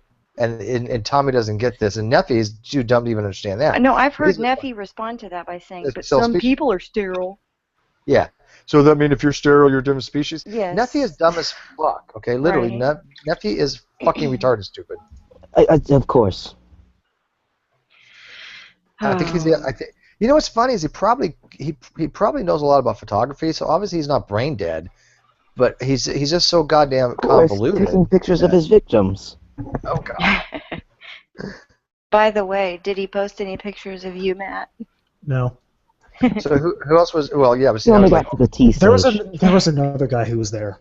Okay, and he was mainly, I guess, after we got past the whole, after got past the whole cancer. I'm just gonna call it the cancer argument, and the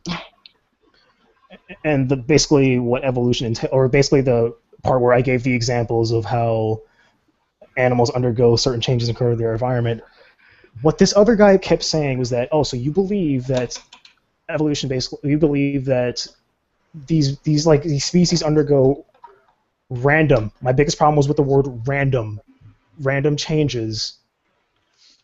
So something I got out of natural selection, and I was saying no, it's not random.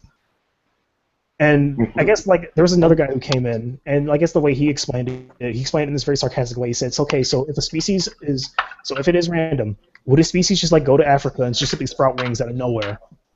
And that's the point I was trying to get across. These changes that occur are basically indirect influence of what happens in the environment. And this guy just was not getting that.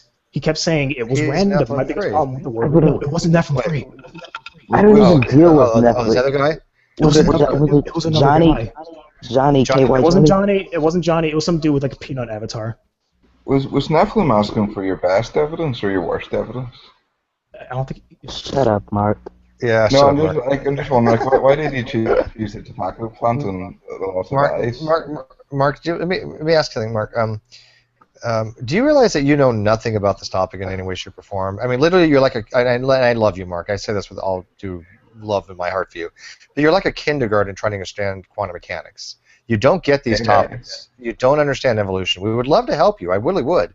I'm always hoping that one day you actually wake up and you realize that being like jungle jargon is not a good way to go through life.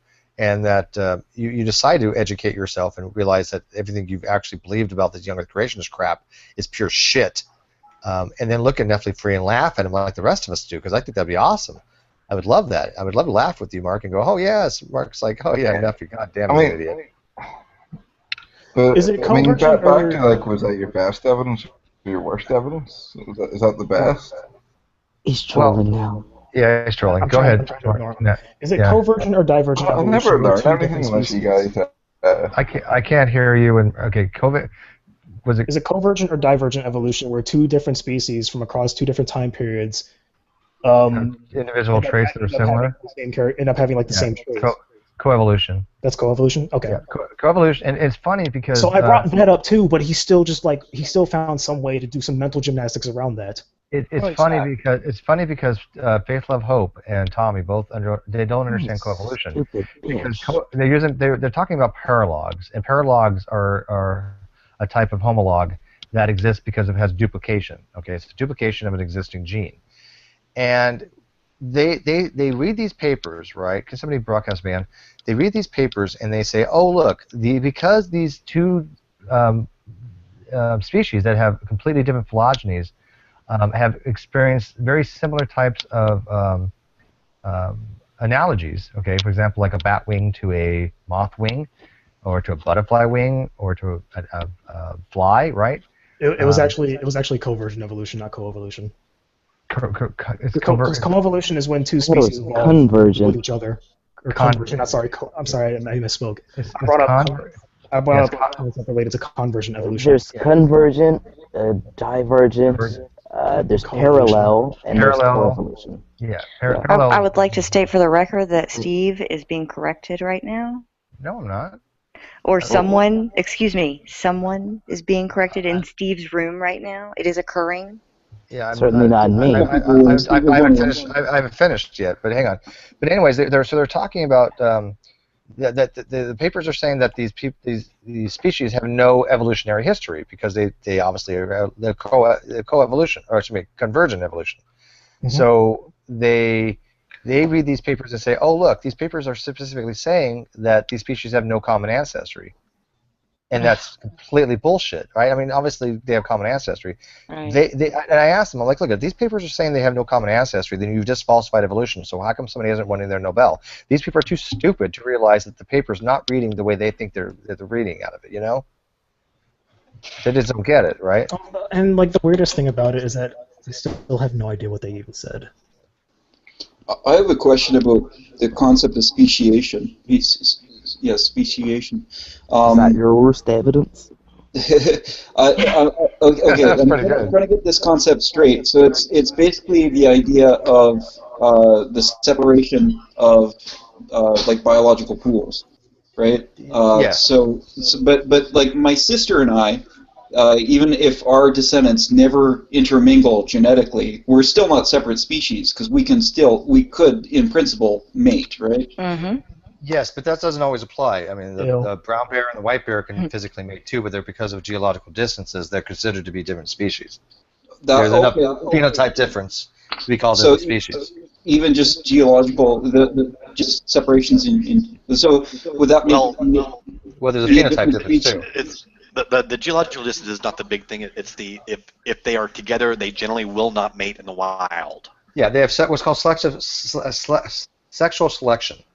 A lot of these species they won't, even if you put them together, even if they decide not to, they have sexual selection, and that means that they don't have offspring. So whatever it is that they're not having offspring, they're not having offspring, right? I mean, whether they're because of physical differences, whether biological differences or whatever, they're not having offspring. They can be considered different species most of the time.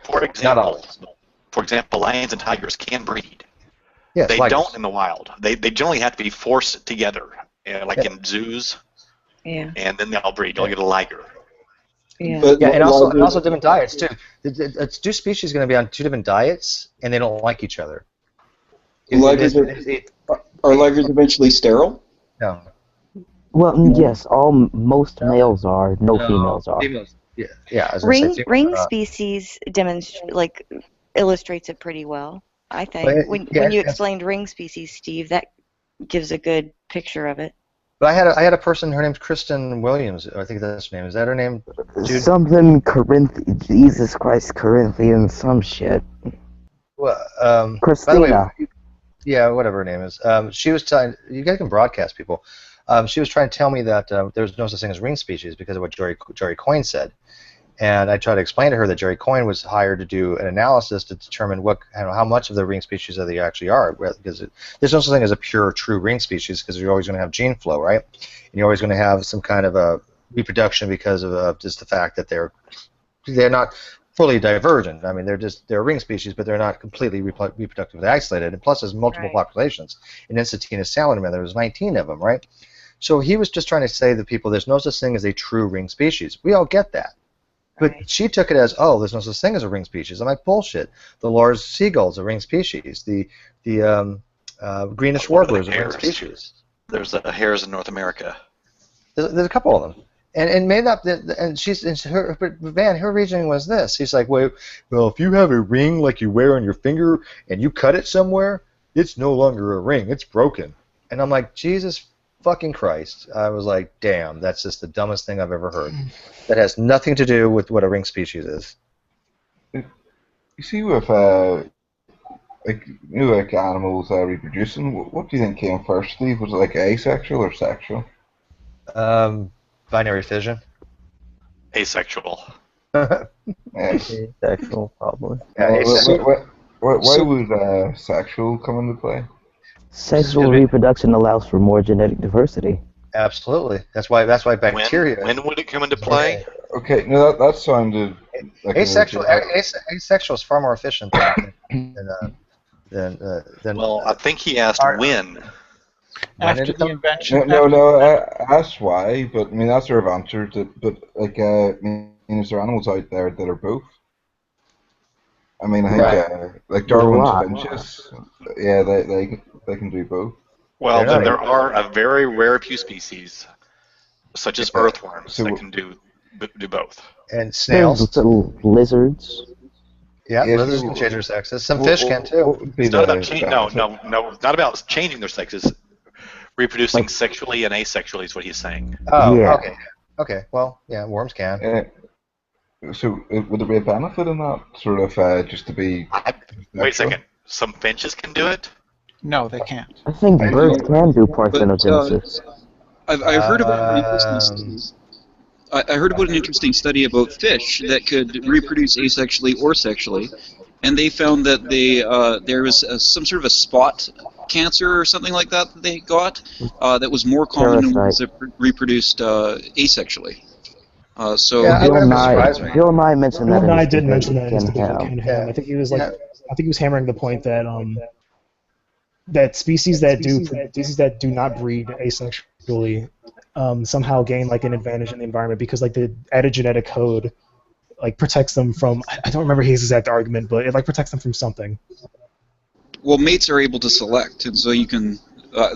I could make an argument that selective mating allows you to improve the genetic content. You breed out any mistakes. Well, what do you mean by mistakes? I mean, I don't know what you mean by mistakes. Breed out anything undesirable for fitness. Yeah, but would it not be a mistake naturally the ability to be asexual? Could you do that? Yeah. I'm talking about naturally. I was talking about the possible evolutionary advantage to producing sexually as opposed to asexually. Yeah, I can see that. I mean, I can see that. I'll buy into that one.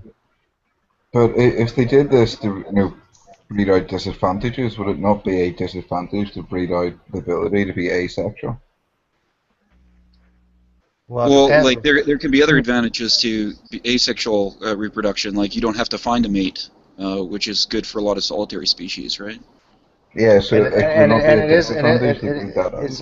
it's more energy it conserves energy more too. It's actually easier. What he's saying is what he's asking, or what he's saying is, wouldn't it be a disadvantage to breed out the ability to breed asexual and asexual? No, not necessarily. No, it depends on the species. That's what he's saying. I think y'all are addressing something that he's not saying.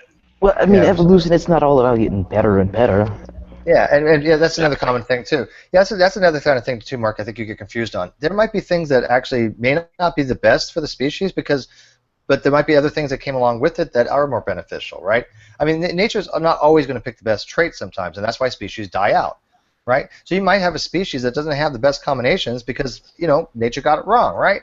And that's why if nature never got anything wrong, we wouldn't have an extinct species, right? So you can't just say, why did nature do this? for an evolutionary advantage when it may not have been an evolutionary advantage. It might have just been for other reasons. Or it might have been through mutations, or it might have been through a migration, or whatever it is. You can't just sit there and go, oh well, look at, it's got the, why is the pharyngeal nerve in giraffes like that? You've seen that before. Why does that go all the way down and all the way back up, right? It just ended up that way, right?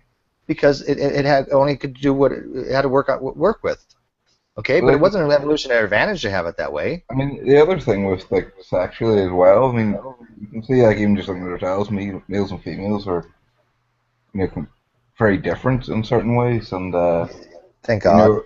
Yeah. So, like, are you saying that whenever there's animals that were asexual, somehow or other, the genetic or the little cell that was growing into something else was able to grow into a male and a female? What is he talking about? I have no idea. I don't know. Wait, are you asking how an asexually bred species eventually diverged into a male and female dimorphism? Yeah, that's what he's asking. Yeah, it didn't happen overnight, man, and many species didn't go that way. A lot of species don't have that dimorphism. And some have actually, I would almost guess a trimorphism. And now you can argue that one way or another. I mean, bees do technically only have two sexes, but for all practical purposes, they actually have three. Okay. What's yeah, that, bees. Yes. No, I was making a stupid reference to Cards Against Humanity. But go on. Queens, drones, and mates.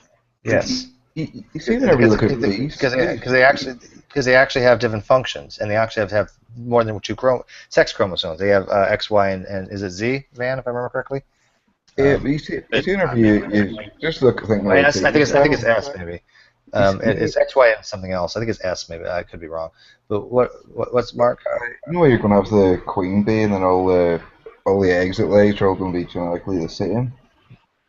And then depending on how much royal jelly is fed to the bees, that will determine whether they're queen bee, a worker bee, or a drone.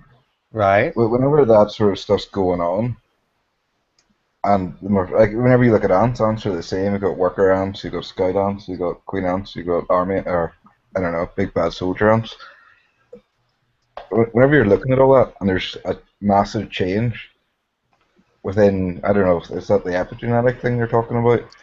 Fuck is he talking how would you look at that from the fossil record in terms of Mark, I have no idea what you're asking. Mark, you've gone off the rails. You're trying to okay. I'm trying to get my point. Yeah, when Van the Man can't even understand and decipher what you're saying, you know we've gone far off the rail. Okay. Right, you've got a queen ant. Right, it lays eggs. All the you guys, I understand them perfectly. All the daughters are going to be. Okay, that's fine. All Joe, the daughters are go ahead. going to be genetically the same. Okay, we have a queen ant. Go from there. Yeah, it's going to lay all the eggs. Everything's genetically the same, but depending on how they're fed, there'll be different morphology. I can get my words out now. Yes, fine. Yes.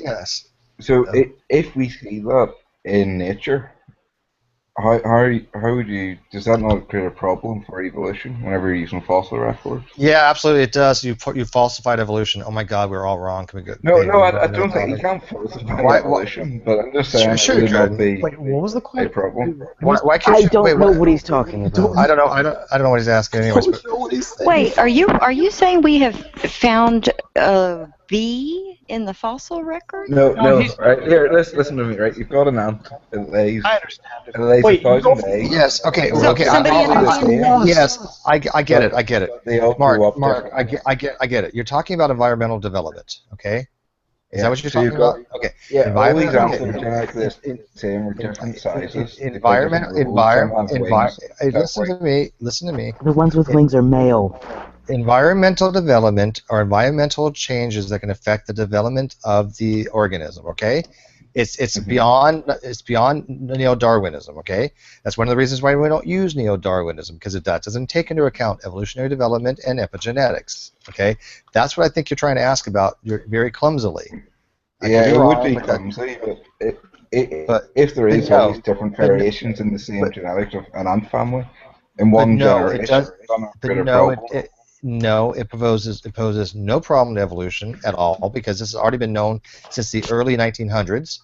Okay, we understood things that the environment could affect things. We had neo-Lamarckianism at the turn of the last century, and we also had we knew about epigenetics. We just didn't know what it was, but we knew there was a mechanism that allowed evolution to affect.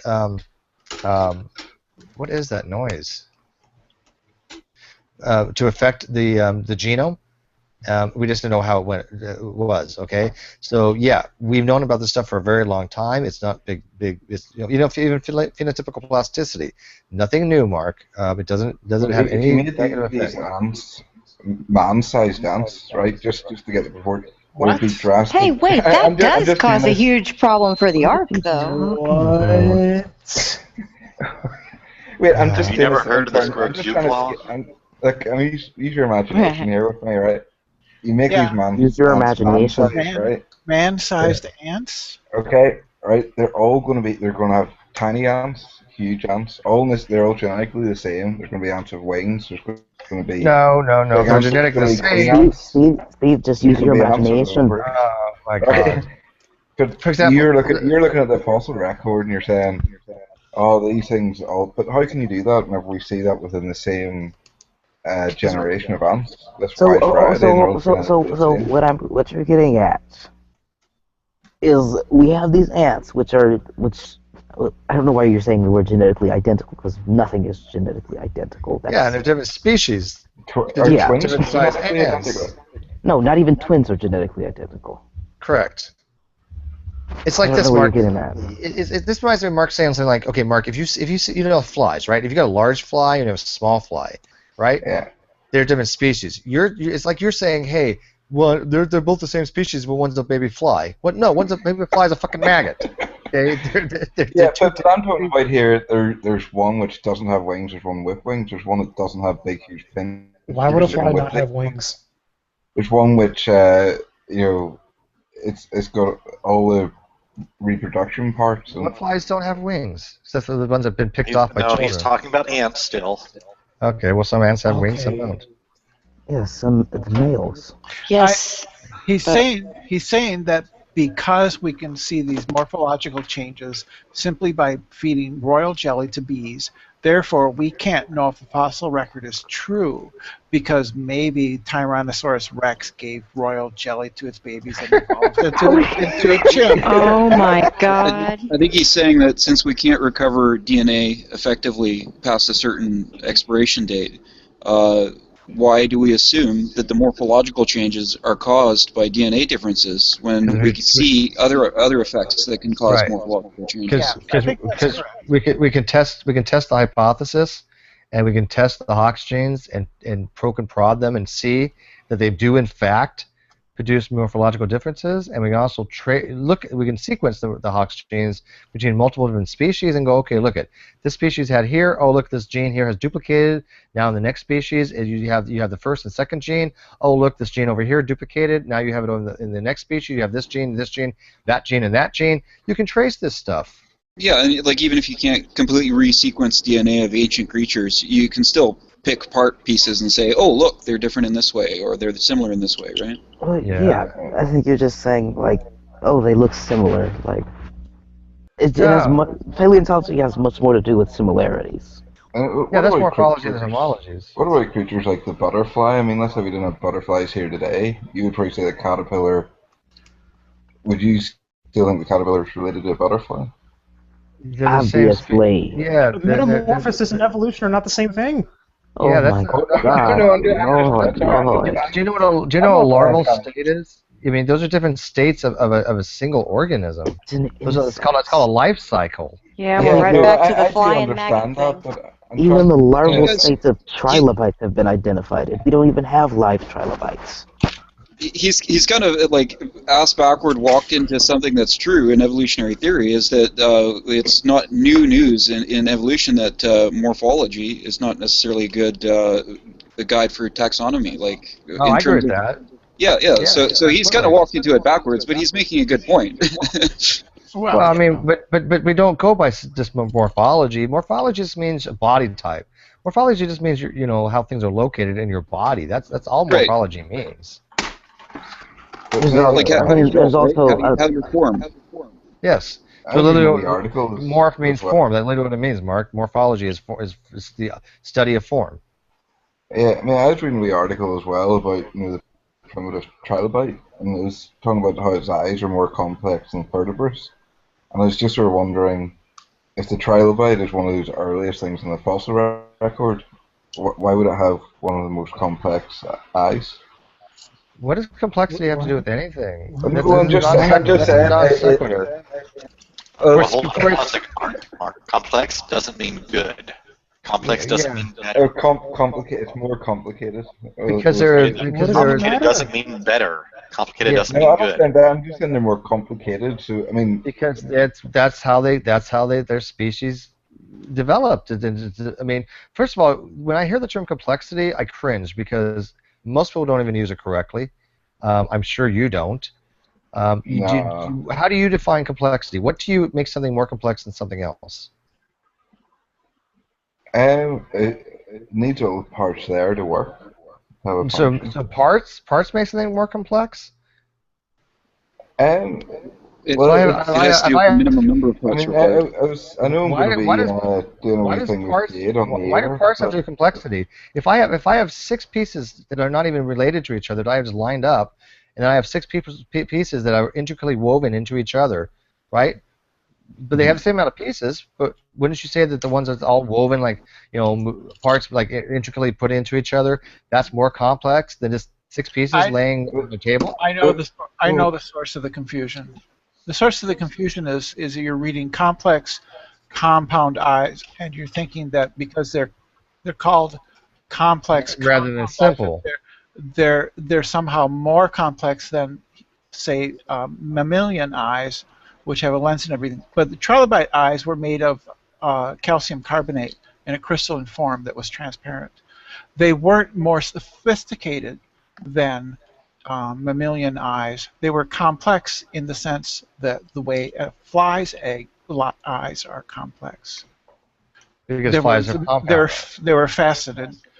Mm-hmm.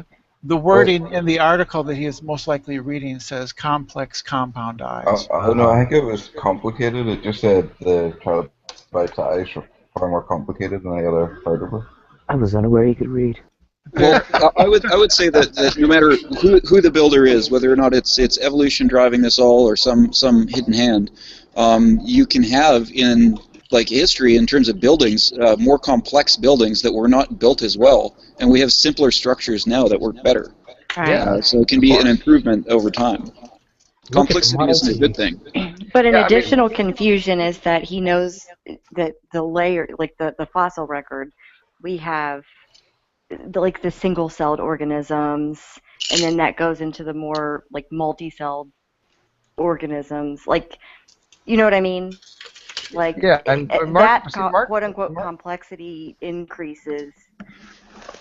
See, I the only place I've actually read what considered complexity has to do with how many introns an organism has. And generally speaking, the more introns it has, the more complex it is. Now that's a working definition that I've seen used. But it's really hard to determine what we mean by complexity. Right. It really is. You can go by genetic diversity, but in that case, an amoeba is more complicated. Right. So. But if you look at how the origin of the ear, there was a wee jaw. Mark, shut up. All you're doing right now is you're shotgunning. Okay. You really wait. Listen to me. You're not really paying attention.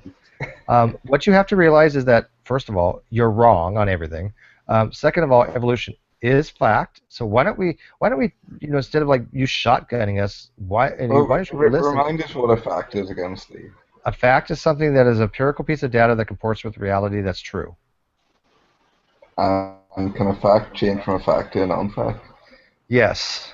We've already been down this route. I've already explained this to you. I forgot to tell you the one stupidest piece of information that Nephilim Free or argument that Nephilim Free brought up to me. He said that because I believe that evolution is not random, therefore it must be designed. That's exactly what he said. Yeah, Jesus Christ. I mean, for fuck's sake. I mean, this is a whole. I mean, Nephilim is a whole different level of stupidity. I mean, seriously. Hannah, I want you to pay me for compensation.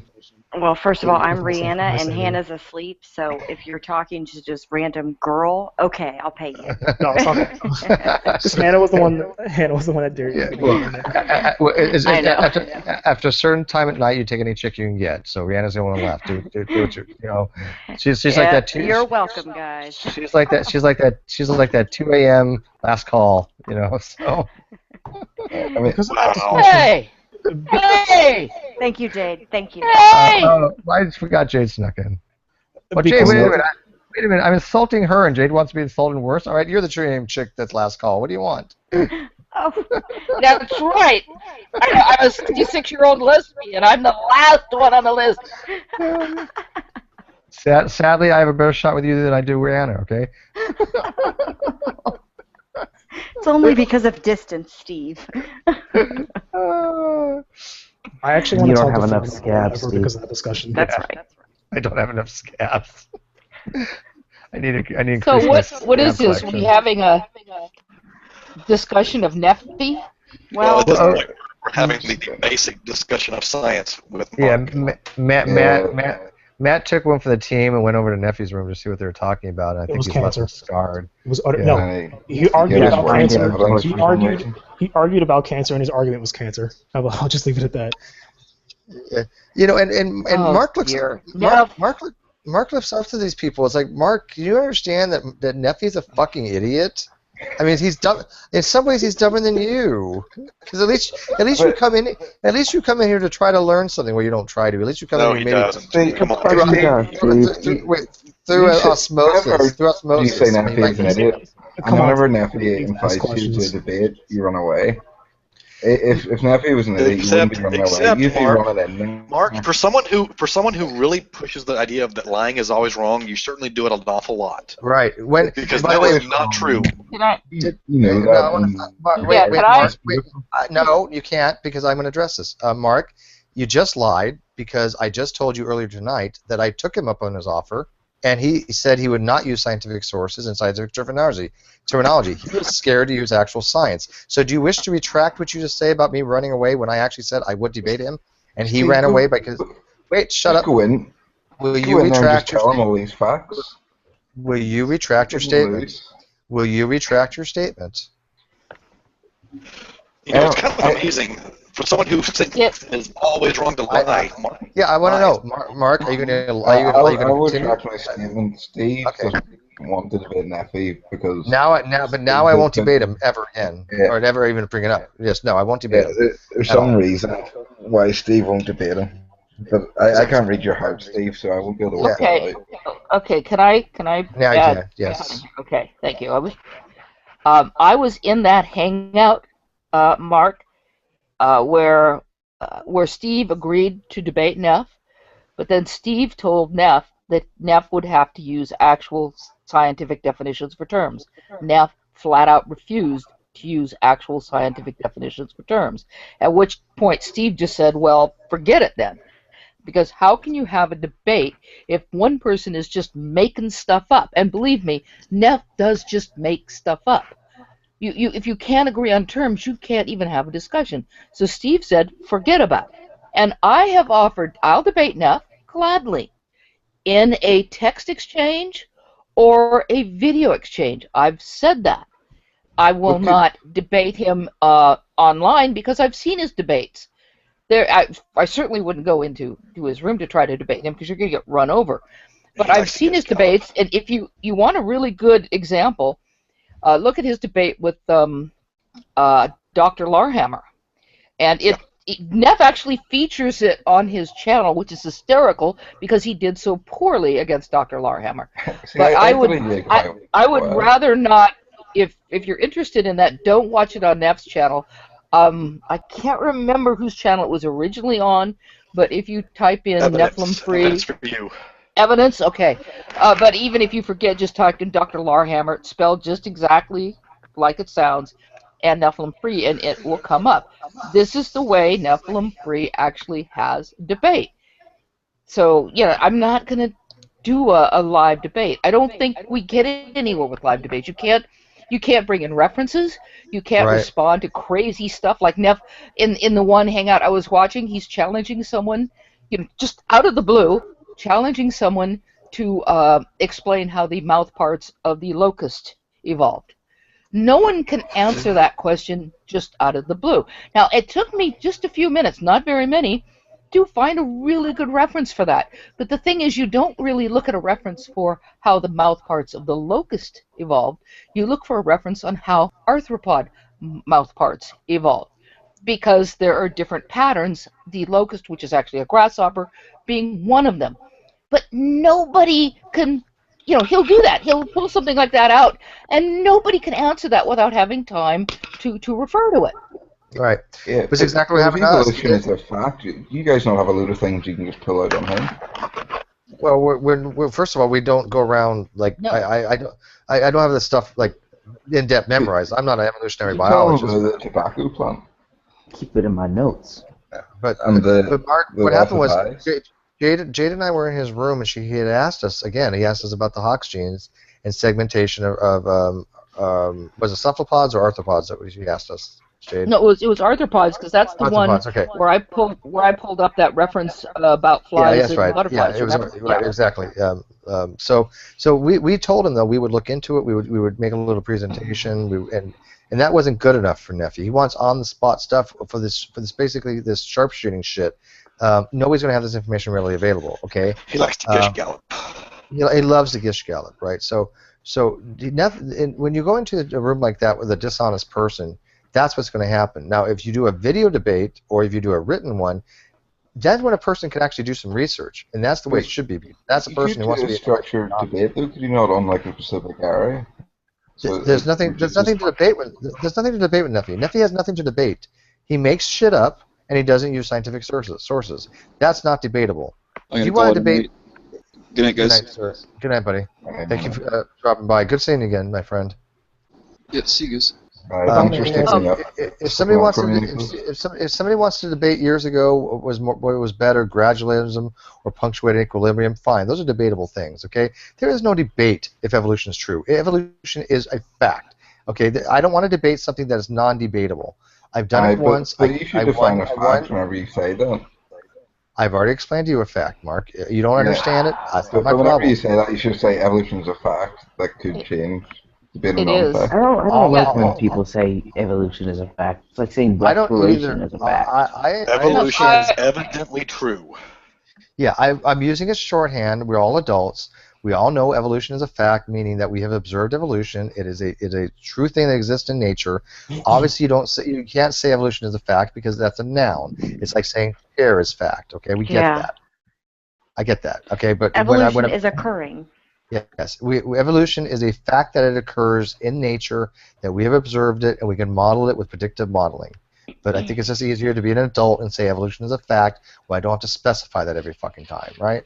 But can you not just go in there with those facts and just like pound them to the ground? No, because he's incapable of having a No, discussion. he refuses to understand it. Mark, I just tried that like a half hour ago. It does not work. It does not work. It doesn't matter. It doesn't matter. He will repeat arguments that he's been made aware are wrong. He will ignore it when you do bring the information. That's right. Steve will remember, I found a great reference that talked about how Hox genes control the wings in flies and butterflies. And so we brought that up to him. He ignored it. He just ran right over it. He would not listen. It was mutations, or it was how the Hox genes in Lepidoptera. Mike, why do I have Lepidoptera. Just say butterflies and moths. Well, that's what the paper said. The paper was Lepidoptera.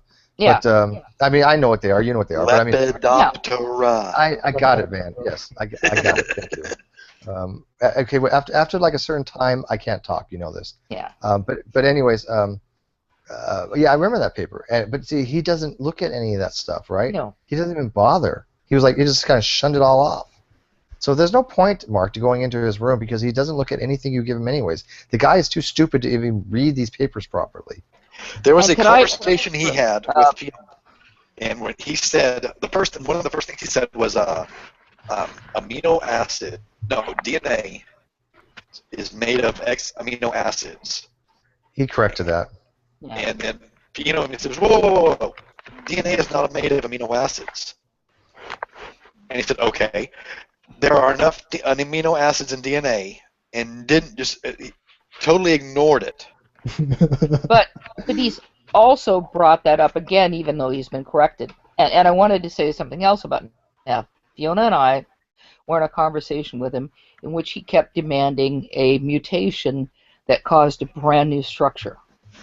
And we brought up, first of all, you can't seem to explain to certain people that there really is no such thing as a brand new structure, especially given the definition for brand new structure that a lot of creationists come up with. Everything is modified from before. But there is a YouTuber, his name's Serious Mind. Some of you may know him. He hasn't been really active a lot lately. Who, as it turns out, has a new major blood vessel to his heart, which actually has saved his life, and that's how and that was created by a mutation. It's a brand new blood vessel.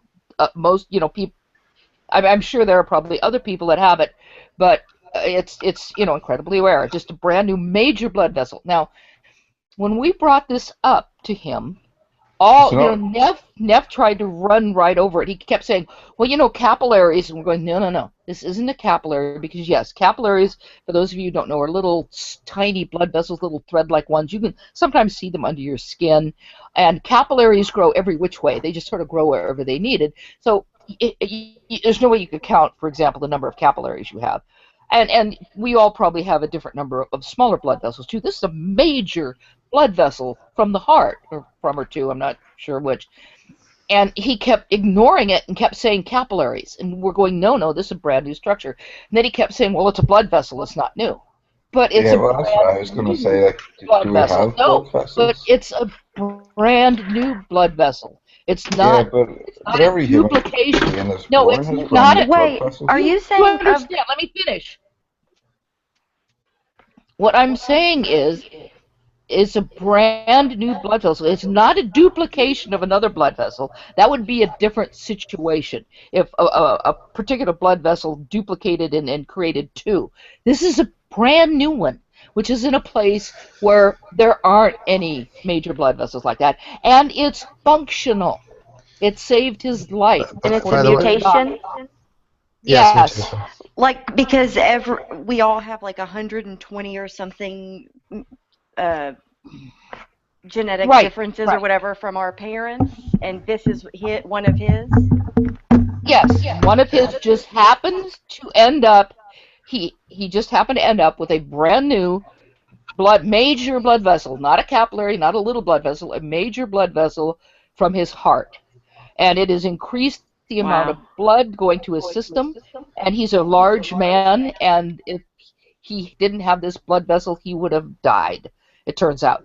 So this is a major blood vessel. To say that it's just a blood vessel is stupid. Right. That's like saying a brand new bone is just a bone. Mm-hmm. No, it's a new blood vessel.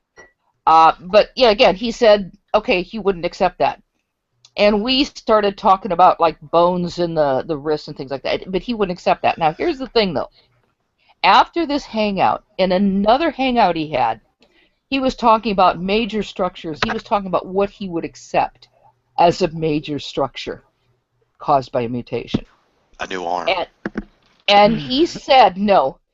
The things he said were the examples we were giving him. Shit. When we were giving him these examples, he denied that those were structures that that you could accept as being new. And yet in another hangout with someone, he's saying, well, I would accept this if there was a new bone here, if there was these are brand new structures that I would accept as proof of evolution. But when we gave him the same thing, pulling up papers and showing him, they weren't new structures. So he is a liar. But to be clear, I think he is actually deluding himself. Of course. I don't think he necessarily. There are some people here, I think, who out and out lie. They know what they're saying is a lie. Mm-hmm. I think Neff is so deluded, he doesn't know the difference between the truth and the stuff he pulls out of his ass. Yeah, he's definitely deluded. Right, and Fiona still has a challenge out to him. She'll debate him on a paper he brought up. And I'm the one who caught it. It was absolutely hysterical, and I told Fiona and everybody. Fiona looked at it and goes, "What?" I've already told him she, a few minutes ago.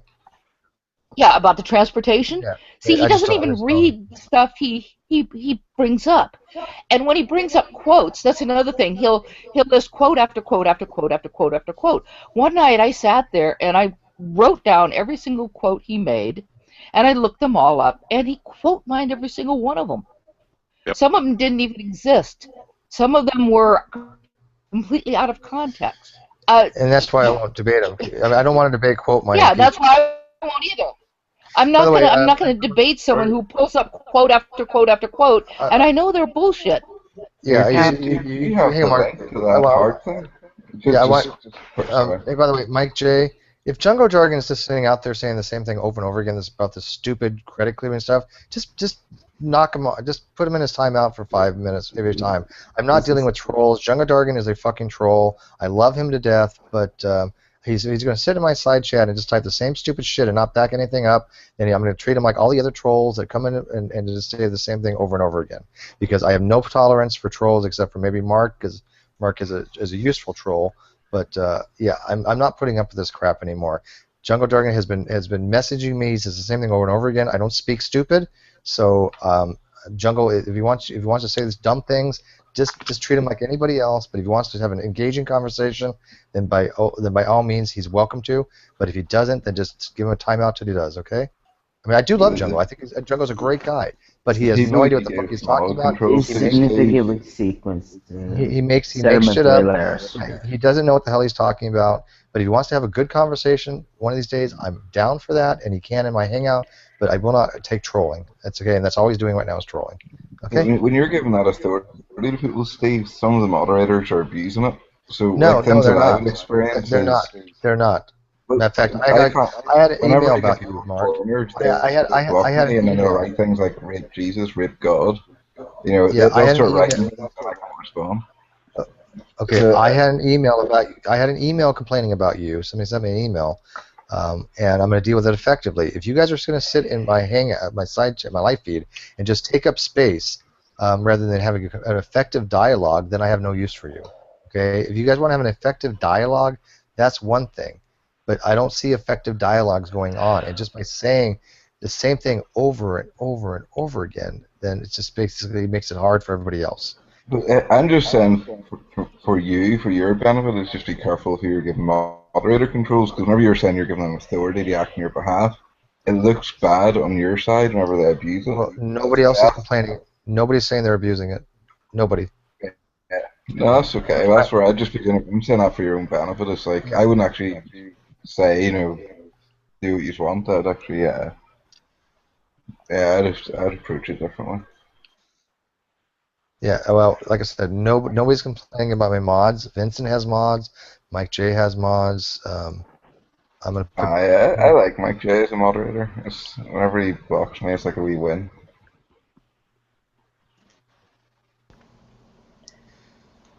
Yeah, Annabelle has mods. Annabelle yeah, she might have a little bit. That's Annabelle. Yeah, she just gets I'm angry. putting Jungle in a timeout. If he wants to come back after the timeout and actually have a conversation and not to say the same things over and over again, then that's fine. But I have no tolerance for people saying the same shit over and over again. It's boring and just takes up space, and it makes me have to filter shit. Plus, I get enough messages in the day that I don't have to respond. There's somebody just saying, "Oh, specifies a Bayesian creation sequence," or "Oh my God, you're an object predicator." It's like it's so goddamn stupid, man. You see the thing with that blood vessel, Jade? Sorry, do you have the person's name, or like anyway? Just sort of trying. I'm just interested. Be interested to look it up. Serious Mind. Serious Mind. Serious spelled like the dog star. Right. I should be able to find it. No, thanks, yeah.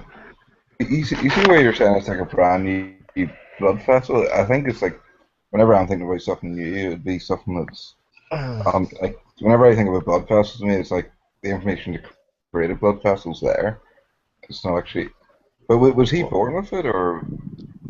Yes. Yeah, and by the way, I haven't heard from T. T has been offline for 6 days. No idea. But anyways, Mark, this is exactly what people have been asking for, and this is one of there's a couple of instances I can come up with, but this is a morphological difference caused by mutation, and these changes do add up over time. If he would reproduce and the mutation is passed on, it becomes more common, right? And so eventually there might be a whole population just from him that has this new blood vessel. That's how these things come into being. And given that it has been advantageous in better circulation, if he lived in a small population and passed this blood vessel on, the people in that population who had the blood vessel would probably have a greater chance of survival, especially like with our primitive ancestors. Of course, we're modern now and we have surgery, we fix stuff and whatever. But you can imagine someone with that kind of a blood vessel might be able to have more stamina in hunting and things like that. So, but another thing, are you familiar with the panda's thumb? No, I'm not.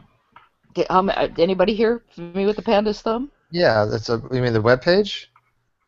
No. The actual panda's thumb. Oh, no, okay. No, there's a web page called the Panda's Thumb. He's an ex. Yes, I know, and that's where he got it. That's where he got it. The Panda's Thumb is what's his name? I can't think of his name right now. No, okay. Pandas have essentially an extra thumb. It's not articulate, but it's. And what it is you can look it up. It's a growth on their wrist that helps them hold bamboo properly to eat it. Because as bears, they don't have opposable thumbs, right? So this growth on their wrist, look it up. See if anybody, I can't screen share with a damn because of my connection, but if anyone can look it up and get a picture, just type in panda's thumb, you will see what it's like. So what it is an extension on the bone of the wrist, which allows pandas to help, grab and hold the bamboo to eat it. So this has been very advantageous to them. Now, you could say, oh, well, gee, it's a growth on a bone. I mean, I actually joke because I have 2 little panda's thumbs of my own. When I injured my wrist and they x-rayed it, they saw this growth on my wrist. And the doctor wanted to x-ray the other wrist because he says these things happen all the time. He wanted to know if it was from injury or birth, and he showed me the 2 x-rays, and I have these 2 little tiny panda's thumbs growing off my wrist, which you can't see, but you can feel them. And this is just fairly common, as the doctor pointed out. We all have these little anomalies. But with the panda, it is, and so you can see how something like this might catch on. Given that even us humans have little things like this. As I said, I have my own little panda's thumbs. That if it was advantageous in, like grasping bamboo, then the pandas that had that would have a greater survivability because they would be able to eat better. So over time, this grew into an actual functional piece of their anatomy. And of course, you could just say, well, I can't remember the name of the bone, apologies. You could just say, well, it's just an extension of this bone on the wrist. But it's a completely different structure. This is how evolution works. You build on something that's already there. We don't just make things up out of thin air. They change.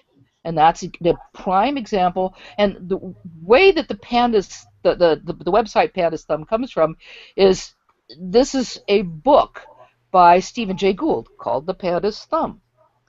And that's how what's-his-name got his blog called The Panda's Thumb. He borrowed that from Stephen Jay Gould as an example of how evolution works. So it's very disingenuous to say, as some people do, oh, well, it's just a growth on the wrist. It's nothing new. No, it's a new functional piece of anatomy that developed from something that already existed, because that really is how evolution works.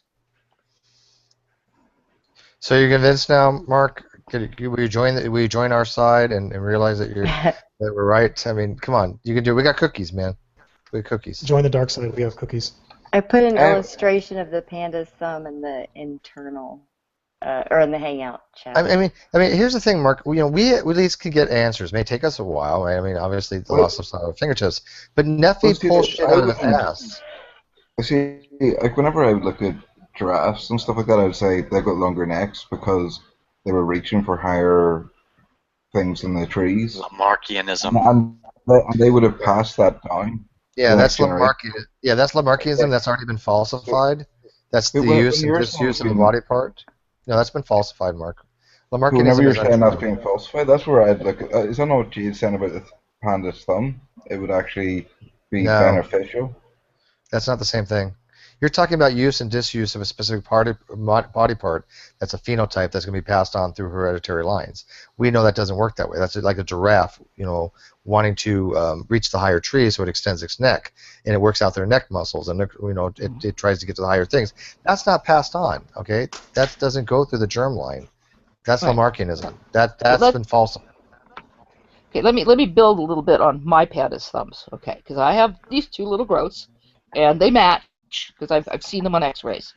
Now, if this is there's a couple of possibilities. This could be because of a mutation, or it could just be something to do with growth. Given that they match, there's a fairly good chance that it's a mutation.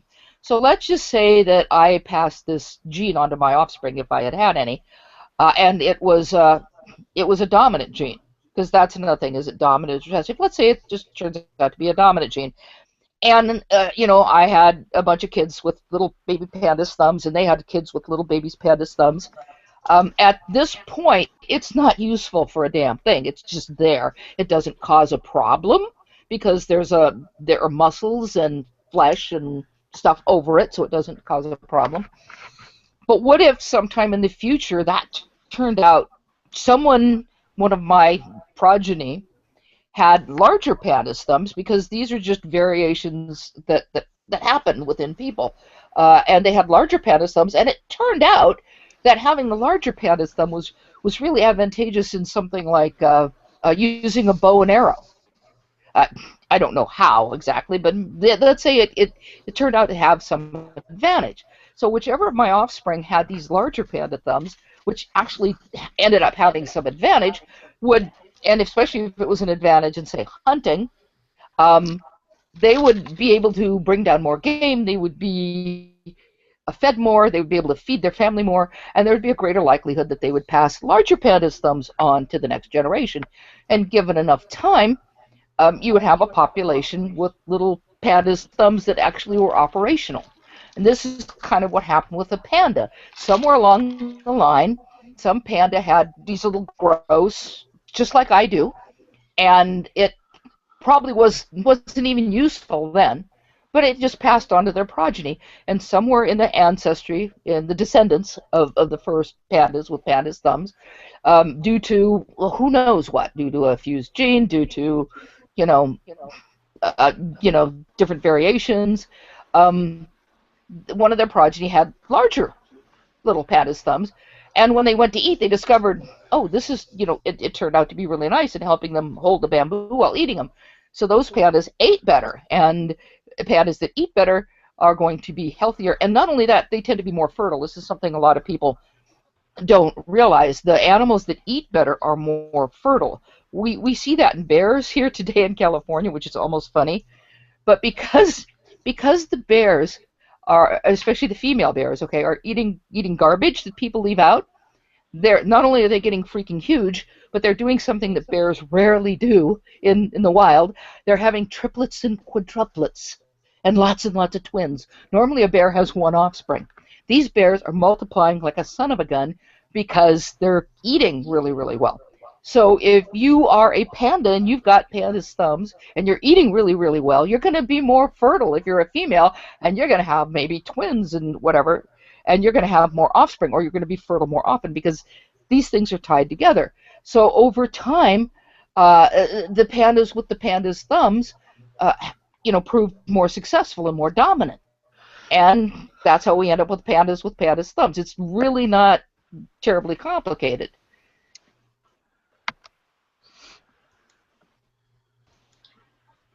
Did you get Oh all yeah, that? and Nestle did say, yeah, I did mention it was it's a modified wrist bone. Yes, it really is. Thumb should be in quotes because it doesn't move. Yeah. Yeah. So Jade's a panda.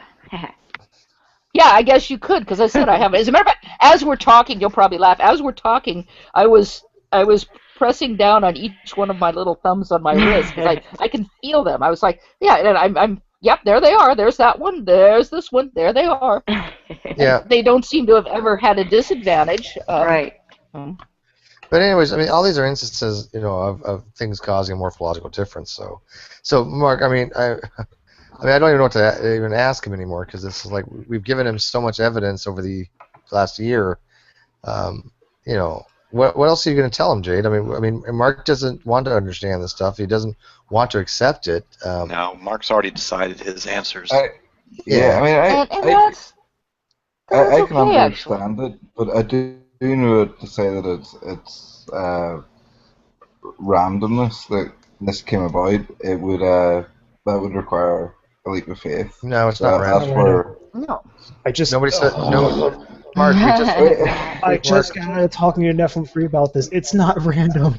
Yeah, we just explained it's not random. You're saying the giraffe thing was proven false, but the panda thing seems very much like it. It's not. That's just from us on layman terms, but no, because one's not through use and disuse. One's from being an evolutionary advantage. Right. Big difference.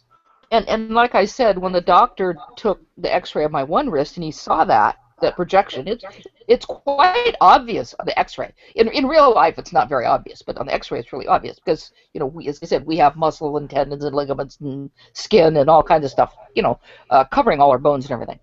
He pointed out to me that when he was going to do the other one, he showed that to me and he said, these things are fairly common. So there are these variations that occur in humans. We do sometimes have blood vessels that go in different places.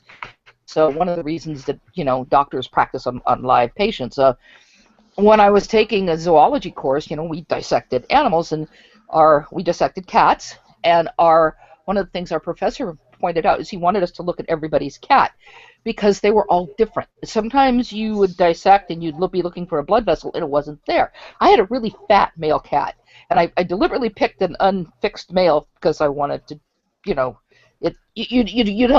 want to be able to find all the parts. Anyway, that's the best way I can put it. So he was really, really fat. And because he was really, really fat, it was hard to find some of his blood vessels. I hadn't thought about that one ahead of time. Not only that, when I was looking at the muscles in his leg, the muscles, I couldn't find the proper muscle groups. And it was really puzzling. I could look at other people's cats, and here were the muscle groups. I was looking at my cat, and it's like, yeah, where are they? It was probably because he was just a really fat cat. The lab tech was able to find a picture in another book, because anatomy changes from animal to animal. It just does. He found... Oh, we lost you, Jade. Wait, is Hannah there? No, she's asleep. But why she's fixing her Jade, fix your connection. The operating table. Yeah, Jade, reboot. No one Heretic just asked on the slide. He said, "Have we stopped evolving because science advancement? Have we stopped evolving because of scientific advancement?" Heretic. Every population evolves. It has nothing to do with scientific advancement. Jade, you're gonna have to reboot or something. You get a lot. You just real bad and you get a lot of background noise. How is it now? Okay, that's good. Okay. Heretic, every species, when they have kids, right? Anything that reproduces, and there's a transfer of genetic material from to the offspring, there's evolution. Period. So yes, we will always continue to evolve, or we go extinct. I like to look at pigeons as an example of this. Like, they're typically evolving for urban environments, which were completely man-made. So they're continuing to evolve. So why aren't humans? Well, they're adapting. Humans are evolving. No, I meant to say why. I wasn't asking why humans aren't evolving. I was simply questioning his line of reasoning. I have no idea what his line of reasoning is. I don't know why. I don't. To me, it's a nonsensical question. A population has to evolve, and if it doesn't reproduce, it dies. There is a list you can look up of how we are evolving. There's a list of things, and again, a lot of them are small. For one thing, we're losing our wisdom teeth each generation. Good. We're losing our wisdom teeth. Exactly. Yeah. Well, what Steve said there was a point I made earlier. He said if it doesn't reproduce, it dies. So whenever I was talking about asexual going to sexual, Populations die. Populations die. In other words, the population goes extinct. But would a population not? Why would the population get rid of that in between phase where they're both asexual and sexual? Yeah, we already explained that to you. Not going to do it again. But populations. He didn't explain it. He just said he said it's because of this, and then he completely switched whenever another. It's irrelevant. It's irrelevant. It doesn't matter. Evolution isn't all about getting better. Yeah, we did explain this to you. We said reproduction is one of the main benefits of evolution. Well, then, why would what it you're get going rid of that? right? What you're going to do is you're going to go to Wikipedia and you're going to look up reproduction. And there's a whole big article on this that you can go read on your own time, Mark. Okay. Well, I think I have read it, and it was a difficult question for not really answer. Because So Isaiah, no, it wasn't a difficult question because Isaiah answered it for you and said, in some populations, it's not always a benefit to have something. Okay. Most of the time, asexual is a better way to have offspring because it uses less energy. However, there's always a bad and a good trade-off. Okay, nature does not always select for the best things. There are other factors that go into this. Okay, if nature always selected for the best trait, then there wouldn't be any extinct species. Okay. But would you not admit that the species that we evolved from, if they're both asexual and sexual, they're more likely to survive than the just sexual ones? No, Well, depends on apparently not, because they're dead. Can I give an example? Sure. Because I mean, he's going to ask again. He's going to ask it again in another 15 minutes. Okay, but this is the last time we're explaining it. Go ahead. What his point is actually very well taken. Wouldn't it be advantage to be both sexual and asexual? Yeah. But as you pointed out, sexual reproduction takes a lot of energy. Some of the best examples are in the ocean. There are a number of animals in the ocean, including sea anemones, that produce both sexually and asexually. Now, it's actually more advantageous to them to reproduce asexually because they can reproduce rapidly. Not only that, they scan out certain territories of their own. If you look at some rocks that are covered with sea anemones, you'll see like little pathways that look like we're talking about like a rock that's completely covered with sea anemones. And it looks like there's like little pathways going through the sea anemones. Now, at one time, scientists thought this was due to some predator.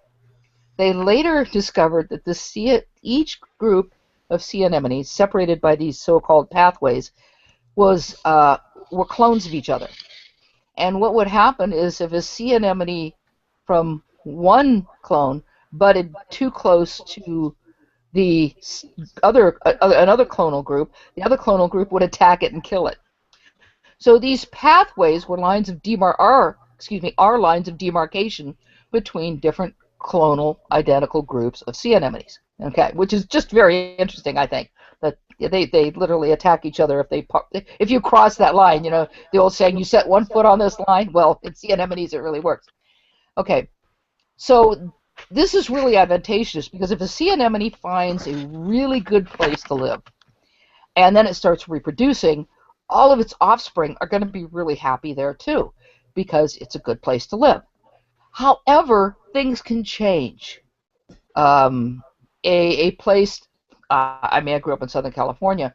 There are places like in, I'm thinking of Laguna Beach, Victoria Beach, where we always used to go, where the changes between the winter and summer are really great. During the summer, you could go out there where the rocks were, and there's this lovely beach that goes out. During the winter, because of the way the winter currents go, all of that sand is scoured away, and you just have bare rocks and no beach.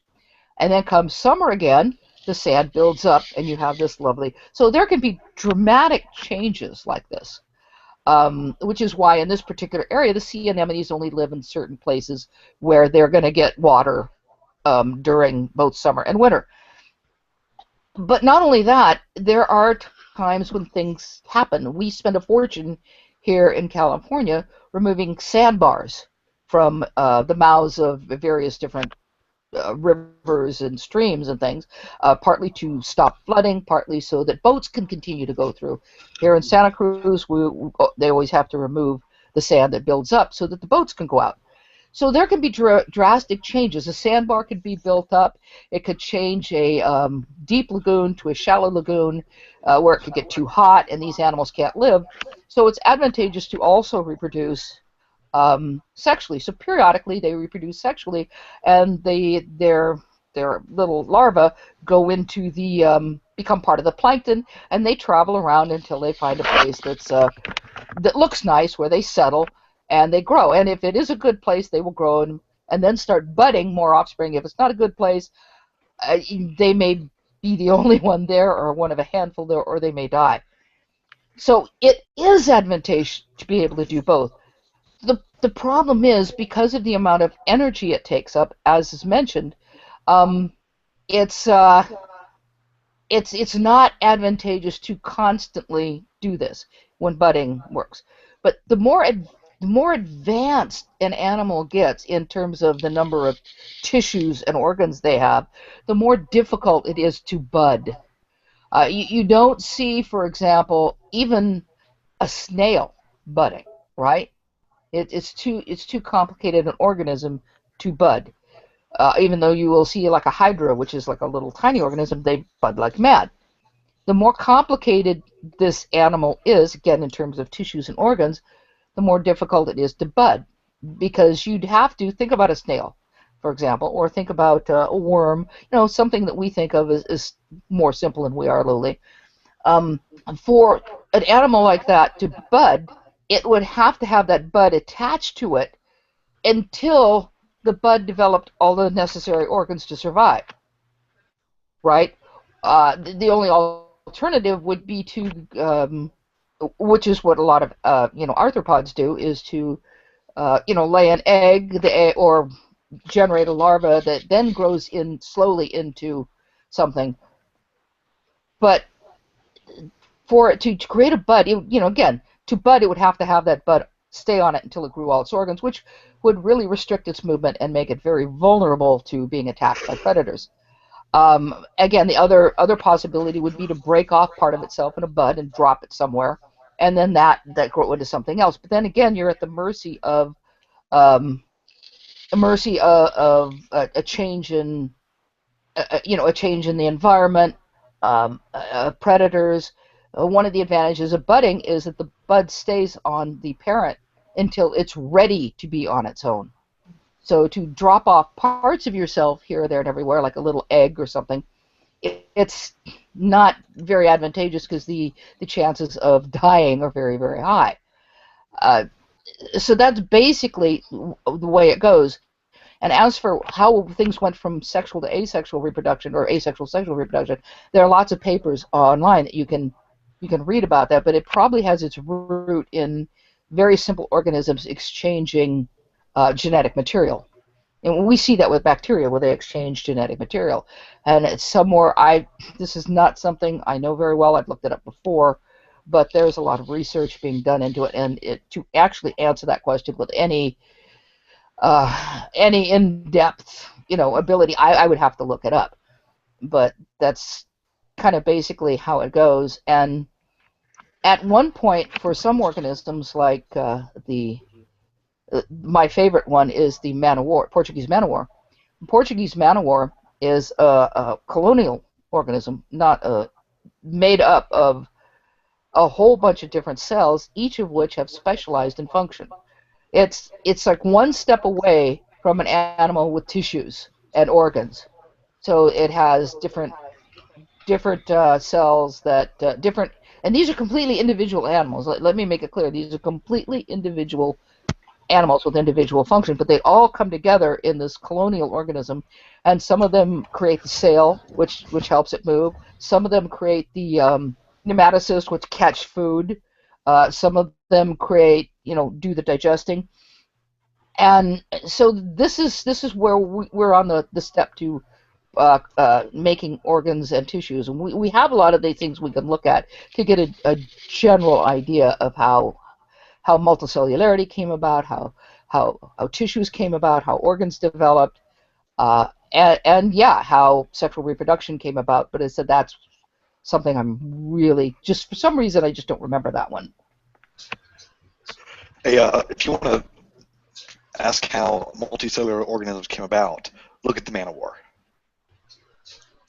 Yeah, it's a beautiful example. By the way, for those of you who are interested, there are some actually absolutely stunning YouTube videos about the operation of the Portuguese Man of War.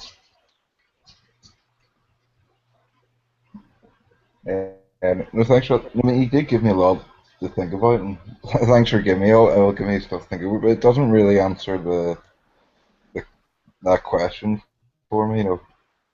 How would animals be able to change from being both to just sexually? I can't see. Look at the Portuguese Man of War. That's your example. Look at lizards. Yeah.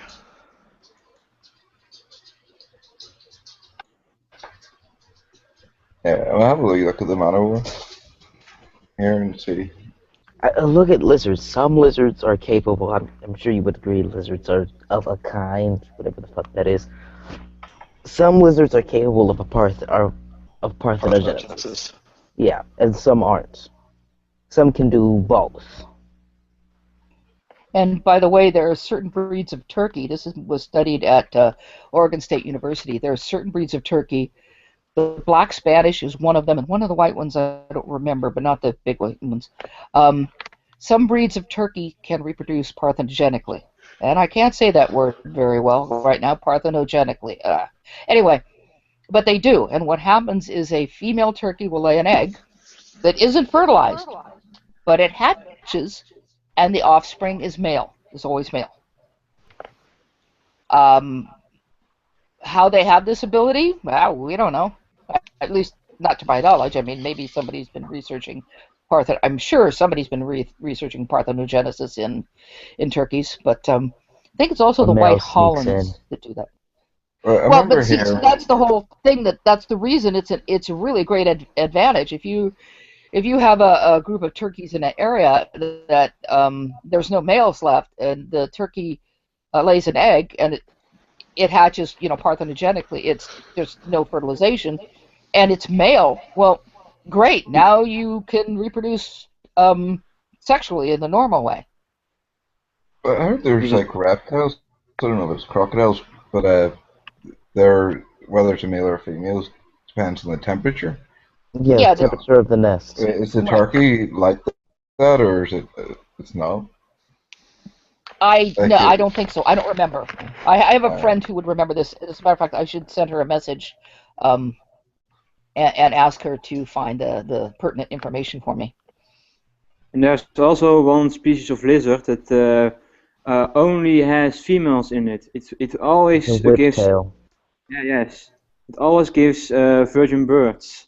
There's actually more than one, and one of those species of lizards. I don't have it with me right now. I'd have to start up my other computer, which I shut down for the night. One of those species of lizards is a result of hybridization and polyploidism.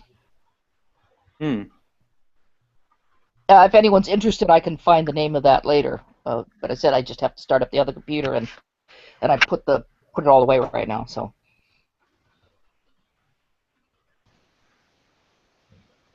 But now they only produce parthenogenically. Yeah. Can't really say that, can I?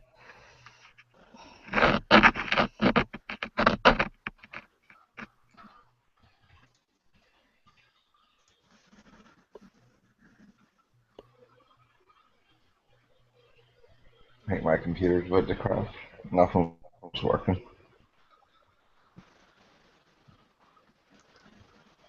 I wanted to bring up something else about Neff and his lack of understanding things. He has several times gone on and on and on about how you couldn't go from a fin to a limb. And this is actually a passion of mine. The evolution of the vertebrate limb is something I've been doing a lot of research on. I've always been fascinated by limbs, arms, legs, and the bones and muscles and so on and so forth that go with them.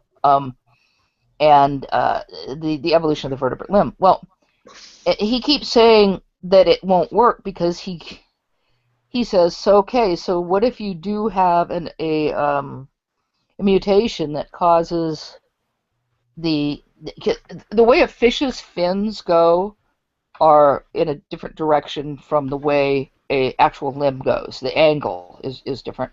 It's in a different place, in a different position.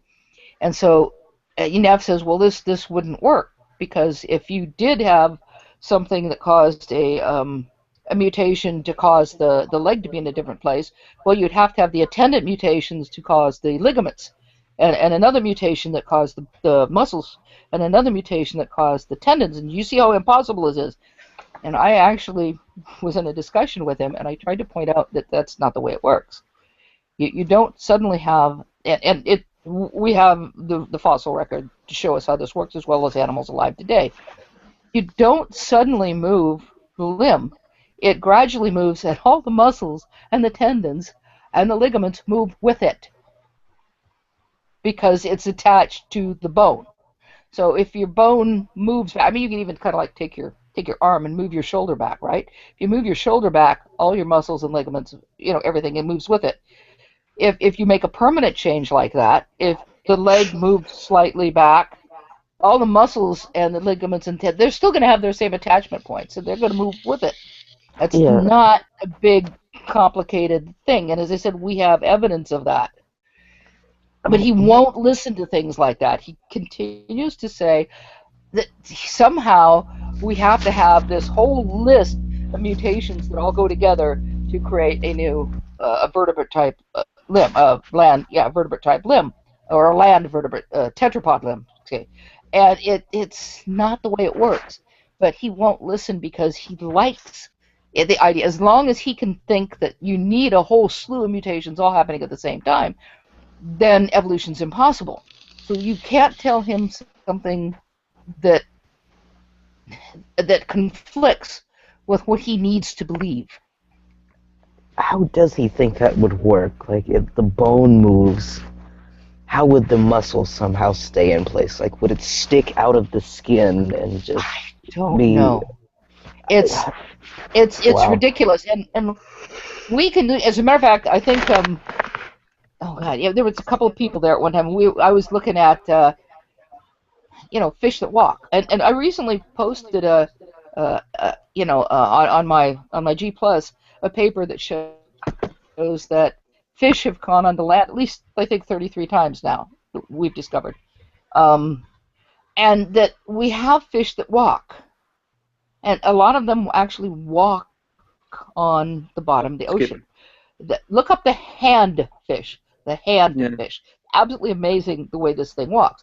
Look at mud skippers. Yeah, I love the mud skipper. They in this paper they talked about the Pacific blenny, and they used to, the Pacific blenny is listed as an ocean type fish. But they now know that it actually spends most of its time on land. Not only that, that if you frighten it, it doesn't run into the ocean, it runs into the rocks. It would rather be on land than in the water. But we have these examples of fish that walk. And of course we also have fish that, like the invasive catfish that go across land. We have the lungfish that go across land. We have certain eels that can traverse across land. We have the walking perch. There is many examples of fish who spend part of their lives in land, part of their lives in the ocean, and there are many examples of fish who have different. I really looked for the skeletal structure of the handfish. I wasn't able to quite get that, but I was able to get the skeletal structure of a friend of it, and or a relative, and just so that you can see how the structure is changing because its front fins have actually developed to walk, but it uses its tail and its back. It uses its tail to move, and it uses its back fins as rudders, but it actually walks with its little front limbs. The other thing, just to add to this, that people don't understand, because you will hear, especially that really, really stupid so-called debate between, oh crap, it was between a rational response squad or whatever it was, but anyway, it was with the, Yes. with And what's Kirk the, Cameron and Ray yeah, Comfort. okay, and they said something that just this is something I always want to bring up with people to remind them to bring this up when you have a creationist tell you this. They say, well, so what happens? Did this animal? I mean, it's just a stupid example, but I'm going to says, well, so the animal had to run up and land for a while, and then it had to run back in the water, take a breath, then it had to run up on the land, then it had to run back in the water, take a breath, then had to run up and land. Which is a really stupid thing to say because that's not how it works. We have fish that can breathe oxygen and can breathe in underwater, okay? And even with some fish that you will see come to the surface and gulp air, that air goes in. For some fish, that's to fill a swim bladder to keep them afloat. But in other fish, they actually can absorb oxygen through a swim bladder or something else from the oxygen that they gulp. But there's one thing also. Some fish have a labyrinth structure, which is a really cool, complicated thing, which allows them to breathe air. So there are various different strategies fish use to breathe air outside of the water. So fish can do both. But there's one other thing that people forget, and that is cutaneous respiration. Not only fish, but amphibians. And even more advanced animals can breathe through the skin. There are some amphibians that get most of their oxygen through their skin. We even get from 1 to 2% of our oxygen through our skin. What you have to have is a moist skin surface. So what happens is when we breathe in, especially if you breathe in through your mouth, just breathe in through your mouth, you just go, what happens is some of the air that you're bringing in is all of the blood vessels in your mouth and in your throat actually absorb some oxygen from that. It's very minor in us. It's very minor in most, in mammals, and I think bats actually have a fairly large percentage for a mammal of cutaneous respiration. I'm not sure about what we used to consider reptiles, but all amphibians have a fairly large percentage of cutaneous respiration. From, as I said, I think it's a type of salamander that's like 75% of its oxygen comes from cutaneous respiration. And a lot of fish have cutaneous respiration. So you can have a fish that gets oxygen from the water through its gills, that gets oxygen from the air through various methods, including the labyrinth canal or gulping it or just being able to breathe, and at the same time get some oxygen through cutaneous respiration. So it's not like it's one thing or the other. It's not like it's gills or lungs. There's a whole raft of various combinations out there that allow both fish and amphibians to breathe. Have you heard of Neil Shubin's where he compares the hiccup and how lungfish and amphibians breathe? Have you? No, I haven't. I'll have to check that out. Oh, well, it's really cool. Well, basically, when you're hiccuping, your epiglottis it suddenly closes and you get a gulp of air because your vagus nerve is agitated.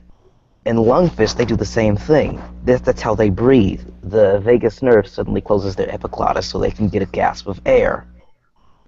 And it also happens in amphibians. Now, when you give them a special drug called a baclofen, I think that's how you pronounce it, it's a GABA B agonist. When you give it to humans with hiccups, they stop hiccuping. When you give it to lungfish, they stop breathing.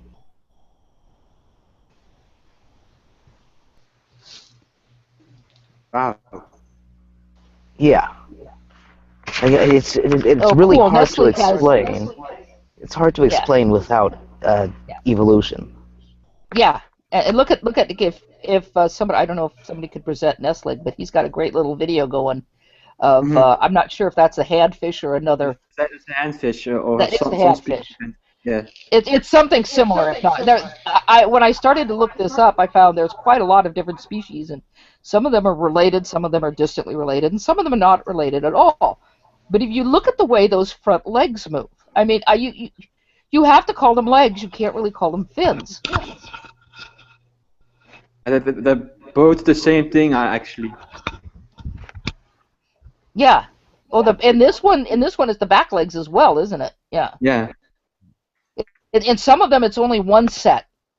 I actually may have this backwards. It may be the back legs that are really articulated and the front legs not. But I mean, if you look at that, I mean, is that not a walking motion? Does not that look a lot like the way a reptile walks, or is it like a lizard or it's certainly not like a mammal would walk, because there's if you look at lizards, for example, and you look at small mammals, the angle of the hip is different. Lizards' legs go out to their sides, and mammal legs go straight down, kind of the best way I can explain it. I'm sure someone has a better way of explaining it. Held underneath the body. Ah, yeah, that's a good explanation, because that's the way our legs are. If you look at the angle that our hip bones are at, typical mammal legs. And also bear in mind that in our limbs, you have the one bone, two bones, and then many bones in the digits, right? But in these fish, you have a different pattern. They have a different pattern because these so-called limbs evolved independently. Right. Yeah. Right. But there's a whole bunch of different patterns for walking. Yeah. And if you look at the different types of walking fish, it's just really amazing. These are also, by the way, if I'm correct, these are also fairly small fish, which means they aren't moving a whole lot of body weight that way. Especially not in water. Yeah. Yeah. I love watching this. I've got this, I've clicked on you so I can watch this over and over again. But it's. Well, I'm curious why they do this. Why don't they just swim around? Well, I think it's because they're bottom feeders. So they're right there on the bottom where their food is. I mean, think of they've just developed a different strategy from things like flatfish or skates. A skate, which looks like a stingray. Those of you know ray, they're just their fins have developed it to where they flap. They actually, some of them can actually fly out of the water. There's a video of certain rays or skate. I think it's rays rather than skates, because skates have the more rounded fin, and then the rays have the more, the wider, more wing-like fin. But there are pictures of them flying out of the water. I mean, video of them just flying out of the water. It's amazing, and they're flapping their wings, so to speak, and it's just incredible. They really get up to quick speed so they can just fly out of the water. I mean, I've never seen that in person. I've seen a lot of flying fish in person, because we used to go boating and you see them in Southern California all the time. But I've seen these rays. That's absolutely fantastic. But some of the skates and rays, they just sort of slither along the bottom. There's video of that too, of where they just flap their little wing-like fins, and they stay near the bottom because that's where their food is. And it's the same thing with with flatfish, halibut, flounder, sand dab, things like that. And they even had their eye moved to one side so they could lie flat on the bottom. So I would guess this is just another strategy for bottom feeding. Okay. And it also saves a lot of energy also, I think. Yeah, I would think this uses less energy than from the what I've seen skates and rays do. I may be wrong. I don't know if anybody's done studies on their metabolism of these walking type fish, but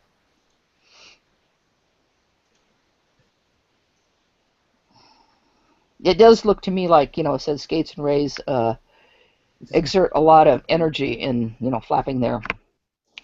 And I also guess that they are not very good swimmers. I think. So it's a bit of a Yeah, it's a bit of a loss-gain situation. They gained limbs, but they lost the ability to swim very well. If I remember that, I think you can look up some videos and find them swimming. And if I remember, they could swim pretty well for short distances. All right. But it's like you said, it's a lost gain. So there are a lot of animals that work very well for short distances. You know, but because of the energy expenditure, you know, they're not gonna. So they sort of like dart around a bit. The one I saw, and it worked pretty well for short distances. But they're certainly built like that. They aren't going to do any long distance swimming.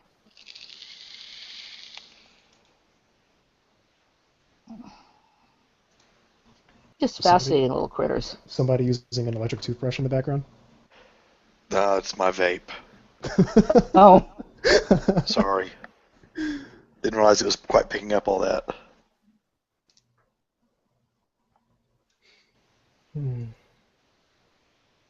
So yeah, science. Any new questions? Yeah, but yeah, if people, you know, are interested, you can just look up walking fish. You know, there are lots of fish that walk on land. There are lots of fish that walk at the bottom of the ocean, like these guys do. There are fish that are practically amphibians, like the mud skipper. I've mentioned to people that if we decided to draw the lines differently, or if there was a greater, perhaps, population of animals a lot, you know, fish a lot like the mud skipper, you know, we could have redefined amphibians to include mud skippers. Yeah. You know, it's when we talk about these lines, they're lines that we've defined.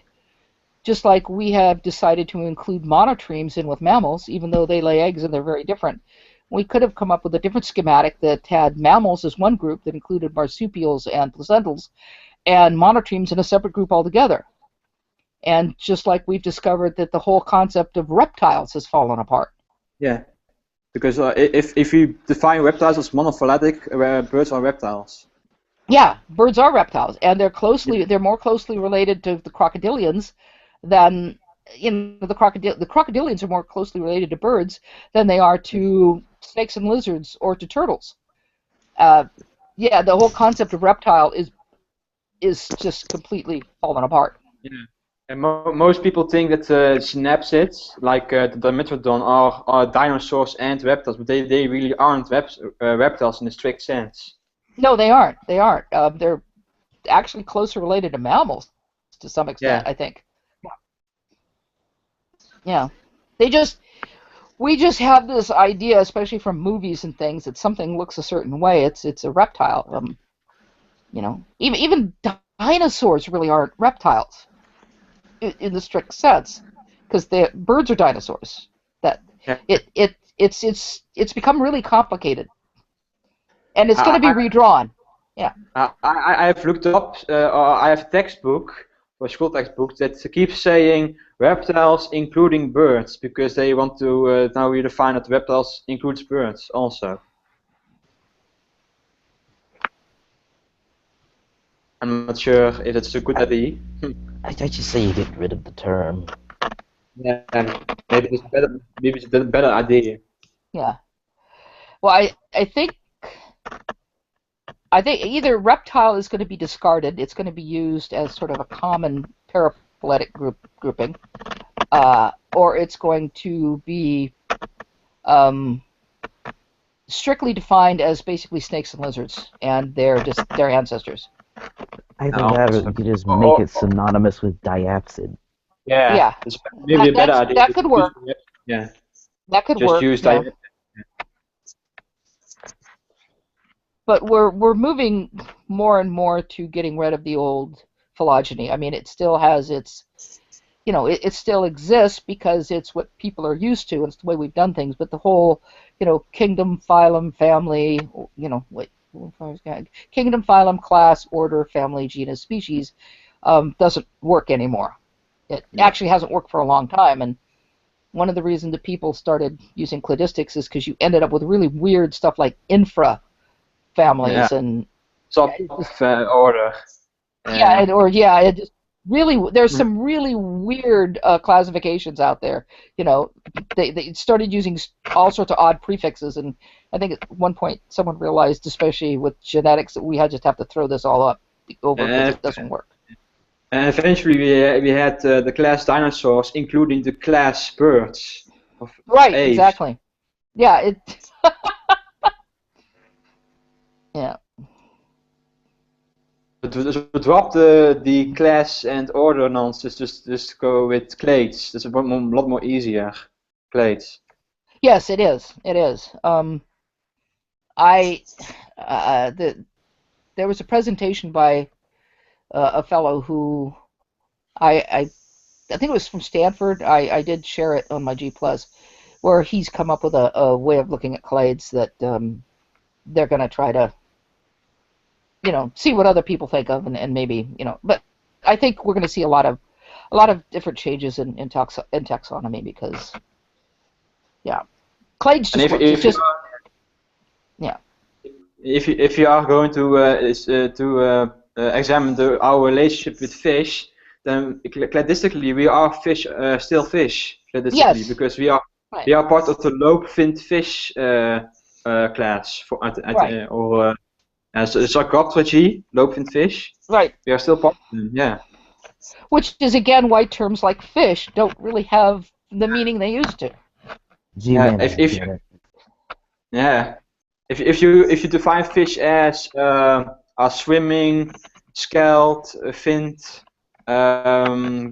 gilled vertebrate, then a lot of fish aren't fish, and a lot of land animals are fish, because you have salamanders that still have gills. Right. Yeah. Right. And then the term is not consistent. The term. Right. I can remember reading a book when I was a kid that had fish over here and sharks over there. Sharks were not fish because they didn't have scales. Yeah. That's also a bit yes. Yeah. But sharks are fish. It depends. See, this is why it's our old terms are just not terribly meaningful in this world.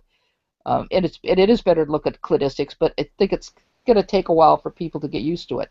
Yeah. And it also comes with some confusion when you have people say, "Well, yeah, we're still fish." It's a bit like saying, people will say, "Well, are humans monkeys?" Well, that depends. What do you mean by monkey? One way they are, and one way they aren't. Exactly. It depends. Exactly. And it's just like fish. Are humans fish? Well, yes and no. And that kind of answer isn't satisfactory to a lot of creationists, at least most I've seen, because they want things to be simple, and things aren't simple. If you're talking about our common day understanding of fish, if you're talking about our common understanding of fish, the things that we go to the ocean and catch and eat, humans are not fish. But if you're speaking cladistically, yeah, we're fish, and that, yeah. They do see that evolution is like a descendant in modification, and very very complicated stuff to understand it. They don't see evolution like in a Pokemon sense. Right. Well, and another thing. Yeah. Go ahead. I was just going to say, one of the things that annoys me is when someone will say, and I refuse to answer this. Someone will say, "Give me your best example of, or your best evidence for evolution." Yes. And if someone does press me, my answer will just simply be biology, the study of biology, because you can't do that. There's no best, especially when you're dealing with people who don't understand what evolution is to begin with. I have a favorite one. So that's a systematic classification of life forms. Oh, there you go. Yeah. If you look at the not the layman's term of ape, if you look at the scientific term of ape, humans are still apes. Right now.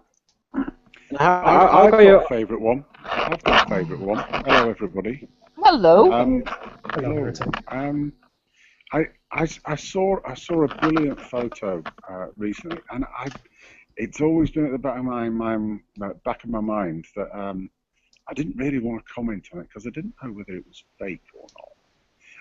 And it was a picture of fish flying, flying fish, jumping out of the water, and then their fins sort of flap, and they can fly through the air for a period of time, probably a few meters.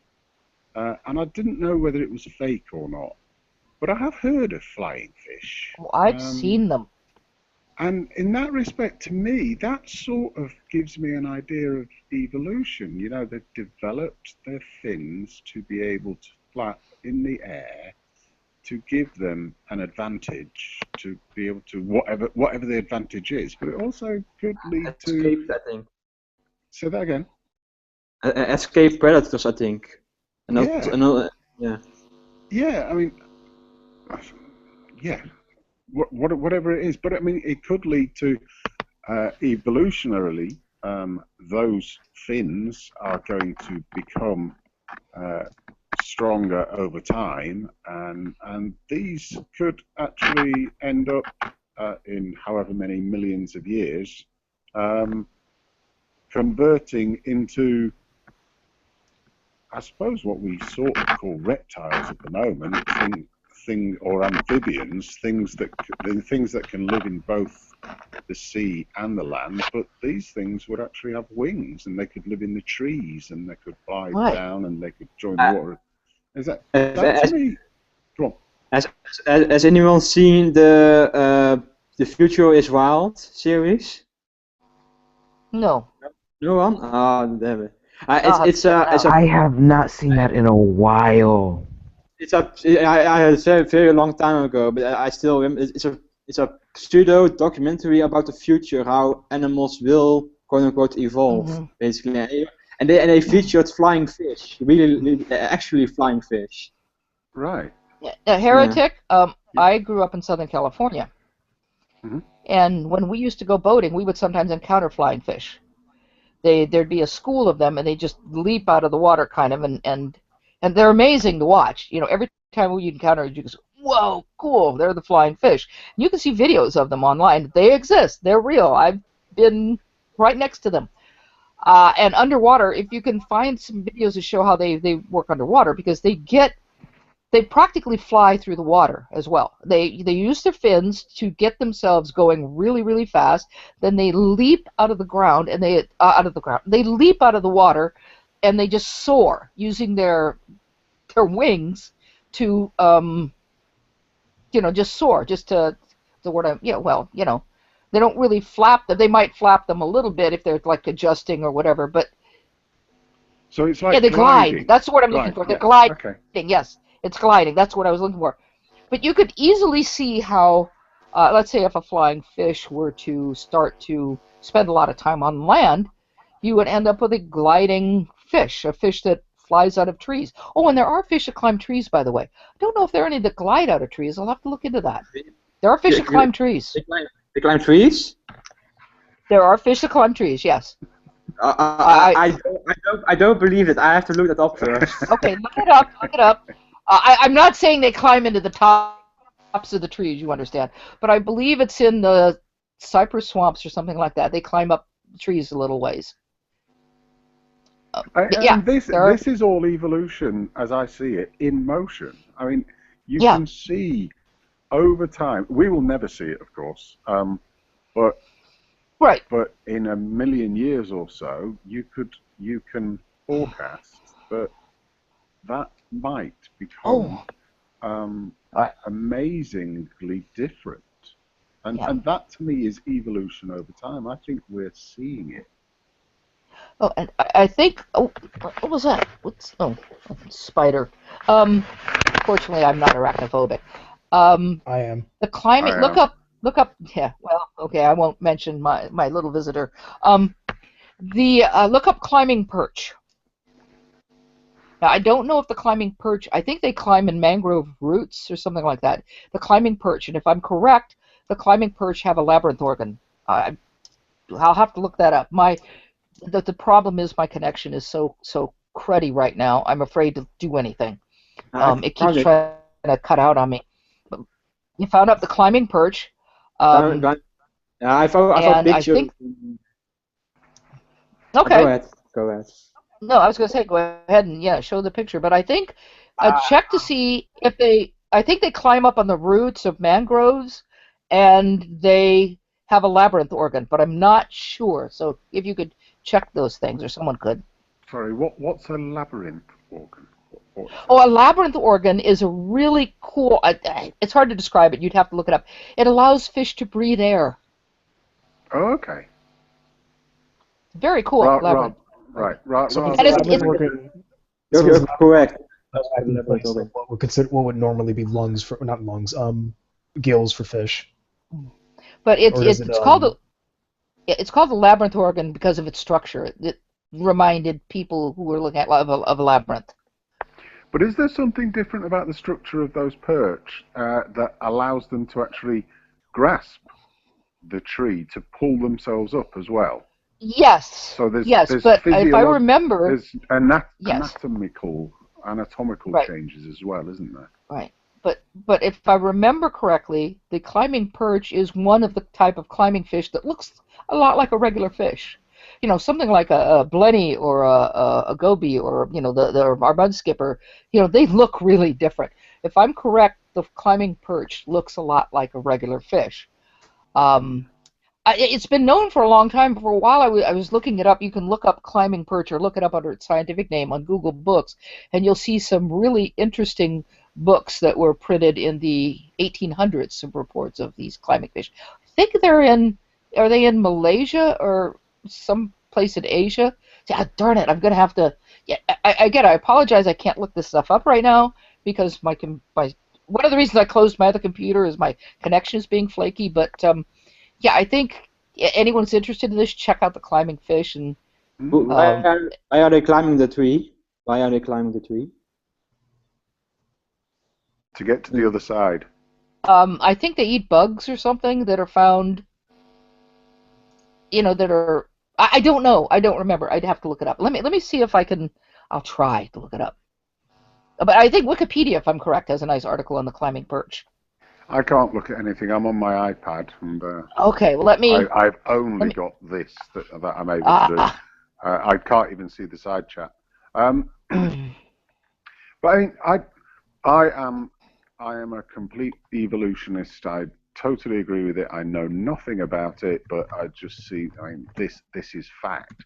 However, I mean, and all of this stuff about other species is really interesting, and it's telling us what's going on and how things happened and how they do work and how they do. My interest is in where next for the human race. And I think Steve mentioned it because I was mentioning it in the side chat earlier. But while I'm in here, I can't actually type anything in or read it. And if we have such a technological advancement and such a population that covers all the areas of the Earth where we can actually live, where next? Is there such a thing as continuation of evolution that necessarily evolution requires environmental issues to allow something to be proven or to be seen or perceived or to go through society through fertility? It requires that change is seen as advantageous. But if we've got such technological advancement that bad mutations are no longer preventing the long-term survival of those individuals, then we don't have these mutations actually coming through into the population, is how I can see it. Because our technology allows us to overcome everything, and therefore nothing gets the chance to take hold. See what I mean? Mm-hmm. So my question is, where next for humans? Not for evolution, because evolution will always happen, but have we come close to the end of our evolutionary pattern? Probably not. And what does that mean? I think what complicates it is there's so many of us.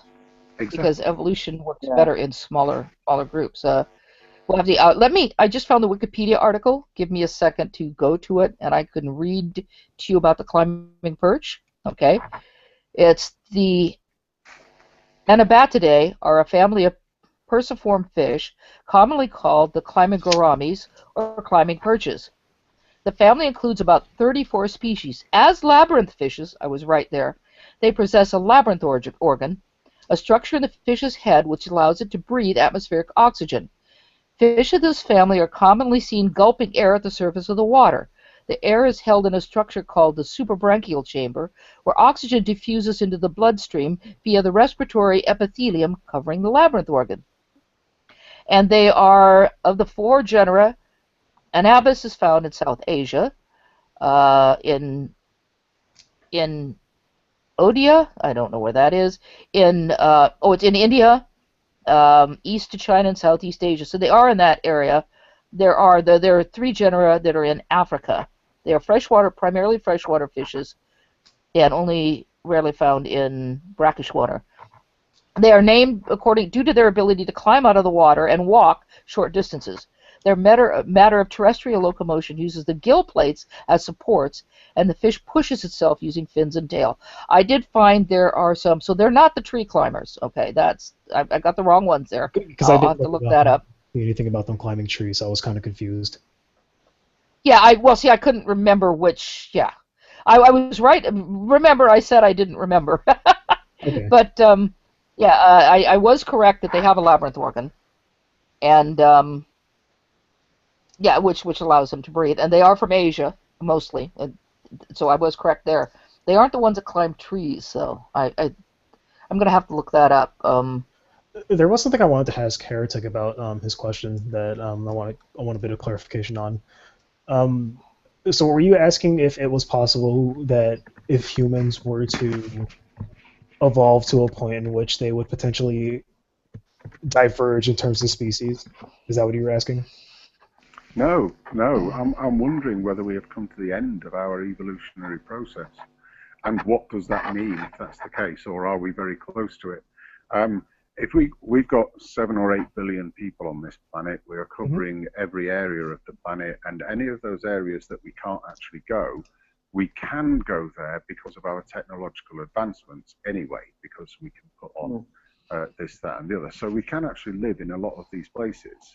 Now, my question is, because we're already covering most of the planet and most of the different environments, and we all have pretty much the same physiological makeup in order to be able to do that, have we basically overcome all of the environmental issues because we are so numerous? Have we advanced to such a state where we are already there?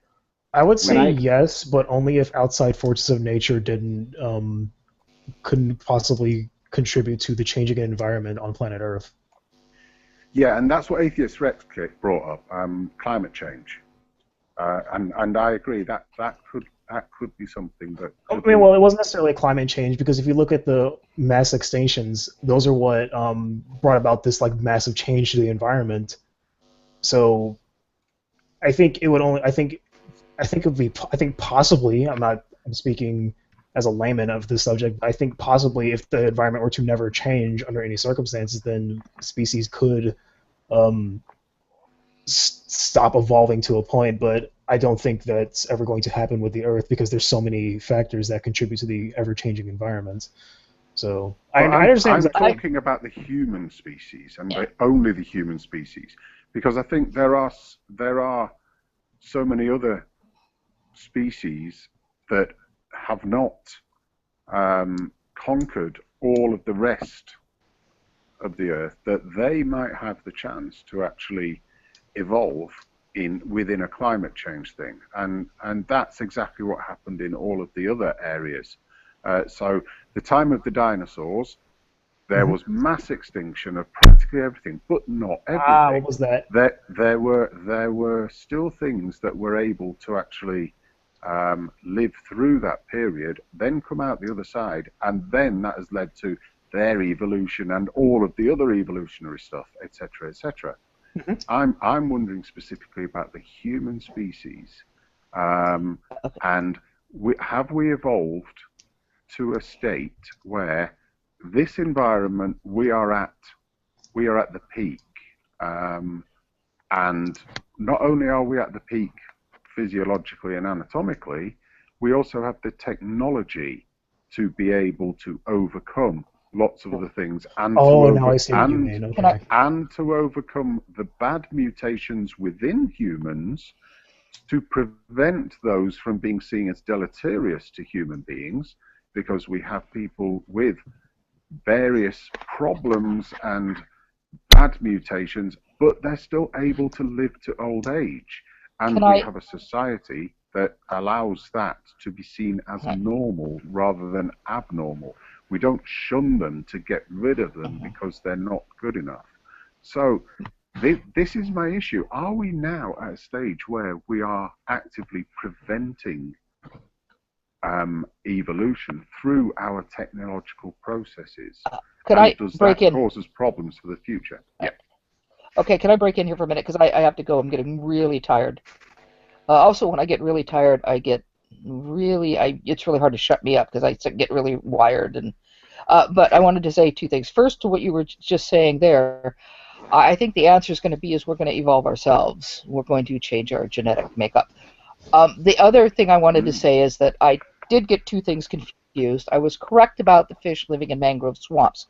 It's the mangrove killifish, K-I-L-L-I-F-I-S-H, the mangrove killifish that lives in mangrove swamps and spends several months each year in trees. So I just got the climbing perch and the mangrove killifish mixed up because it's not something I look up all the time. So anyway, I want to thank you all for a nice conversation. Hang on. Okay.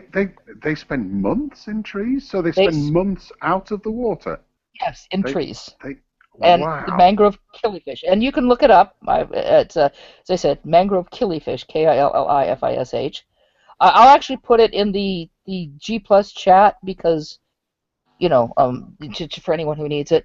But yes, it's absolutely fascinating. I'm going to have to look them up. Until I look them up right now, I knew that they spent time in tree. I knew there was a tree climbing fish, and I was corrected it is in mangrove swamps. But I didn't know they spent months in trees. I just found that out. That's brand new knowledge to me. That is absolutely amazing, because that is like, I mean, you know what I was saying about the flying fish, and they're only out of the water for a small amount of time. To spend months in trees, I mean, it is, and you're talking about swamp, so presumably it's an exceptionally humid environment. So there's a lot of water in the air that might be keeping them going. But you can see how that might evolve and change. Well, and this is the kind of the last thing I want to, the last thing I want to say before I go, because as I said, I'm really tired.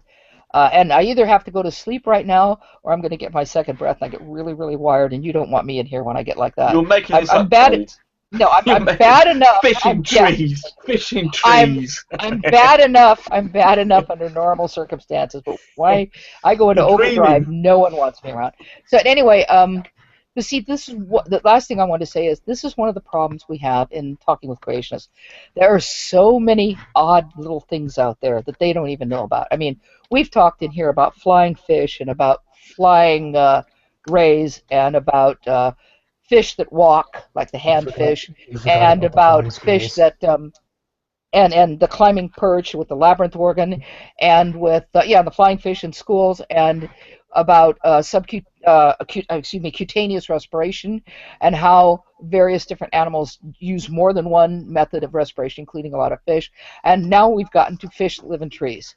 So these things, it's far more complicated than creationists who haven't had much of an education. It's far more complicated than they understand. It's more complicated than most of us understand. I just found out that, I mean, I knew about the mangrove. I knew about there was a fish in mangroves that climb trees, but I just found out they spend months in trees. So I mean that's new to me. And there are so many of these intermediate type animals. You know, when they talk about what's a transitional fossil, what's a transitional form, there's so many of these things that it's just astonishing. And I know there's stuff that we haven't even touched on today and don't even know about. So unless anyone wants to ask me the last question or something, I'll give you a chance, and then I'm going to go.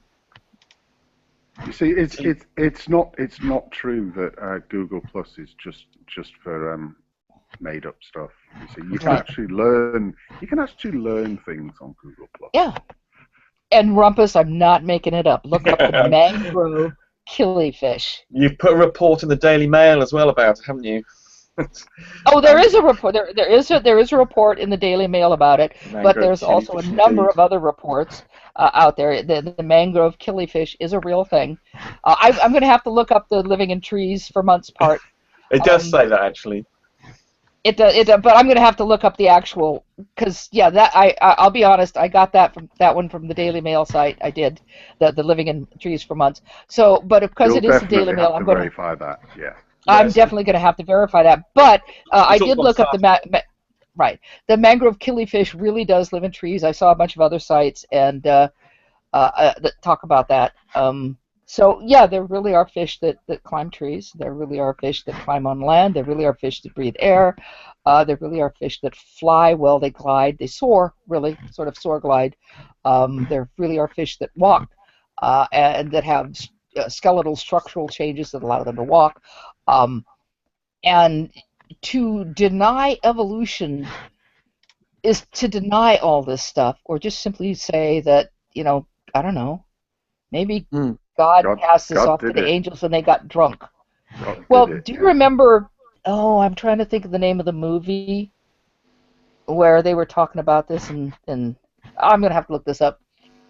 Some guy was saying, oh yeah, I was in charge of making that, and that's how it ended up that way. Somebody was in charge of making the camel and sort of screwed up or whatever. Oh God, I'm going to have to look that up. That's like, whoa, I'm going to have to make a note. That's way in the back of my head. It's an older movie. And it's a really silly movie. Well, maybe not silly. But yeah, so I'm definitely going to look up the killifish. That's going to be on my list. And so anyway, I guess good night, everyone. It's been fun, and yeah, we all learn stuff when we do this, and it's so cool. How the hell can people just deny evolution and this incredible wonder that is evolution? It drives me crazy. And as you guys know, I'm a Christian. I think, to me, the fact that God at some point designed everything to work the way it did, and without sticking his finger in here and there, it's just utterly marvelous. It's far more marvelous than, I'm going to snap my fingers and create a. It makes your creator smarter. I don't know why they would argue against it. It's a far greater thing to me. It's far greater evolution that any mind that could come up with this plan to have things just to set everything in motion. Because I'm like Fiona, I believe that God set the fire to the whole thing, and it just went the way it did. Life was designed. The chemicals were designed in such a way that these things would happen. That reminds me of a funny video where P.C. Myers talks to Mr. Deity. Have you seen that? No, I'll have to look at that. Yeah. It's very funny. He basically said, this Mr. Deity playing, acting, being God, basically. Talk to P.C. Myers, and P.C. Myers convinces him to use evolution to create life, basically. Mm-hmm. And it's very funny. You should watch that. I will check that out. So anyway, I'm going to go now and try to get some sleep, and I have a list of stuff to look up, including the killifish, and try to find some real papers on it. Because yeah, I don't completely trust the Daily Mail, but they do live in trees. They only live for a year apparently. They're one of the shortest living vertebrates or something. Really? It wasn't an April the 1st. No. Version of the Daily Mail, was it? No. And there's an amazing video on the BBC Earth story about these fish flipping. There's a fish that uses its tails to flip into the air. It's doing acrobatics to run around. It's unbelievable. See, this is just, and these things are accidents. Who the hell would decide, I'm going to make a flipping fish because I feel like making a flipping fish. And I'm gonna make a fish that lives in trees because I want to make a fish that lives in trees. I mean, come on, seriously. So anyway, It's like spaghetti. Spaghetti grows on trees, Jade. You do know that, right? Oh, I've seen that video. Have you seen the video, which I think is which I think is another. Okay, great. I'll I'll look that up. Have you seen that video, which is I think another BBC video, where they show how the penguins migrate? It's beautifully done. The penguins take flight. I've seen a bit of it. Yes, I've been meaning to say yes. I haven't seen that all. No, but I haven't seen it all. But yes, I think it's supposed to be quite good. Yes. Yeah. Oh, it's hysterical, and it's played up just like you're looking at the Antarctic. You think it's like your normal I mean it's going to happen, but it's done really well. And then they just leap off. You know how the penguins leap off the cliffs in the ocean. Yeah. Well, in this they just leap into the air and they go flying off, and it's hysterical. Have you seen that they push one another in when there's a big leopard seal around? Oh yes, yes. Really naughty. They shove one in just to get it to be eaten, so they can then go in afterwards. What a naughty thing. When I first saw that, I thought about the old saying: "Is I don't have to run faster than the bear. Yeah. I just have to run faster than you." Yeah. So anyway, I'm gonna go now. I'm getting Jade, really one more tired. thing. Okay, one more. Jade. Yeah. When did you want me to PM you a time that works for you, and we can have that discussion? Just because we're gonna have it with Fiona, right? Yes. Okay. The best thing to do is set up a good time with Fiona, because I'm retired, so I'm more flexible. I'm really flexible. Fiona's pretty flexible too, but because of the different time zones, I'd rather have it more convenient for her, because time is never been that important to me. I'm up all hours, and I've always been that way. I have the argumentations that Neff presented and the ones that I presented written down, and I just want to. Okay, cool. Okay. Well, and I said it might, Steve or somebody might be interested in doing a live hangout, and we could go through those and maybe even invite, some other people like Drag or Sam or, other people who know something about science. We might even invite Rumpus if he's a good boy. Because I really think I had to say that. Because my biggest so regret just, in terms of going against Neff, I said I didn't feel as though I was prepared as I should have been. So that's why I really want to do this. And Isaiah would be a good person to have too, if but I just think it'd be a real fun kind of hangout if you didn't mind having it in the hangout format. But get with Fiona get with Fiona and find a good time for her. Yeah, because the more minds, the better. We don't all know everything, and as you saw tonight, I confused stuff. I mixed up the climbing perch with the mangrove killifish. Yeah, so, Jade, stop turning yourself over that. Late at night, you'll have to get your fish wrong slightly. I'm allowed to get my fish wrong. I'll have to remember that as a quote. So anyway, good night, everyone. Unless, of course, you're in a hangout with Nephilim, and he would then just use your mistake. Oh, constantly bash you. And if I was in a hangout with True Empiricism, he'd be bringing it up 2 years later. That's exactly what happened with one of his hug bots when I was just in his hangout.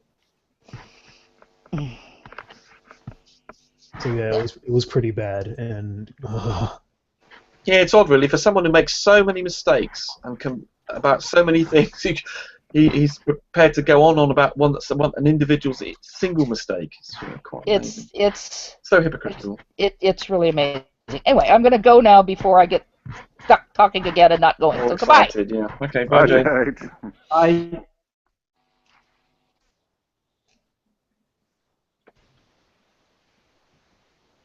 Well, I just came in for a quick visit to see what was going on. I'm going to go have some breakfast in a minute. I'm really tired. It's 3 a.m. here. Oh my God, where are you? Chicago, in the United States. Well, God, yes. Well, Steve seems to do 24 hours on these things. I don't know how he manages it. Well, I think he's asleep right now. Is he? Oh, right. And so is Hannah. So there's about 3/4 of us actually alive right now. Okay. Well, I'm going to go off and get some breakfast. Okay. Bye. Okay. Bye. Well. And then there were 6. Yeah, we'll see. Well, technically 4. I have nothing to talk about, really. Have you something to talk about? For anybody else? I mean, not really. I'm just still perplexed. It's like, is every time... I guess this is just like me for just like being or just naive or just stupid, but I always look at like a Nephilim free hangout. I was like, there's no way it's this bad. There's no way it's this bad. But the moment you go in there, it's that bad. It's oh my!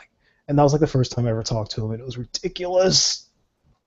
The first time I saw one of Nephilim 3's videos or segments where he talks, I immediately thought, from, who the fuck is this guy, and why isn't he in an asylum yet? Like my biggest thing about him is that when I hear him talk and use all these scientific jargons, and this is like the thing that I mainly had to rely on the most when I was talking to him, is that I had to look for basically a logical consistency of what he was saying. Like Steve talks about things that I have no idea what half of like what he's saying actually means, but I can still follow it logically. I don't get that with true empiricism. Not true empiricism. I don't get that with Nephilim 3 whatsoever. But both cases true, basically.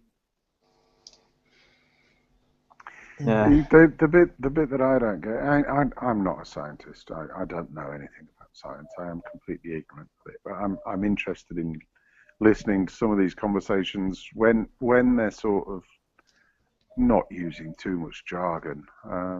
But where you've got people like Nephilim 3 or True Empiricism who come out with a lot of jargon. The reason I think that they do that is because they think they're talking to people like me rather than Steve. Yeah. So Steve actually understands the jargon and can actually go, what the hell are you talking about? You've just completely bastardized that. You've made it up and you've got it wrong. Whereas if he's talking to somebody like me, a normal guy who doesn't have a science background, I've got no argument against these technical jargon words. The thing was that I'm not a science person either, and granted, I even admitted that I didn't understand the jargon, but I could still tell that his conclusions just did not add up. Like that's what I meant in terms of I had to look at the logical pathway that he was undertaking. Yeah, but it's impossible to argue against it because you'll never get to that arguing about the conclusion because they will always argue the detail of which they have a bastardized version of the detail, but they've got their detail down to a T, so that they can just introduce a new term and a new term of which, as you don't know what these terms mean anyway, it just totally overloads you and you're unable to argue it, and Because they claim a win. You know? One thing he kept referencing was that was the idea of whether or not information is either lost or gained. It's like when I immediately talked to Steve about it, he immediately told me that, well, information is not lost nor is it gained. It's just the information is changing. If I knew that, I felt I would have had like several legs up on his argumentation. But since I couldn't do that, he was just able to like filibuster all this random crap like nonstop. Exactly. And even if you had that argument, he'd still filibuster a right load of random crap until you were completely lost, and then he'd claim a win. Mm-hmm. And that's how they do it. It's why I kept trying to ask him like, what exactly does X mean, or anything of that nature, and he would just repeat the exact same thing. Yeah. Heretic, about your question about where humans will evolve, I can a bit answer that, or I'll try. Have you seen the movie Jurassic Park, the first one, the original? Oh God, so long ago. Do you remember the scene where you have the pop star dropping a drop of water on the hands of the female character, or not? No, explain it. Basically, if you drop a drop of water on your hand, it will follow a path along your palm of your hand, right? Uh-huh. And if you drop another drop in the same place, it will follow another path. Okay. So it's a bit. So basically, the point is that things are very unpredictable. So we can't really predict where humans will evolve through. So we can still make certain probability predictions. So for example, it is true that we will lose our wisdom teeth over a very long time. Maybe not over 100 years from now. Maybe not over 1,000 years. Now we can say that we are beginning to lose them. That's one thing, basically. And maybe in the distant future we will be able to guide our own evolution. or something like that, like the transhumanism. None of Yeah, I think that was mentioned earlier about we will genetically amend our own internal organs and stuff like that. But I don't necessarily put that into evolution, but I guess over time, if everybody's like that, it is an evolution, isn't it? Yeah, I find it difficult to conceive all these different paths because it feels like we've gone down all the paths, which is why we are all over the world. And in those places where we currently can't go, those environments where we currently have a major problem of being in, we are unlikely to develop those mutations to allow us to get into those environments and be able to live there naturally because we have the technological ability to overcome the environmental things, and therefore we never need the opportunity to evolve. It never becomes an advantage because our technological advancements, whatever it is that we do, be it a scuba diving kit to go underwater, or be it carrying an oxygen tank to go up to the top of Mount Everest type of thing, we don't need.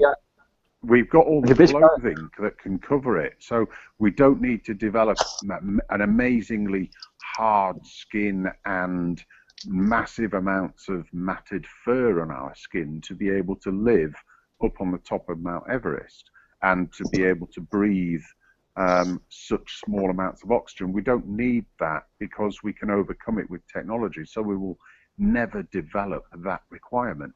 And that's my bit. Anybody that does develop those sorts of things, they're not going to be seen or perceived as so advantageous that their genetics will spread through humanity. And that, to me, is a bit of a problem.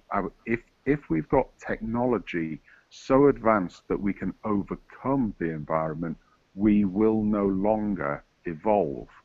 And does that necessarily mean effectively we are dying out? Because the environment will change so much to a point, at some point, where our technology becomes irrelevant and we have not been developing all of the little steps all over the time, which will lead us to an extinction. I see what you're saying. One of the things that because we.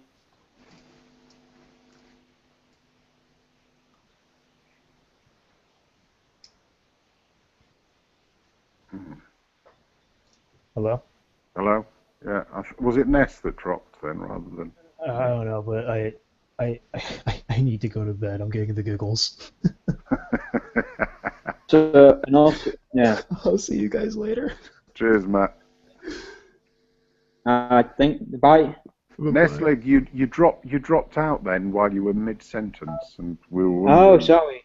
Yeah, we were wondering whether the system had totally crashed on everybody, but it seemed it was just on you. So. Oh, sorry. Where did I cut out? Well, right at the beginning, I think. I mean, I just explained that I can't see how we are allowing ourselves to evolve because we are so good at technology, and therefore all these little changes that may well be going on in the environment right now, that if we didn't have this technology, our species would have to be evolving to actually take it on. In X million years or X thousand years, once the changes to the climate or the environment have changed so much that our technology is suddenly unable to cope with it, we will not have had all those thousands or millions of years to be able to deal with it, to have evolved those things, to be able to know, to allow our bodies to do it. So the technology is stopping us now, and when our technology actually fails, what that might mean is there's a sudden hit on us of an environment that we are actually physiologically unable to deal with, and that could make humans extinct. Yeah. So we have taken out natural selection in our evolution, basically. What you're saying? I think we have. I think we've removed natural selection through our technological capabilities. Yeah, I would agree. However, one thing is that evolution is not only driven by natural selection. So, but that's the only thing I want to point out. Every one of us has around 100 mutations per generation, basically, and we still, even though we aren't evolving in an adaptive way, we are still having mutations, and those mutations can, on random occasions, spread throughout the population. So we are still evolving in that sense, basically. Now, this is a bit where this spreading throughout the population. This is a really interesting bit, because the spreading throughout a population requires that the old population is unable to go forward in some way, whether that's through choice. So you see in the animal kingdom, a new pride leader comes in, kills off all of the old ones, and starts spreading their own seed throughout, and that's how you can see the mutation and whatever. Or a group moving to a completely different environment that hasn't been they haven't been in before, and they evolve differently, and they may have particular much higher advantages for evolving further than the original group or whatever. In our case now, because we have a physiological anatomy that is able to deal with pretty much all of the places on the earth, and where we do not have that advantage, we have the technological capability to overcome the issues, rather than allowing the development of people on the edges of those places to actually evolve, and they slowly spread out into those areas and then produce a new type of subspecies of human. We won't let that happen, and we don't let that happen because we have evolved so much. That's all that I'm saying, and I get what you're saying. Yeah, we won't be able to produce a new subspecies because, for one thing, our technology has enabled us to pretty much go anywhere on the planet. We aren't reproductively isolated from one another. Exactly. Yeah. Exactly, and or disadvantage to these mutations, because our technology overcomes all of the disadvantageous mutations to make the advantageous mutations irrelevant. They don't get the chance to spread because there's already the spread of all the other stuff as well. So it just, there's no big seed movement of advantageous mutations. Let's take the example of, say, an extra limb or something. You know, the example Nephilim likes to bring up. You know, would that ever take off? No. Would any human perceive somebody that doesn't look like a human or looks what they might term a freak, however advantageous that freakishness might be, people are not going to find it sexy enough to want to go, right, I'm going to stop shagging people who look like normal humans that I fancy, because I fancy that freak even more. And that's not going to come along. So it's got to be internal, hasn't it? It has to be an internal thing, an internal change. For example, not many. In fact, most humans are lactose intolerant. They can't drink milk products. So, but that's an internal thing, and that might be some are lactose intolerant, yeah. And some are lactose intolerant. And also it might also be that we are too highly dependent on technology. Basically, we are very specialized species in technology that if our technology fails, then we are basically doomed. Much like certain species that have also specialized in certain things, like, for example, we have the koala. You know, right? Are you familiar with koala bear? It's special. Only food is the eucalyptus. Without the eucalyptus, it dies. That's basically it. Well, it's like that tree that was dependent on the dodo.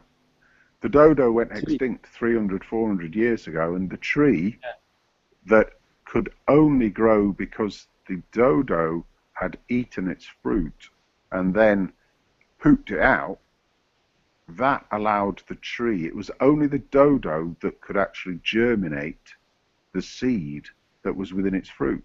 So all of those trees are now coming to the ends of their lives, and there is nothing on this planet that can allow that fruit and that tree to germinate again to produce new trees. So yeah, it's that same example as what you just brought up. Yeah. Yeah, I totally agree.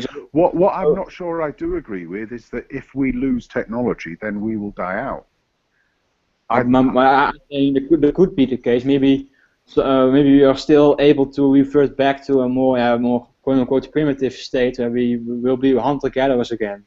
Oh, exactly. And I think it might be that the only thing that could save the human race would be the eradication of our technology. So we had to get back to, instead of using all of these machines and everything that we use, we have to get back to the evolutionary process of using what other animals use. That might well mean 90% of the human population dies, but that 10% is what will have the beneficial mutations and the evolutionary processes that allows the human race to then redevelop.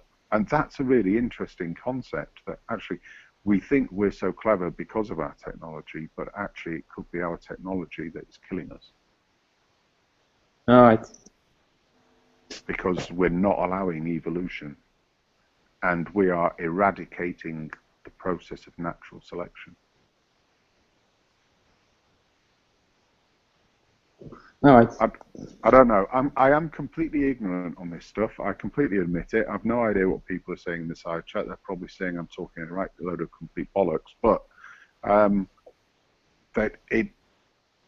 who knows? I'm sure the science people can probably answer it a lot better. Which is a shame that Steve's gone to sleep. So that was why I came in. I wanted to have a conversation about this and have somebody with a science background explain it to me to eradicate my ignorance. Well, it's even though we have taken out pretty much all of natural selection, we are still getting mutations occasionally, and those mutations some of the mutations might be by chance be passed on to or spread throughout the world, basically the population of the whole world. So in the future we maybe have new traits that you won't see today, but maybe later we have people with very different colored eyes that we know of today, for example. Even though they aren't advantageous, maybe not. You will in the future see very new things. We will become more diverse. But right now we are genetically right now so identical. We are basically like. If you look at the two chimps living in the same forest, they are genetically more diverse than the whole of the human race. The whole race, basically. Right. So in the future, we might have a new traits popping up everywhere. Yeah, I mean, I remember when one of Barack Obama's quotes that I remember from his first term, and it was quite early, I think. He basically said, because it was talking about racism and this, that, and the other, and he basically said, within X number of years, we will all be mutts. What he basically meant was we will all have we will all have fertilized people of a different race, and we will all be part of so many different races that nobody will be able to say that they are white or black or Asian or any of these things, because we're all a combination of all of them because of sexual integration across all of these races. And that has actually led to some might say that at an individual level you're mixing the races and therefore it's bringing a lot more diversity in. But over time, if everybody's mixed, then everybody becomes the same. And that reduces the diversity. Not necessarily, because if you mixing doesn't actually mixing produce a lot more more diversity than inbreeding. Exactly. What I'm saying is over time, and I think we're sort of getting to that time. That advantage of whatever race it was for that environment that was in a different place, it's actually becoming all mixed up. So if I'm a mutt and I have a mixture of all of the different characteristics from around the world, from the different races, I have reduced some of the advantages that I get from being a specific race within a specific environment, but I've increased my ability to be able to live in that environment, in all the environments, because I'm mixed up. And therefore, it becomes more of an average rather than different extremes. And that average across society, all societies, means that I could live anywhere, which means there is no advantage. That's what I'm sort of trying to get at. There's no advantage to humans anymore. There's nothing else that humans can do. And particularly because of technology and medical advancement and all this, we never get to see those advantages, or we will never get to see those big changes that would allow us to actually develop into changes in the environment, because we can already cover most of the environment. Yes, and also like to point out that in about races, biologically speaking, we are one race. There aren't there isn't a black race or white race or an Asian race. Yeah, but there are social constructs still.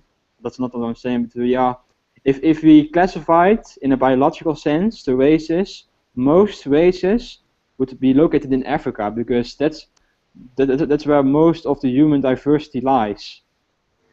In Africa.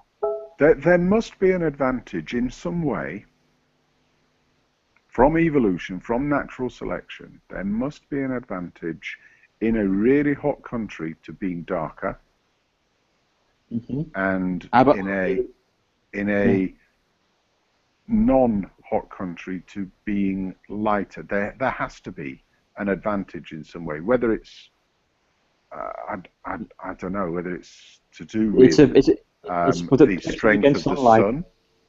Yeah, sunlight. Yeah, exactly. So if I become mixed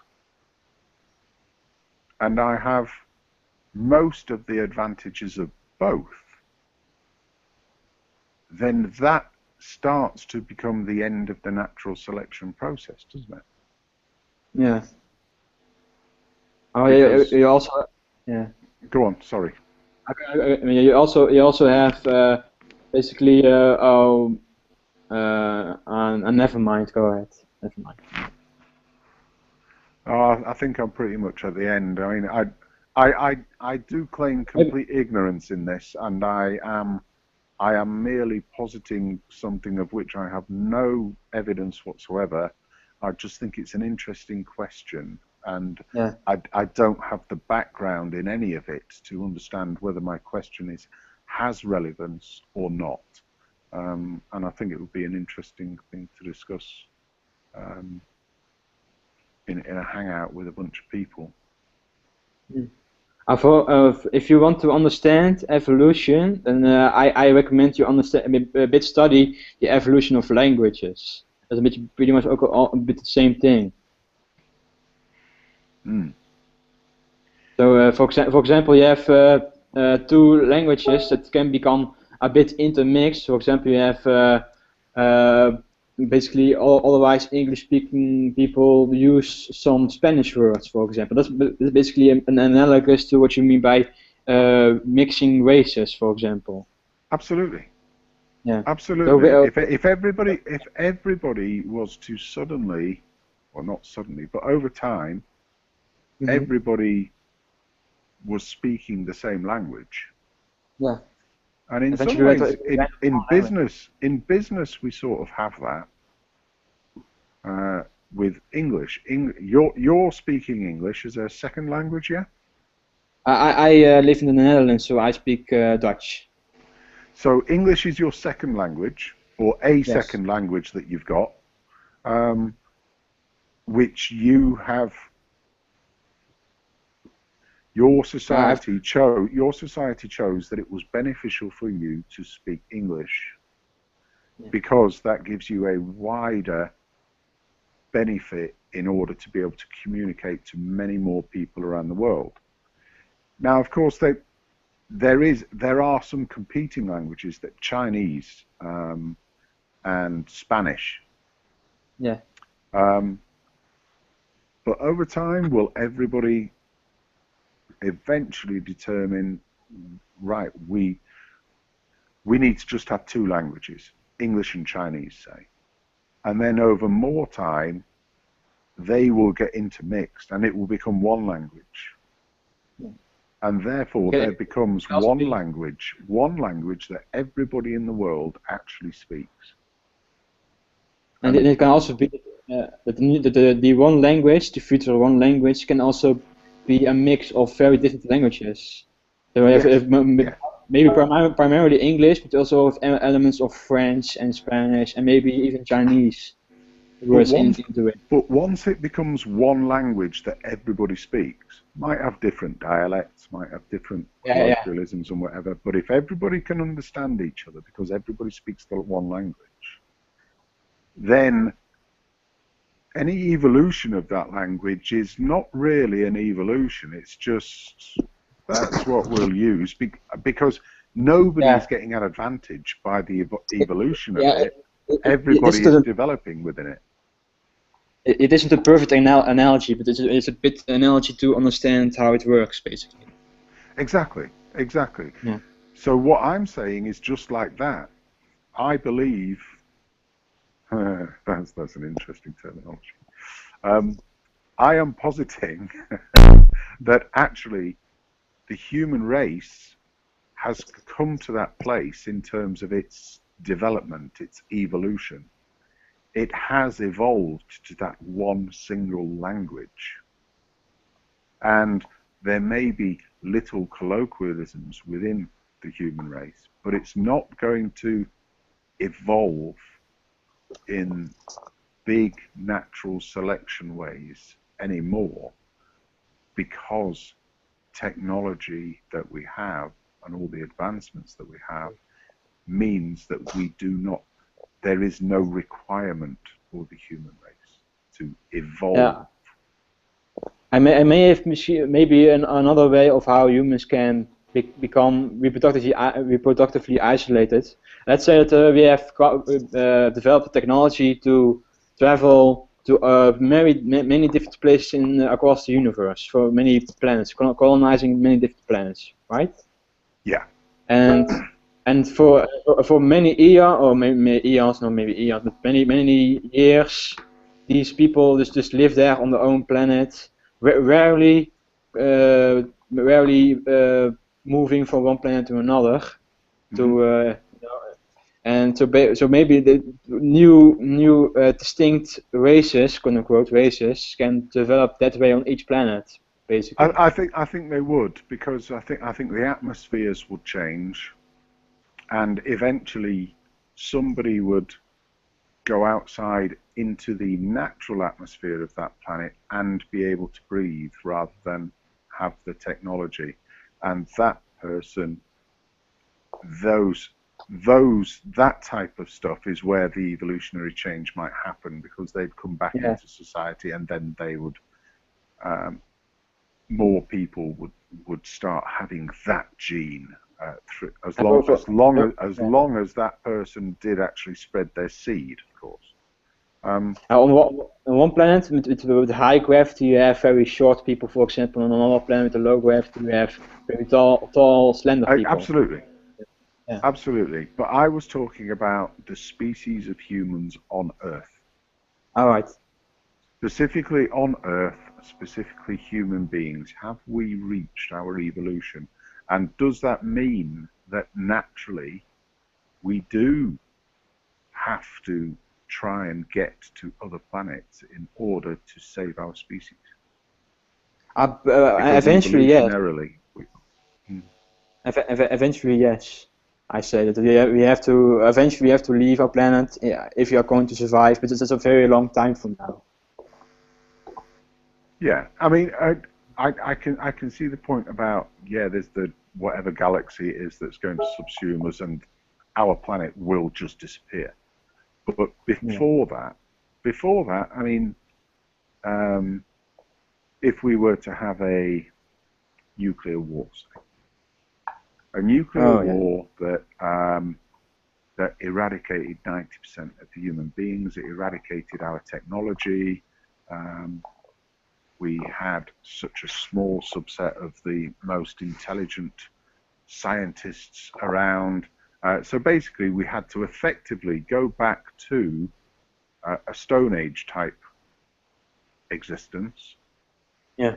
And we are in a different climate.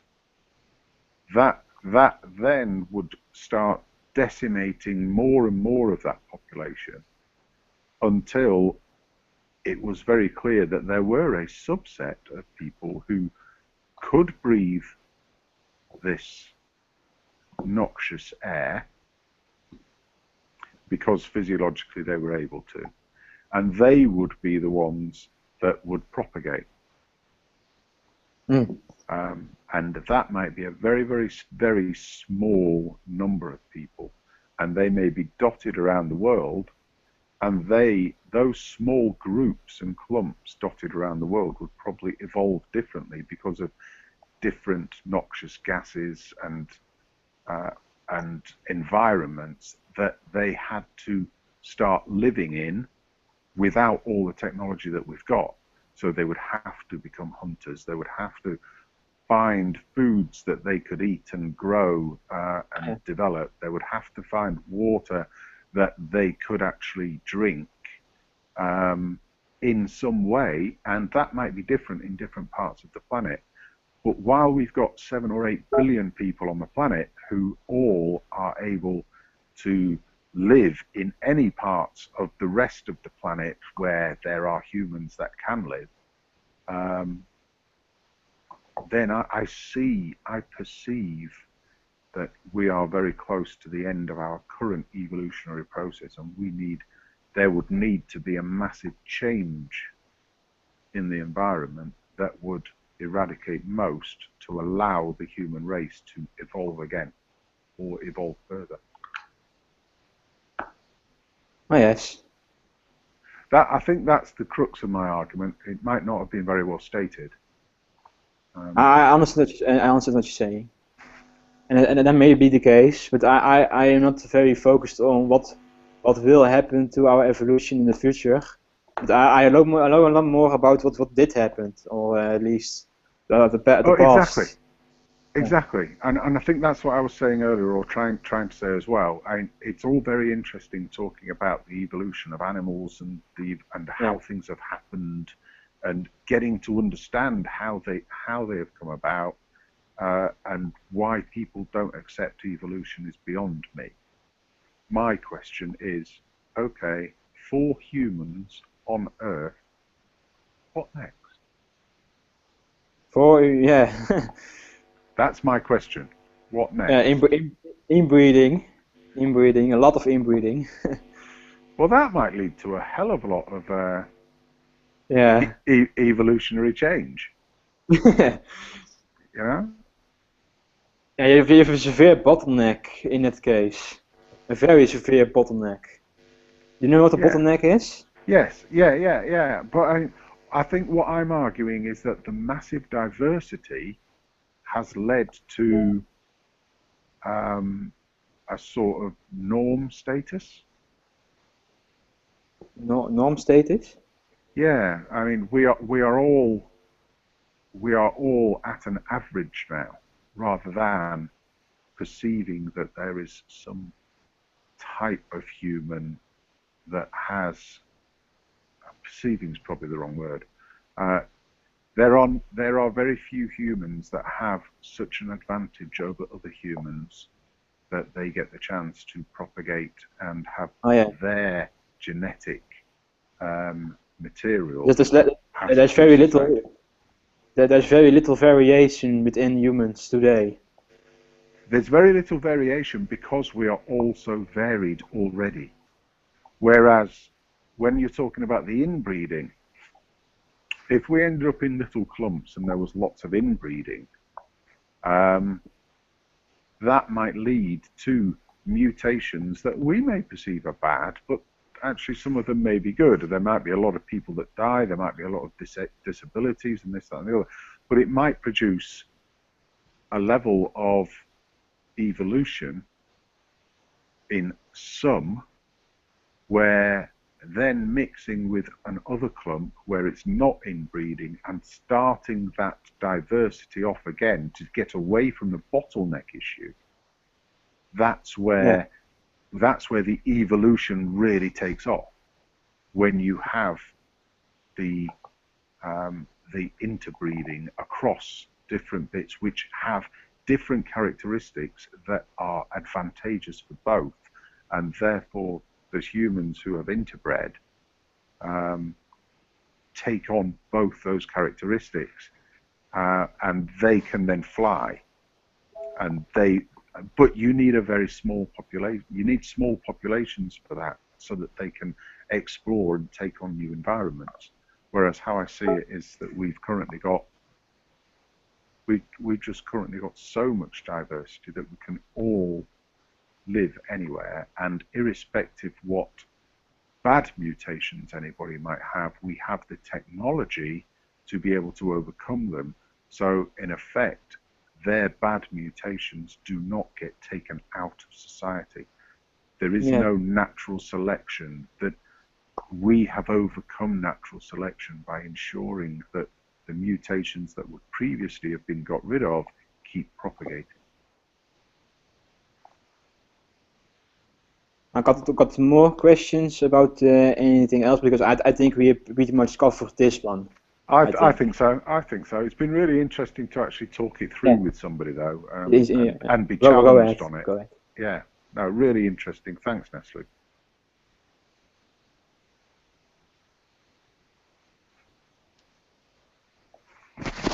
I cut out, so yeah, I cut out again.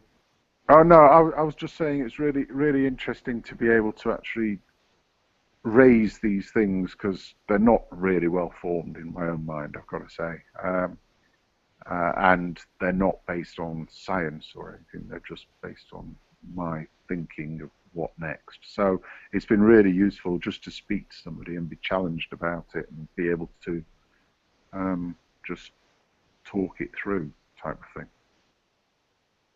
If you are interested in learning more about evolution, I recommend Berkeley University Evolution Primer 101. Are you familiar with that? I think I've read that. Yeah, I think I've read that. Very simple and very short, and it's a very easy to understand for anybody. Yeah, I get the feeling you're telling me I don't know anything about evolution. No. And I think what I'm saying is, no. All I'm saying is I'm not a scientist. Yeah, it doesn't. Rather than I don't understand the basics. No. I think I know the basics. I'm not saying that. Yeah, I think I know the basics. What I don't, I can't discuss things in scientific terms with people because I don't know what the scientific terms are, and I can't get into the discussions that Steve gets into because they're talking about such levels of detail. I mean, I can only ever look at it at a 101 basis, I think. Just as you're saying, I think I've looked at the Berkeley. I've looked at some other stuff as well. And I do find evolution really interesting, but I'm also looking at it, okay, what next, rather than what has happened. And I'm thinking, right, what next for humans?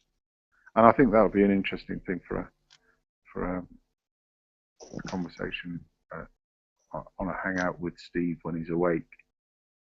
Because he was taking the piss out of what I was saying in the side chat earlier on. And I don't think I explained what I was actually trying to say. Alright. Right, I'm going to go, mate. I'm going to go. Yes. I'm going to let you go as well. Yes, I will go as well. Cheers, Nestle. Nice to speak to you. Yes, nice to meet you too. Bye-bye.